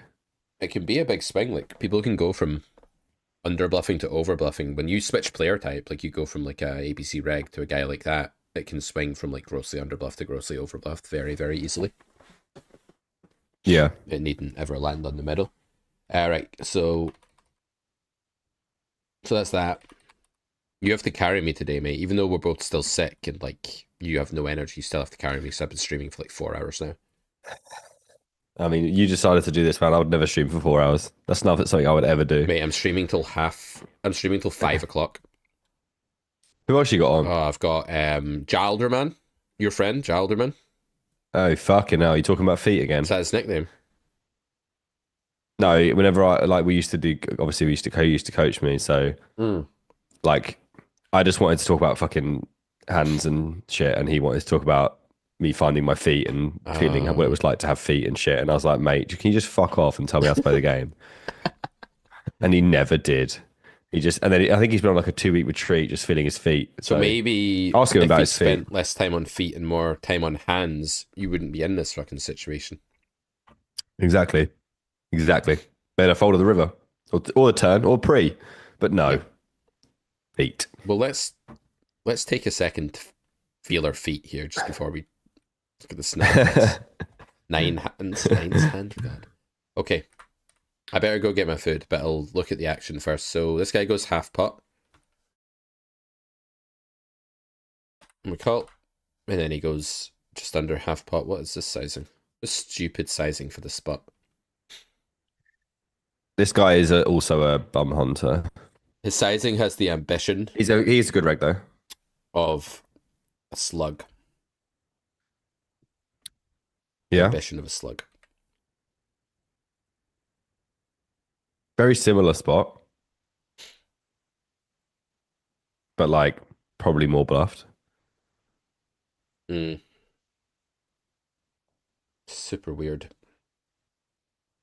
But this guy shows me the goods like the opposite amount of times that the other guy shows me the goods. The other guy just turns up with some bugs like quite frequently, whereas this guy I just call and he's like, yeah, nuts. Definitely fold.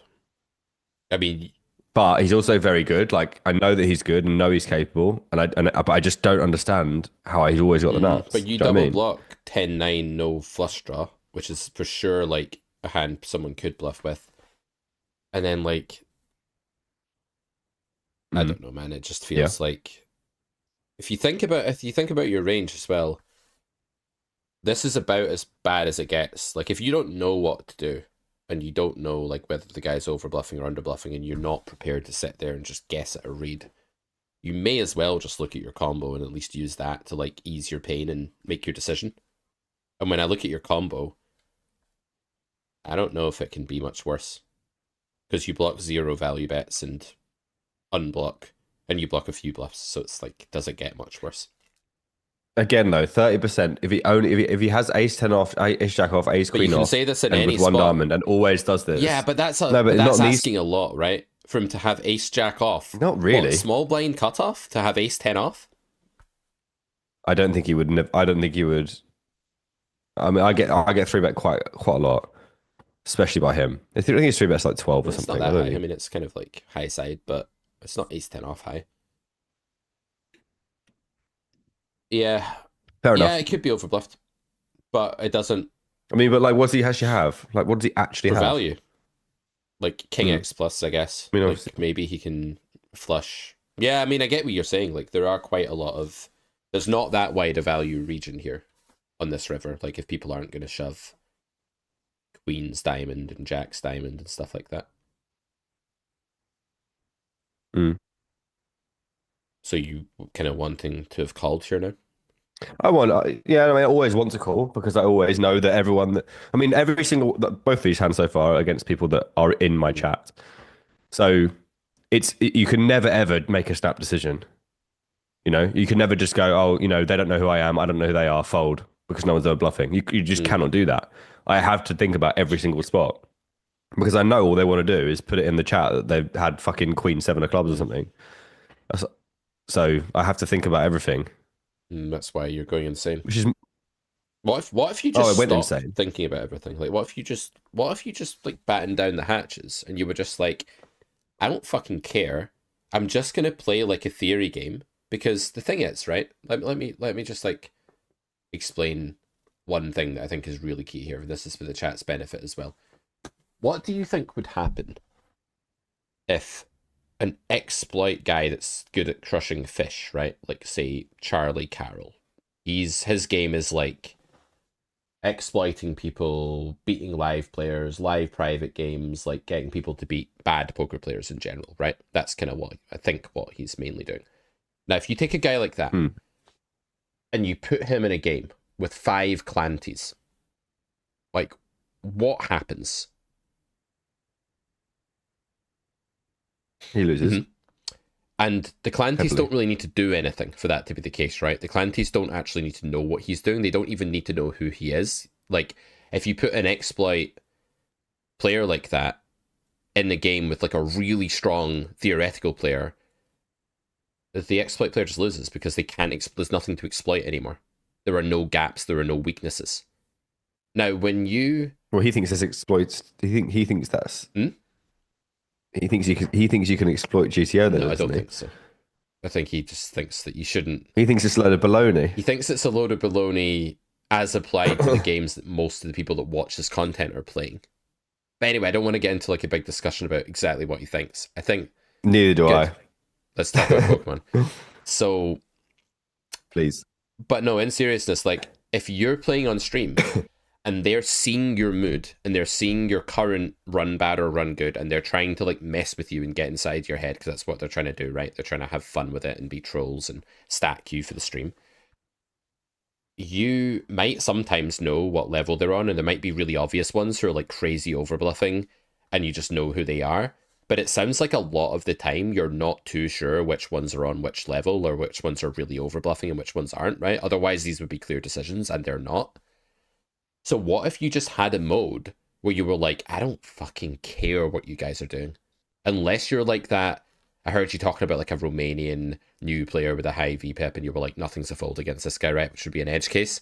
And then like the Nitty Stain guys that you go on about, the Vile Pigs, they would be an edge case as well. But like for everyone in between, what if we just stop caring and we just go, I double block 10-9, I have no value blockers, I'll just fold this hand and move on, and just not like beat the shit out of myself trying to figure out whether he's overbluffing or not. Yeah, I mean, one, I don't know theory very well because I haven't looked at a solver in 2 years. And two, if I go, oh, okay, well, it's probably underbluffed, so I'll fold, then they see me do that, then I feel like, even if it isn't true, that the next time it happens, they've heard me say that, and then they'll just drill me again. I end up in the same situation. So I don't know. I haven't really found a. I mean, I do. I guess I guess I am doing what you're saying to the best of my abilities, but my abilities are not cut out for it. But when you look at nines, there, you know that it's not a good calling hand, right? Yes, but I still want to call. But then you just and I still think about calling. You just have to like not. You just have to like get into a mode where you're like, and I just think it'd be more fun. Like I don't think the tournament's fun. I'm just trying to find a way to like suggest that you play poker that could be more fun against these guys. I don't know. I think it, unless I have a session where I just like I'm an absolute card rack and get the absolute sweets, I don't think I remember enjoying playing a session for a good while. Yeah, Jimmy, I wasn't saying that Charlie's not a good poker player or that his coaching couldn't do anything for you. I was saying that if he played against 5 Clanties, he would get destroyed. But so would... Yeah. Also, I don't think you played against Clanty in your journey from 5-0 to 200-0, so it doesn't really make any sense. If anyone, I just used him as an example. If anybody who, like, if I played against 5 Clanties, I would get destroyed, right? Like, same thing. Yeah. And that's where the argument of you don't need to be in a leveling war with someone on either side of it to do well. Like if you just are a better overall poker player and you can tell where thresholds are, like which hands can go for value, which hands can use which sizes, which hands are good calls, which hands are good bluffs. Like if you can just tell that sort of thing on all the streets of the game, like you're just going to have an edge on anyone that's hunting you, anyone that's coming after you exploitatively. If you're just good and don't have that many holes, you will beat them. Yeah, I mean, I've always known that's the way. I just don't have the discipline to. Yeah, and the thing is, it's not the way in most spots. Like against most weaker players and like people you have an edge against, it's not the way. But like when you're against a good reg that's like fucking with you in some unknown direction, that would be my approach. I think I just feel like I can't be arsed trying to figure this out. It's too draining while I'm streaming. You know, that's what I would do if I were you. But yeah, yeah. Right, I'm gonna go get my food out of the microwave, mate. Why don't you talk to the chat about something? What topic should you talk to the chat about? Oh, it's the feet coach. Why don't you talk to I'll talk to Jared. Yeah, do that. Don't get me cancelled though. Be respectful. Okay. I mean, you're going to get struck on here anyway, so don't worry about it. You're following Easty. Did you hear me talking about you earlier, Jared? How was your 2-week feet retreat?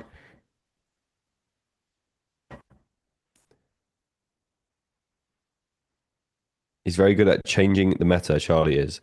I would say he's one of the best guys at doing things which boost EV of the entirety of his range. I mean, I have no idea. Most of the time your sessions have really annoying spots. If you're like having a good session to be happy, you're doomed. Focus just having fun. I mean, you can't just focus on having fun and have fun. Like, if you're crawling through 100 yards of shit and glass, and I'm just like going through all of it and like, fuck, I've got like shit in my wounds that are being cut open by the glass, and then you're on the side, Akshar, just going, just focus on having fun. Don't worry about it. It doesn't make any fucking sense. That's how I feel when I'm playing the game. It was good. Lots of feet. Good. Glad to hear that, man. What's the feet man saying? He's not said anything of any value, which is in keeping with the last 2 years of our relationship, actually. I mean, I used to be good at this game when he was helping me. I've got some cold pita breads. Believe it or not. Pasta from last night. That's great, man. Living the dream. That's good, dude. How's the little one? Yeah, he's great, mate. The wife and him are away at her sister's for today, so I have the house to myself, and I'm spending my empty eating pasta from last night and fucking looking at King Jack offsuit. Vegetating. Yeah. Fair enough. Is that redraw? I haven't seen redraw in so fucking long, man. Redraw used to be one of the prime fucking suspects of exactly what really? we're talking about today. Yeah. Yeah, he's one of the most active ones on our Discord. Yeah, he doesn't play with me anymore. Don't know why. He used to get the fucking lot off me. Min open call 8-9 deuce over bet. Okay. Call. Over bet. Call. Seems normal. No comments. Again, though. No. This is what I mean. No, listen to me. Normal. I mean, no, this is like a 30-month subscriber that watches pretty much most days. So if you arrive here with knowing that someone watches you and how you play and how you construct your range, do you think that you should not bluff this spot? I mean, I don't think you over bluff the spot. No, you don't think so? Think you're over bluffing the spot. I'd be very surprised if you were over bluffing the spot. I mean, what am I showing for value? I've got hearts, but sometimes I check back turn. Well, I mean, you also check back turn with a lot of your... Yeah, I guess in button you could be over bluffing if you like... You don't have that many ace-x here though, of like offsuit with a heart, because a lot of it is just like some pair that you don't take this line with, and then a lot of it's like ace-king or ace-queen that you don't take this line with that much. So like you don't have many bluffs like that. You have like ace-10, maybe ace-7 off with the ace of hearts specifically. Then you have like some king, queen, king, jacks. I don't know. Another thing you can do is you don't have to shove. You could play a smaller bet as well. But I don't know. Yeah. I guess you're asking me like, you're kind of saying you get way less fold equity than anyone else would here, and therefore you should give up. Yes. Okay. Well, yeah. And what's the worst hand? What's the worst hand I'm shoving here for value? In this SPR, I think you can shove like pretty much any flush. Yeah. Can I shove pocket eights? I generally wouldn't. Like, I'd just be 75 or something if I was gonna. Okay, whatever. So that's important for this. So this is, I'm building a narrative here. I want people. I want not the people. I want to try. This is why I don't enjoy this game anymore. And it isn't because I'm right about necessarily about this stuff. It's that I cannot avoid thinking about it, and it makes me think that nothing that I do is mattering. Do you know? I'm guessing what people are doing and what people are thinking about what I'm doing all the time, rather than actually playing poker, and it just drains me, and I just cannot be bothered, basically. So when I shove this spot and I'm playing against, if I'm an unknown against unknown, I'm playing on a different side against a different player, I'm going to get folds here. I know that I am. Play this spot against this player. I shove the river. I'm pretty sure that I think it's in top 10. I'm pretty sure that I said he's going to call here. And even if he doesn't call, by the way, even if he doesn't call, the fact that I'm already thinking that bores the shit out of me. Yeah, it's really boring. In a negative way. Like, it's a really, like, depressing narrative. And if it's true, then it means that you have to start playing the sort of poker where you're just blue lining and you just have it all the time. And then they'll see you do that, and then it will revert back. And this is the problem with playing in a really small pool against tons of the people that are watching you. Like, if I was playing in a big pool and they were just stations, I would just never bluff here and just print blue line and be really happy forever. But you can't do that, because the minute on your stream you start going, I'm not going to bluff because they're not going to fold against me, and you start doing that, like... Even if I don't say that and I start not ever bluffing. Yeah, maybe they don't notice. I don't know, but it's maddening, right? Like, so I get it. Like, they're always going to be a step... Like, you can't play exploitative poker against them, the regs that are watching you, because they'll always be a step ahead, because they'll see what level you're on. Like, as soon as you're on a level. Yeah. So you need to... I would say you need to stop trying to play exploitative poker. Like, if you're in a situation... Not entirely, right? And there'll be weaker spots in the pool, but like against the better regs, like if you're in this situation and you're like, he's just going to call me with everything. If that's true, you need to check. But then if you're going to check that won't be true, like the next time or whatever, and trying to keep track of where each reg is with what you've said and what level you're on, and like, oh, it's just impossible. But they can see that day, which modes you're in. They can just see that today you're giving up all your bluffs because you're in that mood where you're like, they're not going to fold. So it's just kind of, I think you just have to retreat into something more purist about the game. Like, what's a good way to play poker? How can I just play good poker? And then if they want to overextend and do lots of goofy, terrible stuff, you will beat them. And if they're not doing goofy, terrible stuff, well, you're not going to beat them exploitatively anyway by like pure giving up a spot or pure bluffing a spot, you know? I really think that's the only way you can go. Yeah, I mean, I haven't found a happy median yet, and that's why I'm not happy. Basically, you say like, "Oh, I'm." I like when I play live poker. I really enjoy that, because I know that the money that people have in front of them is, you know, usually I'm playing against people that aren't bum moneying me, for one, and two, if they are, then I know the money they have in front of them is not something they're just willing to whack in there willy nilly like 25-0, you know. So I can play live poker. No one can see what I have, and I enjoy the game. I know that I'm capable of enjoying the game.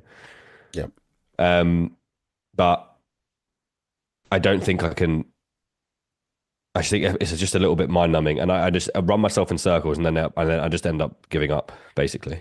And then when hands like this happen, it's just like confirmation bias, and obviously my mental is just completely poofed anyway. Like, I'm so weak. So if stuff like this hand happens, I just think like there is no. I want to be able to do. I want to be able to go bet here and like get some folds. I don't want to feel like I can't do what I think is the right thing to do. Yeah. But I know I'm getting called here too often. I know I am. Then you, like, for example, by this hand, which is at the very best of mix, I imagine, doesn't beat anything. Just absolutely fist pump calls. People are really bad at folding high absolute hand strength hands. Like Clanty was just talking about this earlier. Yeah. Even if they're like decent regs for the stake they're playing, this is just a very human weakness, right?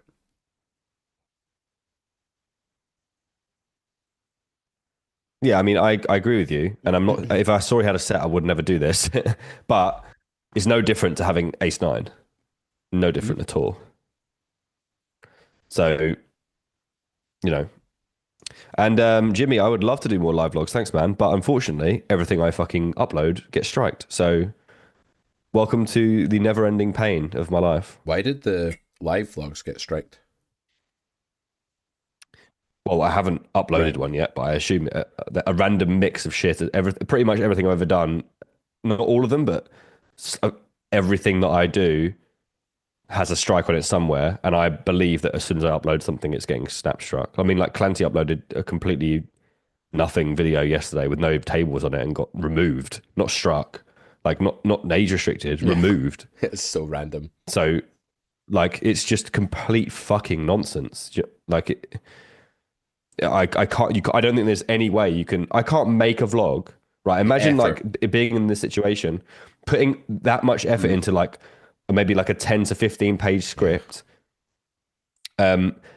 pre-uploading it to make sure it passes its checks. It passes the checks, and then it gets snap restricted, and maybe 100 people see it. Like, can you imagine, like, how much mental fortitude I'd have to have in order to do that? And even if I did have that, like, I'd hope my logical side would be like, that's just the wrong thing to do. Can't do that. 100%. I think the golden ages of YouTube and the poker industry are gone. Just gone. I don't think they're coming back.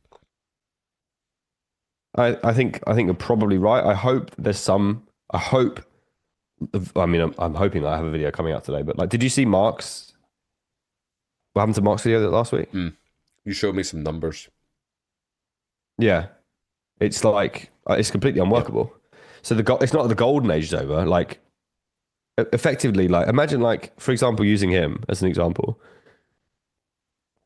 Effectively, he can't upload a video. It would be wrong to upload a video.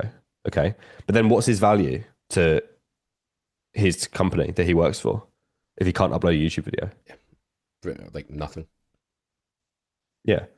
But it's not their fault. Like, I wouldn't blame somebody for dropping me for not being able to upload the same videos I do, because I've worked 4 years to have, you know, the core viewership and video series that I do.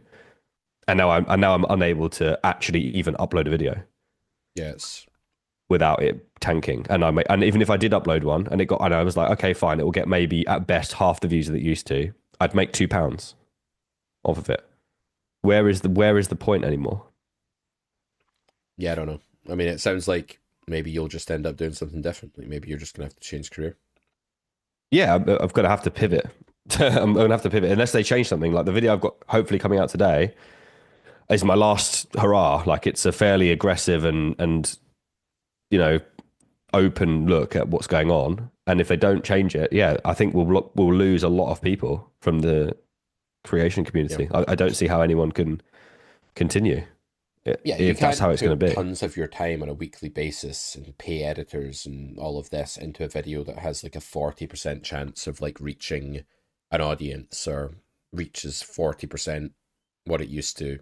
Like, even that would be really, really bad. And it's probably going to be, as the algorithm gets better at detecting what's, you know, what kind of content could encourage gambling, like, it'll just start to be the case that more and more of it gets striked and removed and age restricted and stuff like that, right? It's just going to get worse and worse, I'd imagine. So I don't know, man. Yeah, I mean, the only hope I have is that when they did the language the restriction before, and obviously I got loads of flags for that, they drew it back. The only problem I have with that is that the fact that it was the entire YouTube community that was like, you can't take away our swearing. Whereas this is just a small corner of people that don't give a shit about in an industry that clearly don't want anything to do with. Yeah, I'd be very surprised if they gave enough of a shit about poker players and poker content creators to wind anything back. It's just going to be a matter of like how often stuff gets policed. Like, will Carrot Corner reach a point where we can't put out YouTube anymore because it's just not reaching anyone? Because I'm not going to sit here and spend 4 hours of my day making a YouTube video if it's going to get, you know, restricted some amount of the time. Like, it's just not going to be worth it. We're going to have to find other ways to reach people. Maybe we just like do more, God forbid, like lots of live streams. But I don't even know if that would be worth it if the VODs are then getting hit. So no, the VODs are getting hit. Yeah, this will get taken as soon as you think they'll take the whole thing down. They won't take it down, but they'll age restrict it. Yeah, straight away. I imagine. Well, it'll be interesting because you said your account's been. Well, it had a few videos, like something like 8% of the videos have been age restricted already, but like completely random ones from years ago, like no rhyme or reason to it really. So we'll see. There's a video coming out tonight, and we'll see what happens. but that will inform what happens to the next few videos. Is going to inform carrot corner strategy over the next months and years, because at the end of the day, we still have a responsibility to market the content that we've put money and time into, that we sell on our website, that's been the core of our business for years and years. It's paid, you know, for my life, and, you know, allowed me to do well and succeed, as it were. And then if they take away the shop window, like, it doesn't really matter how good your merchandise is if, like, no one can see into your shop and they paint over your logo with black paint, and now you're just like some building with like some grimy like paint over the window. No one's going in to buy your really good produce, right? It doesn't matter how good your stuff is. So we need to figure out how much this is going to affect us, and we need to figure out how hard and in what direction we need to pivot. And then we still need to find a way to reach people. And if that's not YouTube, I don't know what the fuck it is, because they have such a monopoly on the world. It's scary. You know, I always knew that a day like this could come. Sorry, Jared, I'll let you into the call right now. I always knew this sort of day could come where YouTube did something that like impeded us, and I always knew it would be a really big deal. And I'm very surprisingly blasé about it, and I think it's because I know I can't change it, and I know I am powerless. So all I can do is see how the run out comes and then react to that run out. That's like literally all I can do right now. So I'm just waiting to see what comes on the turn in the river, and then I'll decide what to do with my hand. Yeah, I mean, I've tried. I mean, I've obviously thought about what I'm going to do if it stays like this. But you know, like just thinking about it, it's like, oh my god, like it's literally like the end of livelihoods. Genuinely, if it stays like this, that people are literally going to have to stop doing this. Almost anyone with this issue will not be able to do anything on YouTube. The only thing that I've got hope for now is that my shorts seem to be untouched. If they let live shorts through, I don't know why, because they don't seem any different to a vlog. But if they let those through, then maybe there's still something I can pivot to. Hello. But hello, mate. Hello. How you doing, lad? Doing well. Just wanted to make my presence known. You sound very serene today. I don't like how thank you. Calm. Oh, well, to be fair, you guys have like the full momentum of the day behind you. It's 7 a.m. for me, so. Do I fuck? Do you think I got up for anything other than this? Do you think I was awake before this call? Like, I'm fucking hell. I woke up and sat in this fucking chair. Easty, have you considered doing like a disclaimer or something about supporting gambling before your videos? It doesn't make a difference. Everything's got 18 plus on it. It's all done by AI, so the AI is not gonna factor in a disclaimer. It's just scanning through for things that it wants to flag. So I don't think that would make any difference. I was just trying to think about why there are some creators I know who aren't getting affected by the thing you guys are talking about, and the only way I can think of is I was thinking like Abby Poker. Abby's not. Not to mind. I've talked to her and I have never heard her mention this, so that's my assumption. But I don't know how often she's it's quite Instagram heavy, isn't she? I know she does a few videos, but like not. No, she releases a ton of videos. Oh, look. I mean, her last video was 12 days ago, so she may not know, to be honest. Fair. It's that recent. Yeah, I mean, I would be surprised, especially because I imagine if I go into her video, okay, no, there's no MGM thing, but she does have a lot of MGM stuff. She does wear an MGM patch, and she's poker. Like, you know, Brad Owen, for example, all of his are being struck. So really, I don't see any difference. He has he's quite heavy into WPT, so it could be that, because there's a difference between unregulated and regulated. Like if you're working with an unregulated site, then they can strike you and remove videos and all that good stuff. And if you're working with a regulated site, which is what I am, then they just age restrict them. But for all intents and purposes, it may as well be a fucking strike, because it renders it useless anyway. So, but I did a video on it that's coming out hopefully today, and the one thing I see in there, in their email. So I asked them for a manual review of my most recent video. And when I reviewed it, they got back to me and said no, which is also obviously concerning because it's supposed to be done by a human. So basically that's telling me it's working as intended. But what it did say was the only thing, it made a point of saying the only change to your channel is that your video is age restricted. But that's obviously not true. I also can't make any money off it. And it's also completely undiscoverable by the entire YouTube community. So I'm hopeful that it is working as intended in that it's age restricted, because I don't care if a video is age restricted. That doesn't bother me at all, but allow me to make money on it. Like, I don't think anyone would argue that none of our videos are intended for people that are above 18, below 18. No one, I'm not making videos for people below 18. Like all of my stuff has 18 plus on it. So it doesn't bother me at all. The problem is that with ad suitability with age restriction comes the ad suitability flag, which means you can't make any money. And with that comes no discoverability. So you have less than half the views with 10% of the revenue. All because of this age restriction thing. It doesn't make any sense to me why these things are all interconnected. I'm hoping that is the mistake, because I don't think age restriction in and of itself is a problem. And I think if that was the only thing that was happening, no one would have any issues and everyone would agree with it. I think it's a perfectly reasonable policy. Not that. I mean, I've went through all of my videos and I haven't got one viewer that's below 18 anyway. So the fact that they've stepped into a problem that didn't exist is already quite annoying, but I don't mind them reinforcing it and making sure that no one sees it below the age of 18. But for the love of God, why can I not make money on it? Why can I not show it to the same people? Why is it not discoverable by the same people that were watching it before? Doesn't make any sense. Collateral. I mean, they're not in, I don't think they're intending to kill our channels, but they don't, at the same time, they don't care enough to preserve it. So it's like if a fly lands on my hand as I'm eating like a bit of cake and I'm like annoyed about the fly and I'm just like, do this to it. It's not that I really want to kill the fly or hurt it or like ruin its day, but like I also don't care enough to like be nice to the fly and like let it eat the cake at the same time. So it's just kind of like we are just flies on some cake that they care about, and they don't hate us and they don't wish us any ill will, but equally don't give a shit, and we're just gonna get swatted. Yeah. I don't know about all this Wii stuff. I'm not. Yeah, I think you don't make really any relevant content. Yeah, so it doesn't count towards you. I think it's mostly probably Easter's slander towards me that is getting his content. Like, I don't talk about you, man. You're not in my life. There's nothing to say.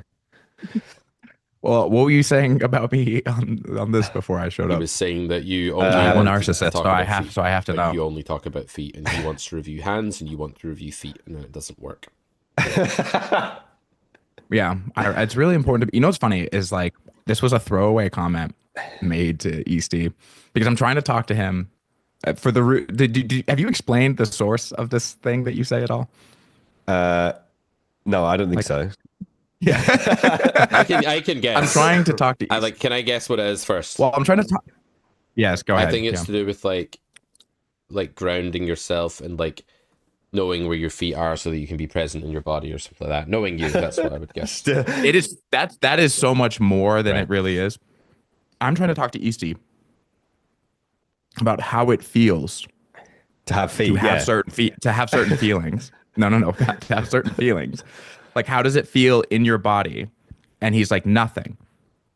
And I'm like, no, but in your body, like, what do you mean nothing? Like, you can feel your body. And he's like, no, it doesn't feel like anything. And I'm like, you can feel your feet.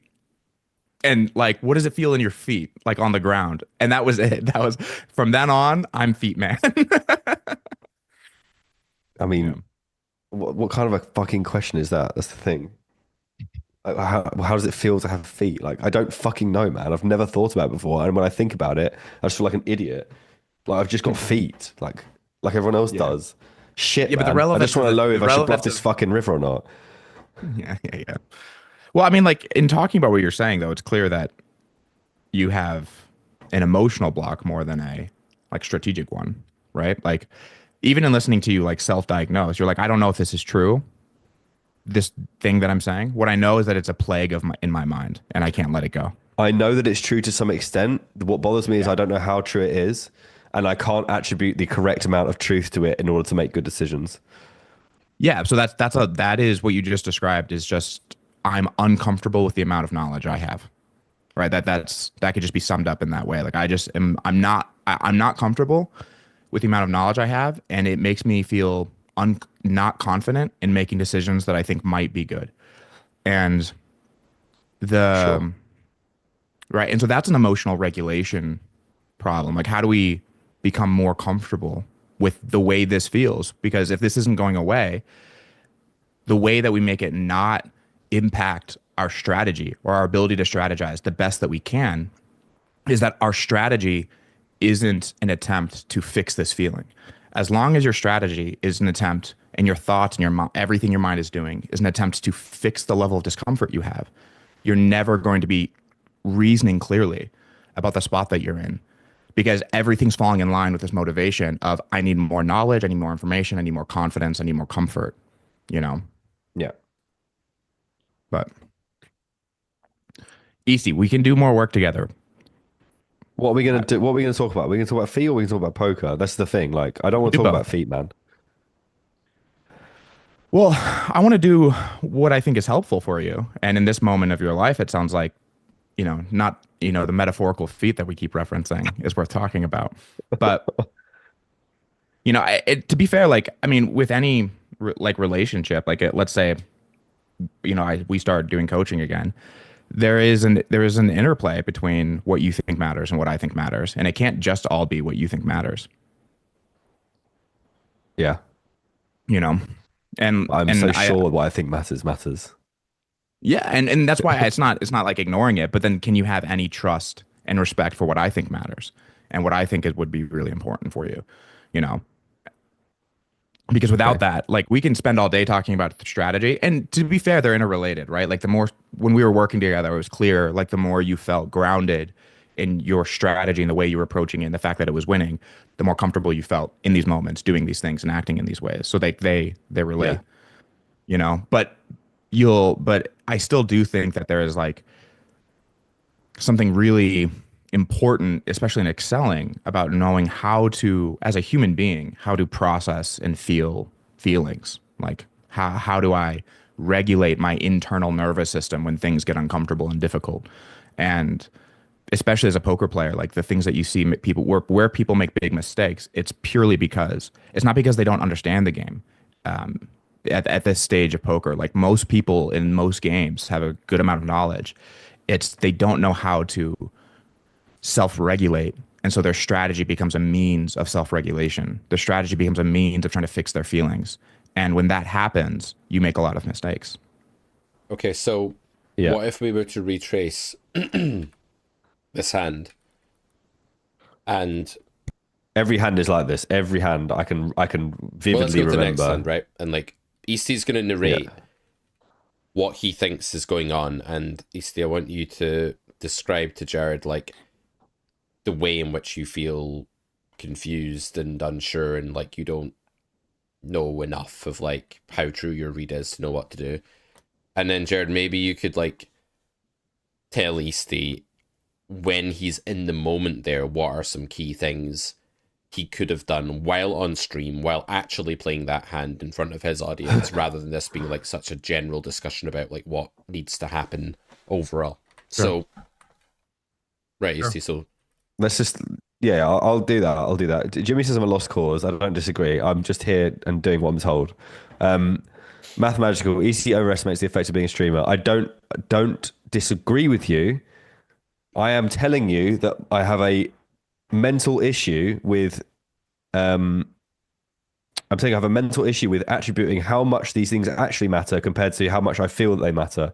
And I don't know what to do with the information that I have and the feelings I have in my head. And obviously when things are going wrong or things are going well, those things bounce off each other differently. I think it's worth saying that, like, when you have this deep feeling that something really important to you, it is important to you, right? Like, but the question is, where do we go for the solution? Do we turn inward? Do we rely on our own ability to, again, self-regulate? Or do we go outward? Do we go out into the world to try to change the state of the world, to try to deal with this thing that feels really important to us? But let's do that hand. Yeah, okay. So I feel about ace-8 suited. This is quite recent, actually. Vinhod Diesel is there a lot. I don't know if he's in the chat, but it is in my mind that he obviously could be. I play with him a decent chunk, and he's like a sort of reggy thing, but not like an amazing whatever. I think I'm just range betting because I don't know any different. I don't think this is a problem, although I may not get a lot of folds, so maybe we could half pot. Don't think it matters actually that much. They call, I believe. Turn, I think I have a pretty clear check call. So that's what I'm going to do. And then river, I think I thought that this was like quite polarizing, although that might be a misrepresentation. I am aware that I do fold a lot of rivers, and my leaning is to fold river most of the time. So that's the first thing that's running through my head, that people might know that, and then try to make me fold more often than I would like to. Secondly, that like when they don't check back the turn, I think like maybe 10-9 is, I think maybe 10-9 doesn't really block the turn because it doesn't want to get check raised. I'm not entirely sure, but like I feel like this reduced 10-9 in my mind somewhat. I feel like my hand has some pretty relevant blockers to value and some pretty good decent blockers unblockers to bluffs. And like they only called a small bet on flop. I can envisage a lot of things that they go block in position and then like go for maximum leverage on river when I don't check raise, for example. Like if I don't have, because if I had aces here, like would I not want to check raise turn, and because I'd be concerned about them checking back the river. So like a jack obviously is not something they have anymore. So like what are they actually betting this sizing for on the basic semi? They have 10-9 was what I was thinking. Yes, they can have sixes, but I don't know. The whole thing just struck me as odd, and I felt like my hand was a very reasonable call, all things considered. So, I mean, the first thing that jumps out to me, like if we were doing coaching together, is that I think what would be really, really useful is a structure for how we go through this and how we, because there was kind of a blend, right, of psychological things and strategic things, and in a kind of, sporadic order that can make it hard to know, like, what is really, what is the most relevant thing, and what are the things I should be most concerned with, and where are the actual, like in the realm of what I'm talking about, where are the actual emotional variables? Because the first thing I heard you say, or one of the first things I heard you say was, like, people might know I overfold rivers, and so that's like ringing in my mind. Let me ask you this. What is the emotional price you pay of someone knowing you overfold a river, them running a bluff, and you overfolding? Like you fold this, and what the state of it was, this guy has 3-4 suited. He called the flop knowing Easty overfold rivers. Let's say that is actually what happens here. How does that make you feel? How does it make me feel? It makes me feel that I want to call more often than I should. Sure. What is that? What problem does that solve? It solves the problem of me being told that they had 4 high in the chat 4 minutes later. Yeah, and so what are the emotional stakes of that? Like, how does that make you feel? People tell you, someone tells you I had 4 high in the chat, boom, how do you feel? Well, I just snap ban them, so I imagine some sort of anger. Sure. So anger, maybe embarrassment? No, not embarrassment, because like, what am I supposed to do? It's just annoying. Like I don't like, especially when it's someone I don't know. Like if they just turn up for the first time and they just bang it in, and they're like, yeah, 4 high. I'm just like, well, how was I supposed to ever know? And then it just pisses me off because they're just hiding behind anonymity. It's just there's endless things that I can think about, and I do think about them.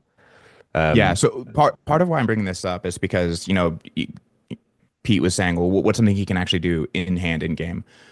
Well, I think the most important thing is actually for these kinds of things that there's this concept in psychology called experiential avoidance, right? There's these experiences we have that our brain flags as dangerous. They're not experiences out in the world, but our brain treats them as though there was something dangerous out in the world. So if you knew there was like a place where there was like a dangerous part of town or something like that, your mind would actively work to avoid doing things in that part of town.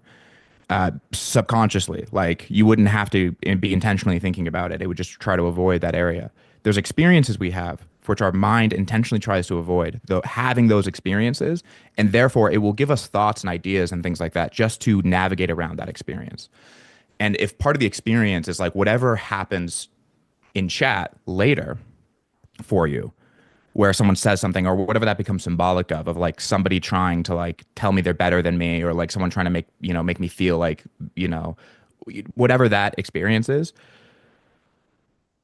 My initial genuine advice is we need to take those moments as opportunities to become more willing to feel that way, to not act on it, to not like snap ban or do something, but to like the moment this happens where I fold, I get told in chat, I had 4 high, to take a moment and like, this is why I say you need to come into your body with your attention and be willing to feel that, because the more willing to feel that you are, when you're in game, you're signaling to your brain, this experience is not to be avoided. I don't have to avoid this happening. When it happens, I will be okay. And the other decision is also an avoidance of an outcome. Exactly. And so that's why similarly, we need to work on both things, right? And that's why the most important work, I would say, is whatever we do here, do what you think is best, and then feel the outcome, whatever it is. You call, they have a set of 6s, which I think is fairly likely for my read of the spot. But you call, they have a set of 6s, and you're like, fuck, I did this because I didn't want to do that. Okay, feel that. Forgive yourself. Like, feel how that feels. I did something stupid. Be willing to feel stupid. The funny thing is, the less willing we are to feel stupid, the more stupid things we do, because we're trying to avoid feeling stupid. I don't feel like it's stupidness that I'm trying to avoid. Like, I don't feel stupid when I'm literally just guessing. Like, I can't feel stupid if I'm using incomplete information. Like, it's not that I feel stupid. It's just that it pisses me off. One way or another, it's going to piss me off. Yeah.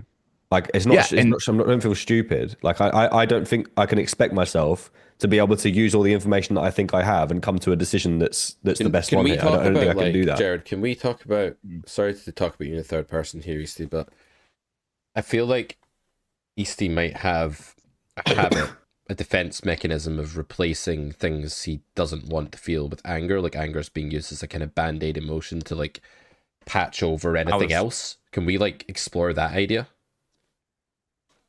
Yeah, that was going to be, I don't think it's a band-aid emotion. I think what happens often, so not to get too conceptual, but this is kind of worthwhile, that like emotions are kind of what we call them. Like, our word for things is what they become.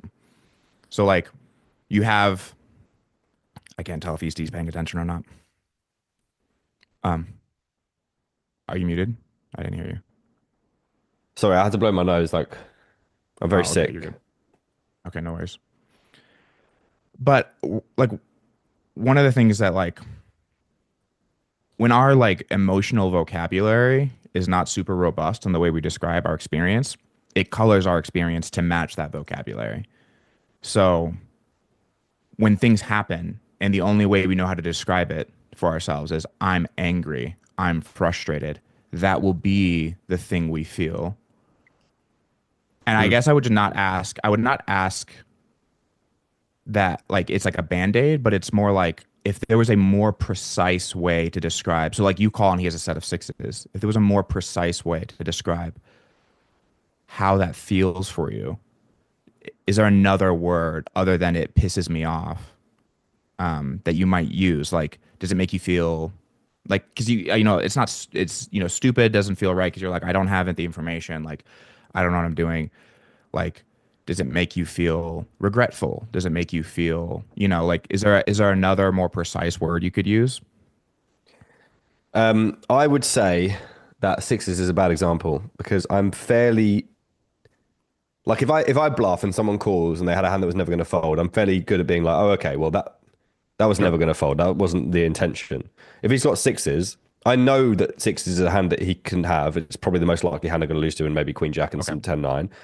If I call and he has 6s, it's like, okay, he has 6s. It doesn't bother me that he turned to 6. If I come to a decision and I'm like, okay, he had a hand that he could have, then that's fine. Right. But it's if he has a hand that I don't think he'd have against someone else, that would be what would send me. So what is, and okay, so in that, like we can think of a hand maybe like, I don't know. Or just a hand that like, he just shouldn't. Queen 6 off or something, or like, Yeah, if he's got Queen 6 off, I'm obviously going to be going through the roof. Yeah. Yeah. Okay. So, and it is in because my sense of it and listening to you to talk about it, it is this sense that like someone thinks they're so much better than me, but I could be wrong. That they're just playing any hands and hoping to get there, and then it feels unfair. Like then they get there, and then it actually happens, right? Like it's like someone is just doing.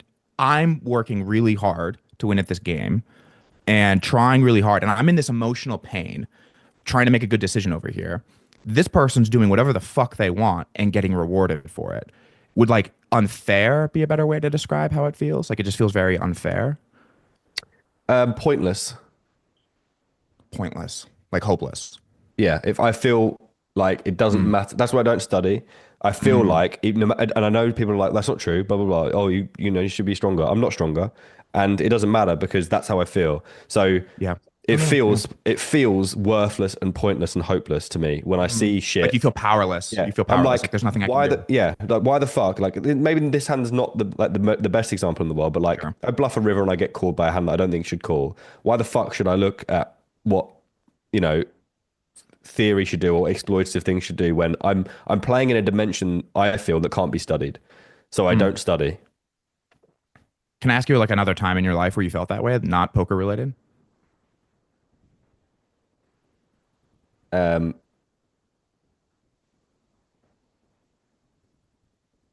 don't know, man. I'm pretty chilled otherwise.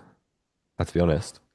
Like get just games, like in general, like games piss me, like randomness of games. Like if I losing because there's something that's not my fault. Well, I feel like I can't control. Yeah, I mean, that feeling of out of controlness. You're right. It is important, and it does matter, and it is deserving of attention. It's how. What does it actually look like to take care of ourselves when we feel that way? Does it look like getting angry and spewing off like it, you know, whatever we do? Does that actually help us? Does that actually make me feel better? Or does it make me feel worse? And go ahead. I guess in a way I don't regulate it because I don't. If I wasn't myself, I don't know why people would watch me over someone else that's like measured and making good decisions, you know? Like, Sure. Like why would I regulate or like learn how to, I mean, I don't feel like, I mean, I know you disagree with this, but I don't feel like I would ever not feel this frustrated by situations like this. And I'm okay with just being frustrated and being annoyed because I'd look back later on and be like, okay, well, I think people will probably enjoy watching like me just completely unravel. They usually do. Like I can see by the views, like the more fucked I get, the more people watch. That's now going to be less true because I don't even know if I can fucking upload anymore. So, but that's probably like another thing that I'm. Yeah, I mean, and at some point you're gonna have to ask yourself, on some level, what matters to you more, like my life and my health and my well-being, and like actually being happy. I also do think that Easty, you're always going to be you. This idea that like if I feel more okay with these things, that I still won't be able to comically rage at them. You're you. You're still going to have the feelings you have. Things are still going to irritate you. I think what is available is the degree of suffering that's embedded in it, and the degree of it feeling deeply personal versus it feeling like an honest expression of yourself. I am a very like intense person as well at times. And for a while, you know, when I was getting into meditation, originally, I thought what was going to happen was I was going to like tear up all of these parts of myself and be someone that people was like more likable for people or something. But what really happened is just my relationship, by being present with how I felt, my relationship to the feelings changed. The feelings didn't go anywhere. And it just felt more okay with who I am and the way that I feel. And in doing so, when things bothered me about the way people acted, they still bothered me, but I felt more agency about how I expressed it. And more importantly, there was very little suffering associated with that feeling.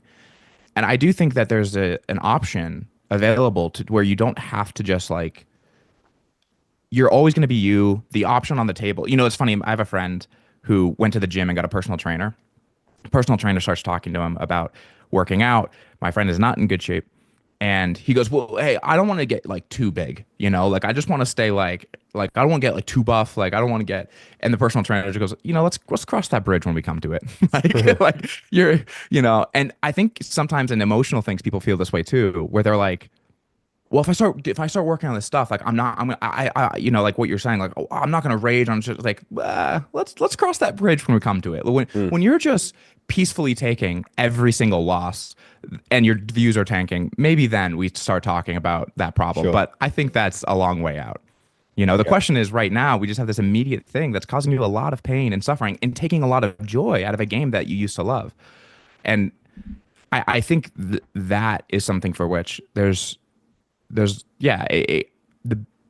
can do a lot on. And I would say the place to start is no matter what happens when you make these decisions, and you can still rant and do whatever, but start bringing some of your attention into like how you feel and be willing to feel it, because as long as you don't, in both directions, it is like trickling backwards into your decision making in the game, and you can't even think strategically about it because there's outcomes you're so concerned with avoiding because you're so concerned with how it feels to experience those outcomes.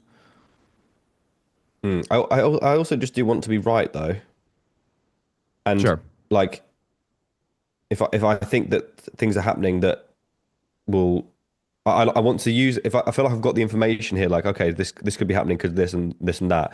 I feel like if I can use it all to try and decipher what's actually happening and what I should do. So I am trying to make the right decision. I'm not making a decision. I'm trying to win the most money. What pisses me off is when I make a decision that doesn't win the money. You know. Well, so what's important is like most of our goals are not like linearly approached. So like being in a spot where you're like taking in all this information wisely and like putting it all together to like brilliant decisions is available. But usually why people don't get there is because they're not willing to go through the parts of getting there that feel like the opposite. They're not willing to approach being wrong all the time. And what you're talking about being able to solve really complex parallel problems, which are like, there's all these things. I have all this strategic knowledge. I have all this psychological reads on how people are viewing me and stuff in game. The way your brain solves parallel problems is with intuition. It's not by like thinking through every single thing and adding it all together. And where your intuition thrives is where you're relaxed, where every path feels open to you. I feel totally willing to do anything. I feel very like all of it feels equally emotionally valent to me. And the only way you get to a place where you're using all of your knowledge and all of your strategy and all of your reads on how the pool views you and you view them and all of that is we first have to start getting to a point where we're willing to experience the opposite. We have to be willing to experience where we were just wrong and wrong and wrong and wrong and wrong. And like I recently switched to tournaments, right? Dude, I went through a year of just punting. Because I went from cash games. I had very specific reads on how people viewed spots and did things. Yeah. And I'm at a point now in tournaments where I'm crushing them. Like I'm crushing the pool because I had to go through a phase of running these experiments in the game and then again, coping with how that felt. And it felt like being new at poker again, like still running into spots where like I have so much doubt about what I'm doing and like battling all these same demons. But if you're not willing to just like feel all of that and to go to all the places that are the opposite of where you want to go, you're just never going to get where you want to go. That's why most people don't get there, is because like I want to be right. And they're so unwilling to be wrong that they don't. Being wrong is where you learn everything you need to learn in order to be right. And if every time you're wrong, the only data you pull back is this is to be avoided. Like, don't get here again. And that's the most important thing. You're not learning all the things that are going to push you in the direction of being just a sicko who can just make all these great reads and all these crazy spots, you know? Yeah. No, I know. But I just don't have the mental fortitude and willpower to do anything about You it. absolutely do. You have incredible mental fortitude.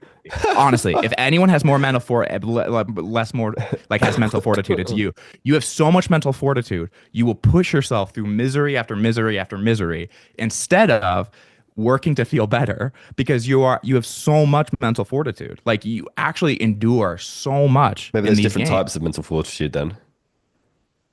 There's just ignorance and lack thereof. Like, I think you are not convinced of the experiential reality on the other side of what I'm trying to tell you to do, like to feel what it's like and to like do the freedom you can experience on the other side of being willing to feel your feelings is incredible freedom, and everything that you're looking for and being able to like be right and like all of that does exist over the mountain of just being willing to feel your feelings. Like, and I just think you're unconvinced of that. That's not a lack of mental fortitude. It's just, you just don't know what you don't know, which is just the nature of reality, I think that there's a difference as well between like mental fortitude, meaning do I have the fortitude right now to change things and implement things and do stuff, and then capacity for suffering. I think what Easty has is a huge capacity for suffering. Like, you can go on in a state of suffering for longer than most people, and like the fact you're still doing something that you actually kind of hate, like you really dislike doing it, and you're still waking up and doing it, and you're just like, fine, this is my job, I'll just do it. You're able to do that, and I wonder if you could translate some of that into a more active kind of capacity for discomfort, because it is at the end of the day uncomfortable, Jared, right, to like go and live through that for the first time and force yourself to feel like, let's see what villain has here, because chat's like literally still discussing the hand. Results. Like, I was going to mention King Queen is like a hand that would piss you off here as well, but yeah, Ace Queen, okay, that's annoying. Yeah, this fucking pisses me off even more than King Queen, because at least King Queen doesn't show down like at all. Right. But this fucking this show, like, just check the fucking turn. Do you know what I mean? I'm pissed off now just looking at it. Right. So then you would struggle on in that state until the end of your stream, right? You could play for another 50 minutes with stuff like this happening and going through it time and time again, like kind of suffering the entire time. And I wonder if you could take that ability to suffer and use it to feel like what Jared's saying, like just feel the emotions of this spot and like losing this and like what's that really like, and getting it to the point where you're just willing to feel it every time, and it doesn't take much willpower to feel it. And then yeah, I mean, it feels like a kind of a promised land where you can be that way, where you're just like okay with any outcome, and you're just fine with, not fine with it, but you're willing to experience the negative side of this to such a degree that it doesn't interfere with your decision making. Like that feels like such a great place to get to. But I think first, Easty, you would have to translate, like that ability to suffer. You could use it to like really suffer in this one moment, and I know you do, but you do it in an outward lashing out way.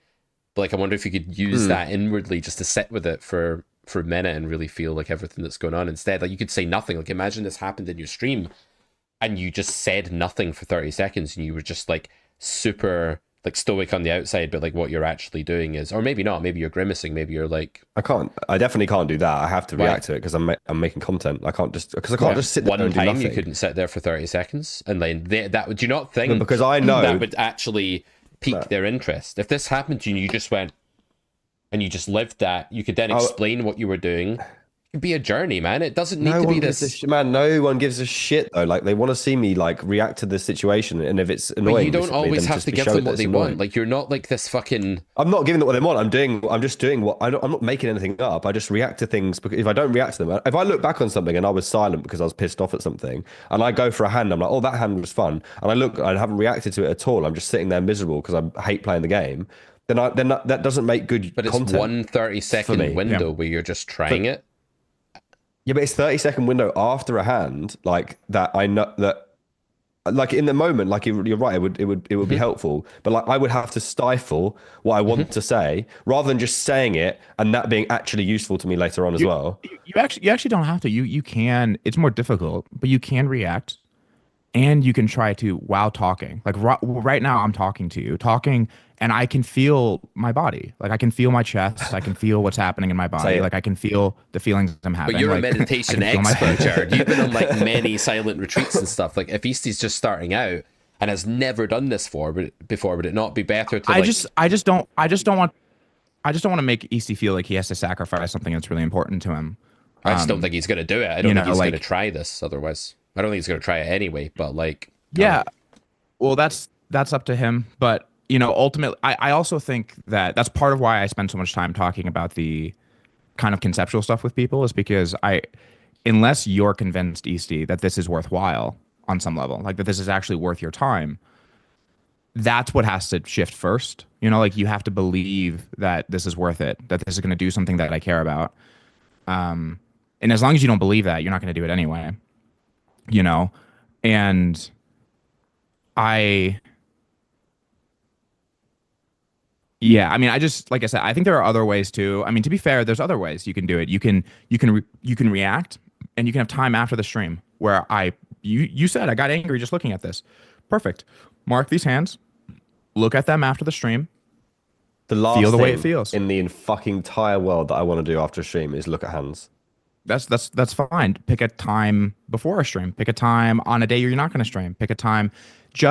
There's a way that you can, and I understand it being the last thing you want to do, but that's partially part of the problem, which is like, can I find time when I'm not feeling this way to intentionally invoke these feelings and to show myself that they are not like, I don't have to be afraid of them. Like I can feel them. Like it can be okay. And there are creative ways to do this that don't have to be you sacrificing your reactions for the content that you care about. Like if that's something really important to you, I don't want you to feel like I have to give that up in order to improve in these ways. But yeah. Easty's approaching whining. Are you new? Maybe they compare the shit parts of your job to the shit parts of mate. I'm like we're talking about this because this is like a poke. We've got me and Jared and Pete. Like we're talking about it because this is what's like. I don't like struggle to sleep at night. I don't think I have a bad like situation. Like we're just trying to improve the situation that I happen to be in. I don't think I'm badly off or anything like that. I think I'm incredibly lucky. It's just that if we can improve something, like what else are we going to do here? We're talking about poker. Like everything else in my life is completely fine. I don't have any complaints at all. Like it's just when I have to sit down and play this garbage. So like we might as well try and fix that, right? No, and like having hung out with you socially too, when nothing to do with poker. We it's just like it's just good times. Like it's just fun, and but at all that they have a reaction to something, and I think you're very humble and very honest and very like I said, you can endure a lot. I just think all of those qualities need to be like channeled in the direction that's actually helping you in relationship to this, No, I agree. That's not I don't agree. I'm fully aware of where my flaws are. I'm just saying my flaws are beating me. All right, guys. That was interesting. And I think for chat's sake, should we do some more poker-related stuff? Yeah, we can do. I can leave if you want. It's kind of an open house today, mate. The more people that are here, the better it is for me, because I can't fucking speak all day. Like, there's no way. Yeah. So, Akshar's going to come on and Sam's going to come on at 3. So we've got 15 minutes to do more stuff. All right. What do you want to talk about, Jared? Don't say feet. Well, why don't we do a hand? Do you want to see the craziest hand? You want to see the most absurd hand I've played in a long time? Jared doesn't talk about poker. Not anymore. He used to. I do too. You know what's funny is I tried to ditch poker coaching, but it did come back to me. Like I'm doing more of it. There's no escape. Again. Once you become a poker coach, you just no escape. coach lots of people all the time, and so look at me complaining that I have too many students. My Tuesdays and Wednesdays are too full of fucking high hourly coaching sessions. Okay, so we 3-bet this hand and they call half pot. You get an ace turn. God, fucking poker, man. I have to think about strategy game now. I think by the way, I picked out all these hands because I don't like any of them. I didn't bring ones that I thought were like, oh guys, it was really good. Like everyone's like fold, and don't do this, don't do that. Like, yeah, I know. That's why I bought them. What do you think about this, Pete? I'm curious your thoughts. So, actually, I was curious your thoughts, Pete. I would have folded river on that last. Oh yeah, hand same. with Yeah, ace eight. I don't know what you. Yeah, we all know, guys. Fold the river. Like that's Never just call a spot that. where like Clanty said something really, really interesting earlier. Like the way he worded it, I really liked it. He said, I can imagine lots of worlds or ways or lines of reasoning for which this could be underbluffed, and I can't imagine lots of worlds where this could be overbluffed. And it's kind of the same in that last hand, right? It's just like so hard for someone to be overbluffing that spot, like the hoops they have to jump through. But it's so easy for like someone that isn't doing that to be underbluffing. And I think that's a great way of like trying to make a decision exploitatively. Yeah, okay. Yeah. I also just think people very rarely, I think honestly, the biggest thing to me were the two sizes, like the small turn and then big river. It's like, this is, when I say underbluffed, I mean, I don't think this is ever a bluff. Like it's just That's a why I small pulled. turn and then yeah. I may not go that far. but Easty's like, where's the spots where? yeah, I would fold. So, But you thought it was sixes, and it was like clearly like not what he was trying to say he had on the turn. No, but it was, to me, it was clearly like a hand. It was either what I was saying is it was either a hand. I said sixes because it was either a hand trying to disguise itself on the turn and went small, or it was a hand that was, like betting very thin for value on average, and then improving on the river. So like that was kind of my read of it. Is it's either going to be like queen jack, ace queen makes sense too if you think you're betting ace queen for value on the river, but these two, like my strength is more thinking about people psychologically than it is strategically. And when I see this small size on turn, like where someone's at in their head, where you have to be thinking, I'm bluffing on turn, like I have air, and this size is good. And then I get to river, and I'm like, now I'm jamming. That is just, again, there's just gonna be so fewer hands and people who fit that description than people who just think, I'm betting small for value on turn, and then I improved, and I'm just happy. I'm just like elated that my hand is better than it was before. Or there's people who are betting a really strong hand trying to induce, and then they get greedy on river and want to get all of it. Like, it sounds like you're saying no one's fucking bluffing the river, man. I think it's very rare that river will be a bluff. Like I think me personally, against a lot of people, like you have to, there's a certain type of person you have to just imagine and describe to be bluffing the river in that way. That is just such a small percentage of the pool that I'm just treating this as though it's never a bluff. Like my question there is purely, do I ever beat value if I get there in the river? Like if I get there with ace jack, I'm just like, no, I'm probably just folding. Yeah, that's understandable. I agree. I don't think it's a call either. That's why I bought it. Yeah. Okay, so what do I think about this one? Yeah.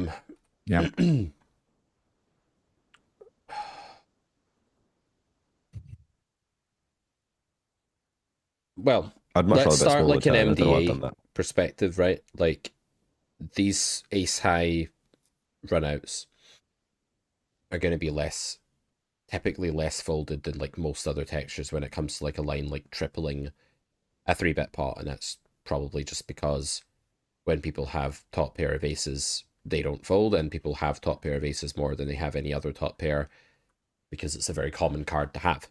So basically on ace high boards, you see more top pair folding in theory than you do on other boards because there's more of it as a percentage of range, but it's equally hard for humans to fold top pair of aces as it is for humans to fold top pair of queens on a queen high board. So yeah. So in this spot, we actually do have some showdown values here too, I think. How? On river. I think you could have 10 jack of spades. Like I think you could have 7-8. Like I think but I think that we're on river. I think turn is likely profitable. Like I think turn is likely profitable. Just given like the pocket pairs he might get here with.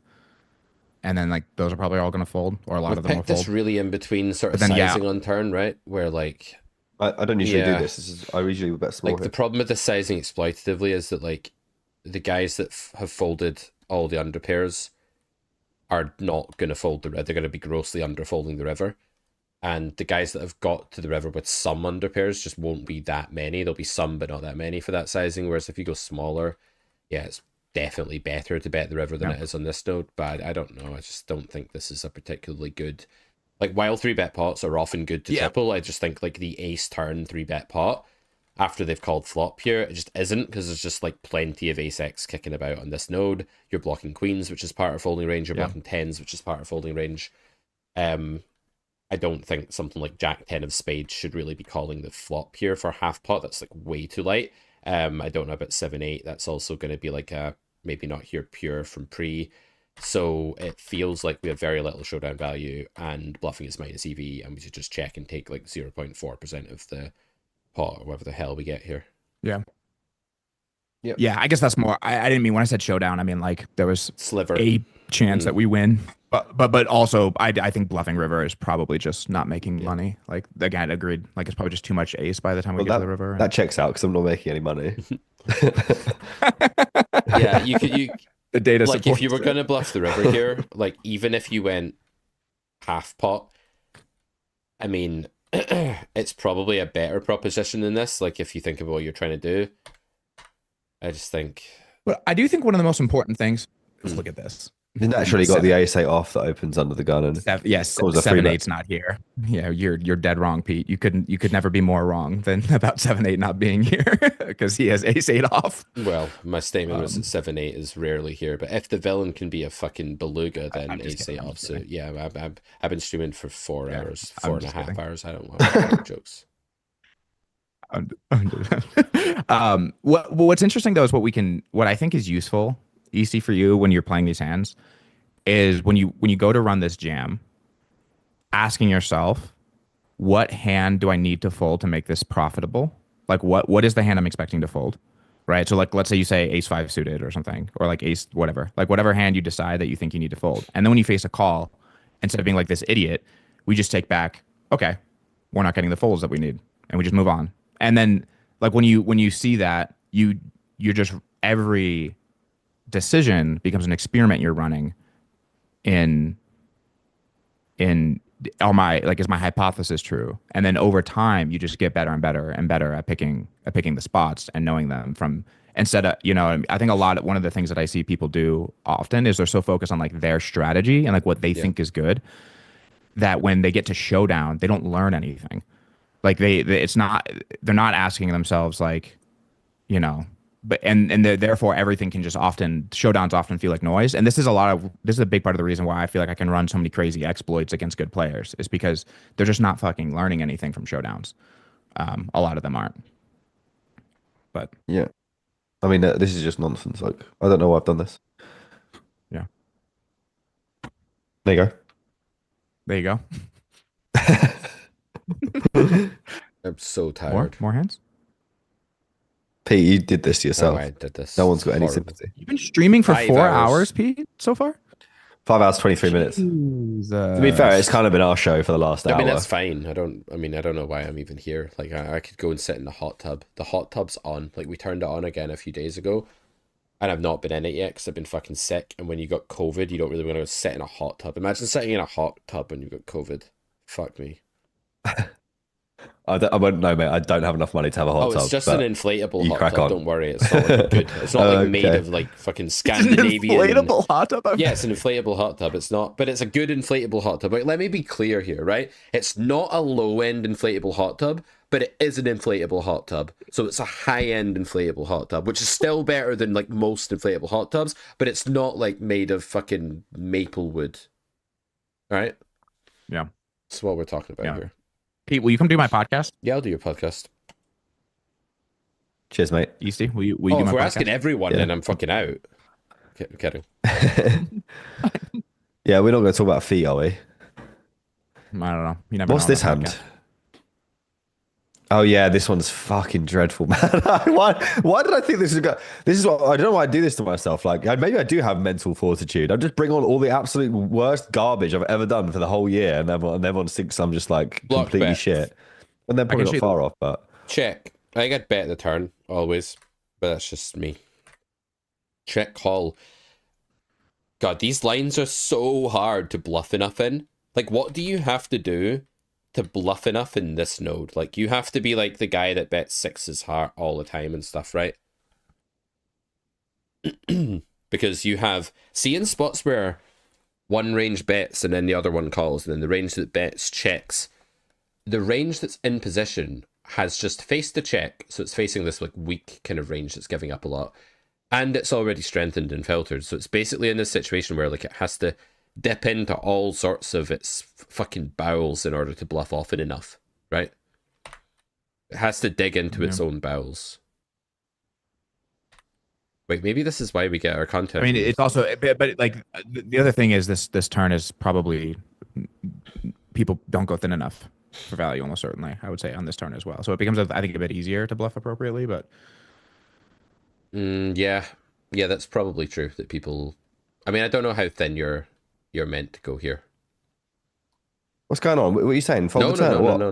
Not everything's about an No. action. So the difference between like me and you, Nick, is that when there's many differences, right? And we could start listing them, but one of them, you can grow a beard. I can't really. There's people that can grow beards that like really piss me off because they grow way better beards. But like when we're like shooting the shit about this turn spot, we're kind of just exploring. It's like a kind of like rummaging around, exploring thought process. Whereas you're very like behaviorally outcome decision focused. So when Jared asked you earlier, like, how does it make you feel when if someone bluffed you there, you were like I want to call against them, like I should have called against them. You're very like straight to the outcome. And then here where we're just like, oh, I wonder what the in position range looks like and where it should start value betting. You're like, are you saying fold turn? And it's like, no, we're nowhere near that yet. And I think like what Jared was saying earlier about like just being in the moment with whatever before we get to the outcome, you're really rushing to outcomes all the time. It's just kind of like it's your wavelength, right? I think it's just like the kind of mode you're in. Yeah, the outcomes matter to me. Yeah. And they do matter, but like maybe we can just put them off a little bit and just sit back and do a bit of exploring and experiencing sometimes. What the fuck is going on here? Indeed.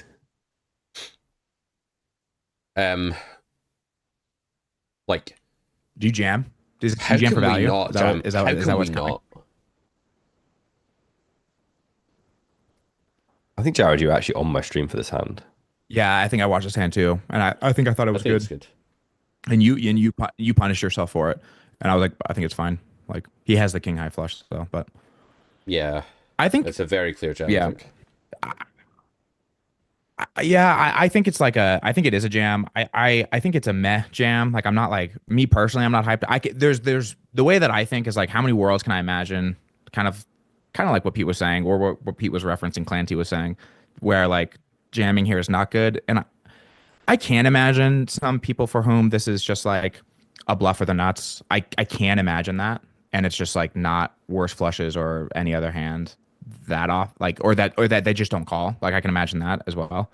But I do think when someone just bets small on this river, like I do think we still just have to. It's really weird that they bet the turn. The only thing that irks me is like, does I guess tens with the 10 of hearts makes a ton of sense here, like an absolute shit ton. Or Jack 10 of hearts, or Jack 10 of hearts, or like 10 9 of hearts, or even some like 6 7 of hearts, or even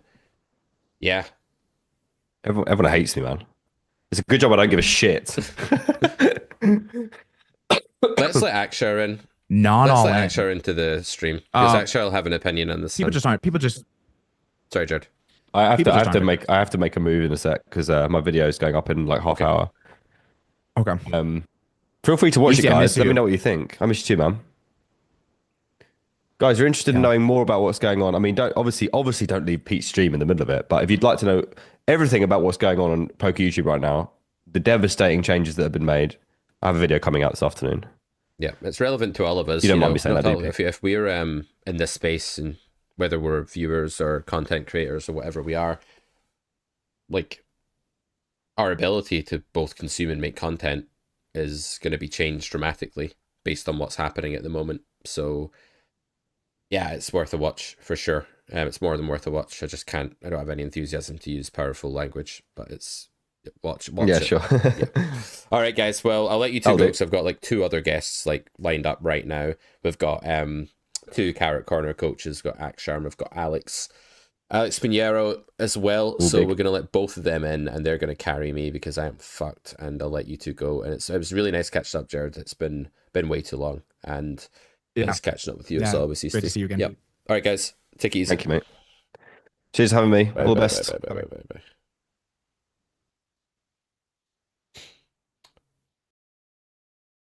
All right, let's let the next wave of people in. This is hard, man. God damn it, it's Akshar. I don't know if I can leave him alone and go make a coffee. There's certain people I can leave on my stream. Well, they're all getting cancelled anyway, so what does it really matter? You guys are on delay.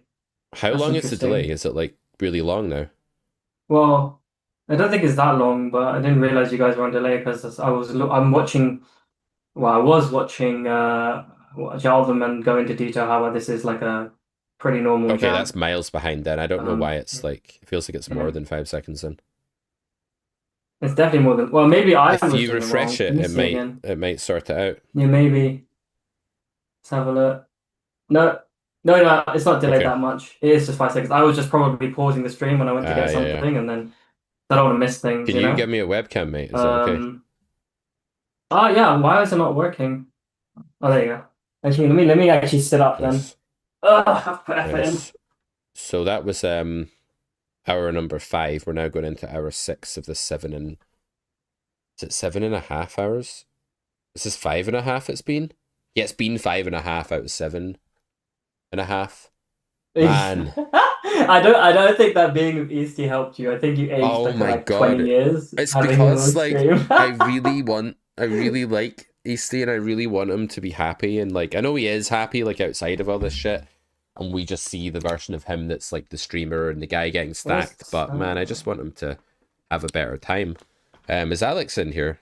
Honest, I'm Hey, here. man. How's it Yeah, going, it's Pete? good to see you. How are things?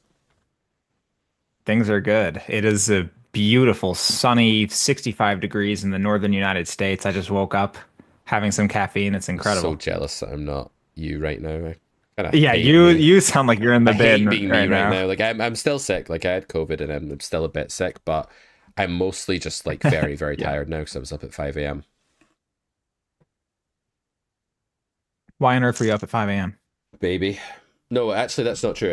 I was up at 5 a.m. because this is how much of a dick I am, right? To myself. I woke up and I was like, oh, the heating isn't on. The heating was meant to come on. The boiler's doing that fucky thing it does again. I went and got out of bed and went outside and took the case off the boiler and did the thing I have to do with it to make the heating come on, because it was like literally 3 degrees Celsius this morning. And I know I have to get my son. Well, my son's going to wake up at like 6:30 and then he's a baby and I have to change him. And I don't want to change my son in like some freezing house. So I went and fixed the heating. And then like by the time I'd come in from fixing it and got it working, I was so pissed off that I just made a coffee and I was just stayed up. I was like, there's no point in me going back to bed now. So. yes. It's awesome that you have a son now. You can say things like this. Yeah, it is quite a enjoyable thing to say, my son. Oh yeah, you sound like you're having some mixed No, mate, opinions that's about it actually at the just moment. all but I'm capable very of. cool. That's me being very happy right now. It just doesn't feel like it because it's hour 6. What do you think about this river spot, guys? All I mean, right. you two are 2 of the people's thought processes that I tend to agree with the most in poker, whereas like certain people I disagree with more. But they're all, I don't know, it's weird. You know how you're just on the same wavelength as certain players more than others, even if they're of a similar standard? I don't know. But you two I usually agree with a lot. So let's see if you think this is a clear river jam. Wait, I've completely missed this action so sequence. this is Easty's hand. Easty 3-bet. 3-bet. Yeah, The yeah. guy called Mhm. ace 10-5. He bet small. The guy called. He checked turn. I said I would just always bet turn here. I think it's just higher EV generally, but I guess either's fine at high level. Villain bets, we called, and then the river's a heart, and you know, we could lead river. We could talk about that, and then villain does this, and then we shove.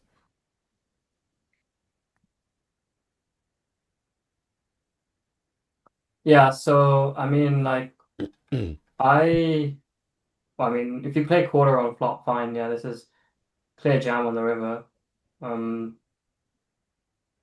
if he has the king of hearts, he has the king of hearts. It's kind of like he's still got bunch of hard X, and like I don't know. I just would never not jam here with the Queen of Hearts. And probably would lead river actually because it's like 4 flush, and I don't think this is going to get reopened often enough, like by lower flushes. So I probably would just lead river, and then you have a nicer spot. Like if you lead river and you get jammed on, like you have a very easy fold at whatever stake this is. 25 and L. I agree, 100%. Yeah, I agree with all of that. Yeah, I like leading river. Oh, nice. Although I don't know, I don't know if I agree with the like prevailing sentiment that jam is like the slam dunk best play. I think probably it is. It's just like it is also at the same time kind of hard to conceive of the like bet call range that's worse You than could this. click as well, actually. You could do the stupid thing and like just min raise and like, you know, fold to the rejam, because the rejam is always the king of hearts and the call will always be like the jack of hearts, queen of hearts, 6 hearts or whatever like low heart they have left. Yeah. But yeah, I don't really like. Now I do see where Alex is coming from. Like jam isn't like clear cut because of way lower stakes players play. Maybe like you actually can explore min raise, you know, and then Like I don't think King of Hearts X is at all out of the question in this line from villain. But like stuff that will bet call this jam that's worse than Queen of Heart is like very hard to think of. Like maybe Ace Jack off with But I Jack think, of like, Hearts will sometimes. Jacks with the Jack of Like- Hearts, or 10s with the 10 of Hearts, or Jack 10 with the 10 of Hearts. I'm kind of thinking about those hands. But It's yeah, maybe you're right, actually. Jack 10. Maybe would- it's too many hoops. Maybe it's multiple hoops because they have to bet that on the river. I think a lot of like 25 and L players will just check back that particular flush on the river, and then they have to also choose to pay off with it, which some of them will because they're just bad at folding. But maybe this is not. Maybe this is not as clear cut as I thought. I don't know. My ability to analyze which is probably why leading. Leading is good, clearly right? 'Cause better than checking. They're going to check back. leading is incredible. Yeah, leading is awesome. Yeah, and then Usually you find leads whenever there's like a large in position checking frequency. So Yeah. if you just use that idea exploitatively and you just go, oh, there's just going to be too much checking Yeah. frequency. In you know, they're going to like, they might even have to like value. I don't know, by the way. I'm just thinking out loud. They might have to value bet something like a set on the Yeah. river, and they just won't. So you might as well just bet, put money in yourself. So yeah. Yeah, I don't think they should, but yeah. Man. It's always hard to tell with equilibrium because Oh, it's so we're gonna have to distorted pull by that some one point. hands. Like when you have an equilibrium hand that's like been played so weirdly, the ranges that get here are like so distorted that it tends to diverge a lot more from the human realm, I think. Like in a spot like this than it would in just some normal like the sky triples. Yeah, I mean this is like a weird spot. Like I would probably, if I got jammed on here, I probably would call my top pairs. Simply because it's actually really difficult not to overbluff this spot, as silly as it sounds. Like he can't bluff his king jack of spades, his king queen of spades and stuff every time. So like if you get jammed on here, actually like forget if I had ace queen. If I had like ace king no heart, I'd probably call. Because the value range they're representing when they jam here is like the king of hearts, which is actually a thin value range if you think about the fact that they're not jamming like the jack of hearts or the 6-7 of hearts or whatever, right? So in a weird way, like these 4 flush rivers, I think they're gonna end up just having too many bluffs because they're meant to give up some of their Broadway hands and like, I don't know, some underpair without a heart that they might not, probably not getting there with, but they're just gonna end up overbluffing because they just don't have that many value combos. That's my experience of this spot, but other people might be like, you're punting, but I don't think so. I think if I had like any ace, if I had a bluff catcher here, I would probably just call. Yeah, to jam. You mean if you checked and villain jammed? Yeah. So if I checked and villain jammed here, I would not fold any ace on the river. Button versus small blind. I mean, you guys gonna look at I me don't like I'm know, man. insane, I but don't know. well, I don't know either. That logic does not sound terrible to me, but it's not what jumped out to me when I heard you running through that, fair or enough. like Yeah. when I heard you give the action that you were talking about. Yeah, I mean, I just think it's going to end up being if they have to have give ups in the spot and they're not value betting enough, then they're going to end up having too many bluffs. That's pretty much it. So even for this size, I probably would end up calling all of my ace X on the river. Probably. Yeah, I think I don't know. Like it's the king X of hearts is not that thin a value range because he's got like some offsuit combos with the single king of hearts here, like with And So you know, you can king run queen. through it. He's got like king queen, king jack off, and then he's got a bunch of king 10, king 9 suited. That's like 5, 6 And that's combos. about it. That's actually yeah. a lot And that's of not combos with this nothing. spot. Yeah. Yeah. But then if you think about all the bluffs, like king queen off of all the non-heart hands, king I don't know jack how suited, often king those are queen betting suited. turn and following through river, though. I think a lot of people at 25NL are just too grossed out by this entire spot to go twice with those hands. I'm not sure about 25 and 0. Right, I'm just okay. saying, like, in general, this is gonna, like, if there's 6 value combos and we need, and they jam river and we're getting about pot, we need the like 2 bluff combos, right? Right. How are you gonna 3. tell me that they're not gonna find 2 bluff? Is it 6, 7, 9. But how are there only 3 value? Or how are there only 6 value combos?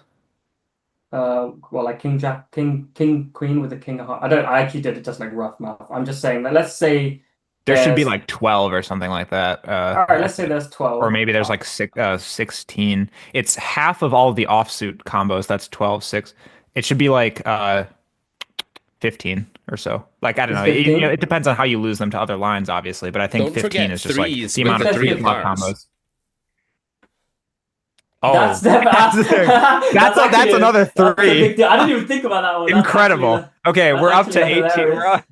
Pete, what a keen eye. Okay, I we're up didn't even to, see that. I didn't even see that one. That's so funny. we're up to 18 So you're combos telling with me that pre-flop you value. guys would both call here and think you'd won when Villain turned over pocket 3s with the red 3? No, because I would have counted the combos and I would have been like, Pete, he's just jammed for pot. I need to be good a third of the time. And like he's got 9 combos of bluffs. And that's more than 15. But you know, actually it's got 18, or he's got like, I don't know what, 7, 6, 8 combos of bluffs, some number. Oh, Pete would have made the Phil Hellmuth tight laydown. With a 7 of spades, Honestly, I think I'm not still check called the turn. I mean, I might be. I just. Like, I might just be a massively punting player, but at 25 and 0, I can say whatever. At 25 and 0? If I was playing this at 5, I'm playing this at 5k. I'm Right, calling. sure. I don't No, give a fine. shit. But at 25 and L, I've folded all of those ace-x hands on the turn, actually, that you were going to call river with. Yeah, well, that's Right. the difference, right? Yeah, like you probably don't get here with with the ace 9 of ace 9 Imagine of check spades or calling something. this at 25 and L on the turn with ace 9 of spades. You're just burning money. Like, you're not getting 25 required. Like, you're just not. I'm probably at 25 and now I just block like all of my ace-x on the turn and then check Yeah, I fold think river that's... or something Or even stupid. just check fold's pretty heroic line with ace 9 of spades here. That's like the classy Helmuthian fold. All right, let's do another spot. right. Let's keep critiquing Easty since he's not here to defend himself. I think this is fine. By the way, guys, it's 25% everything today at Carrot Corner. Check it out at carrotcorner.com. Is that why I'm doing the stream? Was I supposed to be like promoting the sale? I don't even remember. Oh man, Pete. Check turn. Okay. So we called the half pot flop, right? I've noticed people are like better at sizing up these boards now than they used to be, even at like, well, they're a bit better. This is probably just a fish though. Yeah, It's look at the probably just sizing. a fish, but I think this is also. I mean, not that people do at low stakes. Isn't this just like a bet 3/4 kind of board anyway? You can probably half pot. I kind of like B75 here. I think B50 is too easy to defend against, but yeah. I mean, if this is a fish, right, then you don't really want to bluff. I don't think you twice want to here. bluff at all against the fish because like he's probably just got. Oh, he does have ace king like Yeah. with clubs and shit that you can fold out in other ace queens, and he has them more often than a reg would because he's less other stuff diluting. I kind of like checking and like allowing him to tell us if he's got kings on the river, and then bluffing him off all his ace king on the river, rather than getting jammed on here randomly by aces or something. I like checking or kings turn. or something, and then yeah, I don't really want to allow him to destroy our equity, Mm-hmm. especially when he will tell us what he's got on the river. Mm-hmm. This is easy now. Yeah. Yeah, and lose to pocket tens because it's Easty. Yeah. Yeah. Well, Show if to it us. wasn't tens or nines, this hand wouldn't have been included. There's no way Easty's like, oh, look, Pete, Yeah. I won a hand, and the guy just called me with the king of diamonds, and it was all normal. Is this actually... Wait, no, he's got quads. Is He's this- got quads. is this He's a- got quads. That's such Is an this Easty actually thing a to have jam? quads I mean, here. I guess so. Yeah, I guess so. Yeah, I mean, Oh, it's a oh, fish. yeah, He's got it's a fish, kings yeah. with a diamond. Mm. Yeah, it's definitely a jam. I'm hopeful that we'll definitely see true. value. It's Or not 100% value. a gem. That What am we'll I get even that. saying? I'm hoping we'll see value. I think he's got I know. tens. Aha. Fours. Yeah, tens is a very Easty hand. Like these are. I think it actually shows to the mindset of Easty if he's posting these kind of hands, this kind of hand to the thing. Because this is just like, this is life, you know. This is like, Yeah. I don't know. One thing I definitely have learned this year is that you can't take poker too seriously because it's a bit of a joke. You know, like I was playing a hand against the fish today. I made a massive ISO with aces.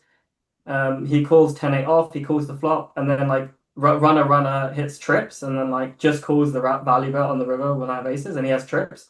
It's just like, well, I can't really take this game seriously, right? Like the fish isn't taking it seriously, so I think when you take poker too seriously, as in like the results of the hand you're getting too seriously, you just end up being miserable. Yeah, so what you're trying to say is like certainly something you can I've take the learned. game seriously and getting better seriously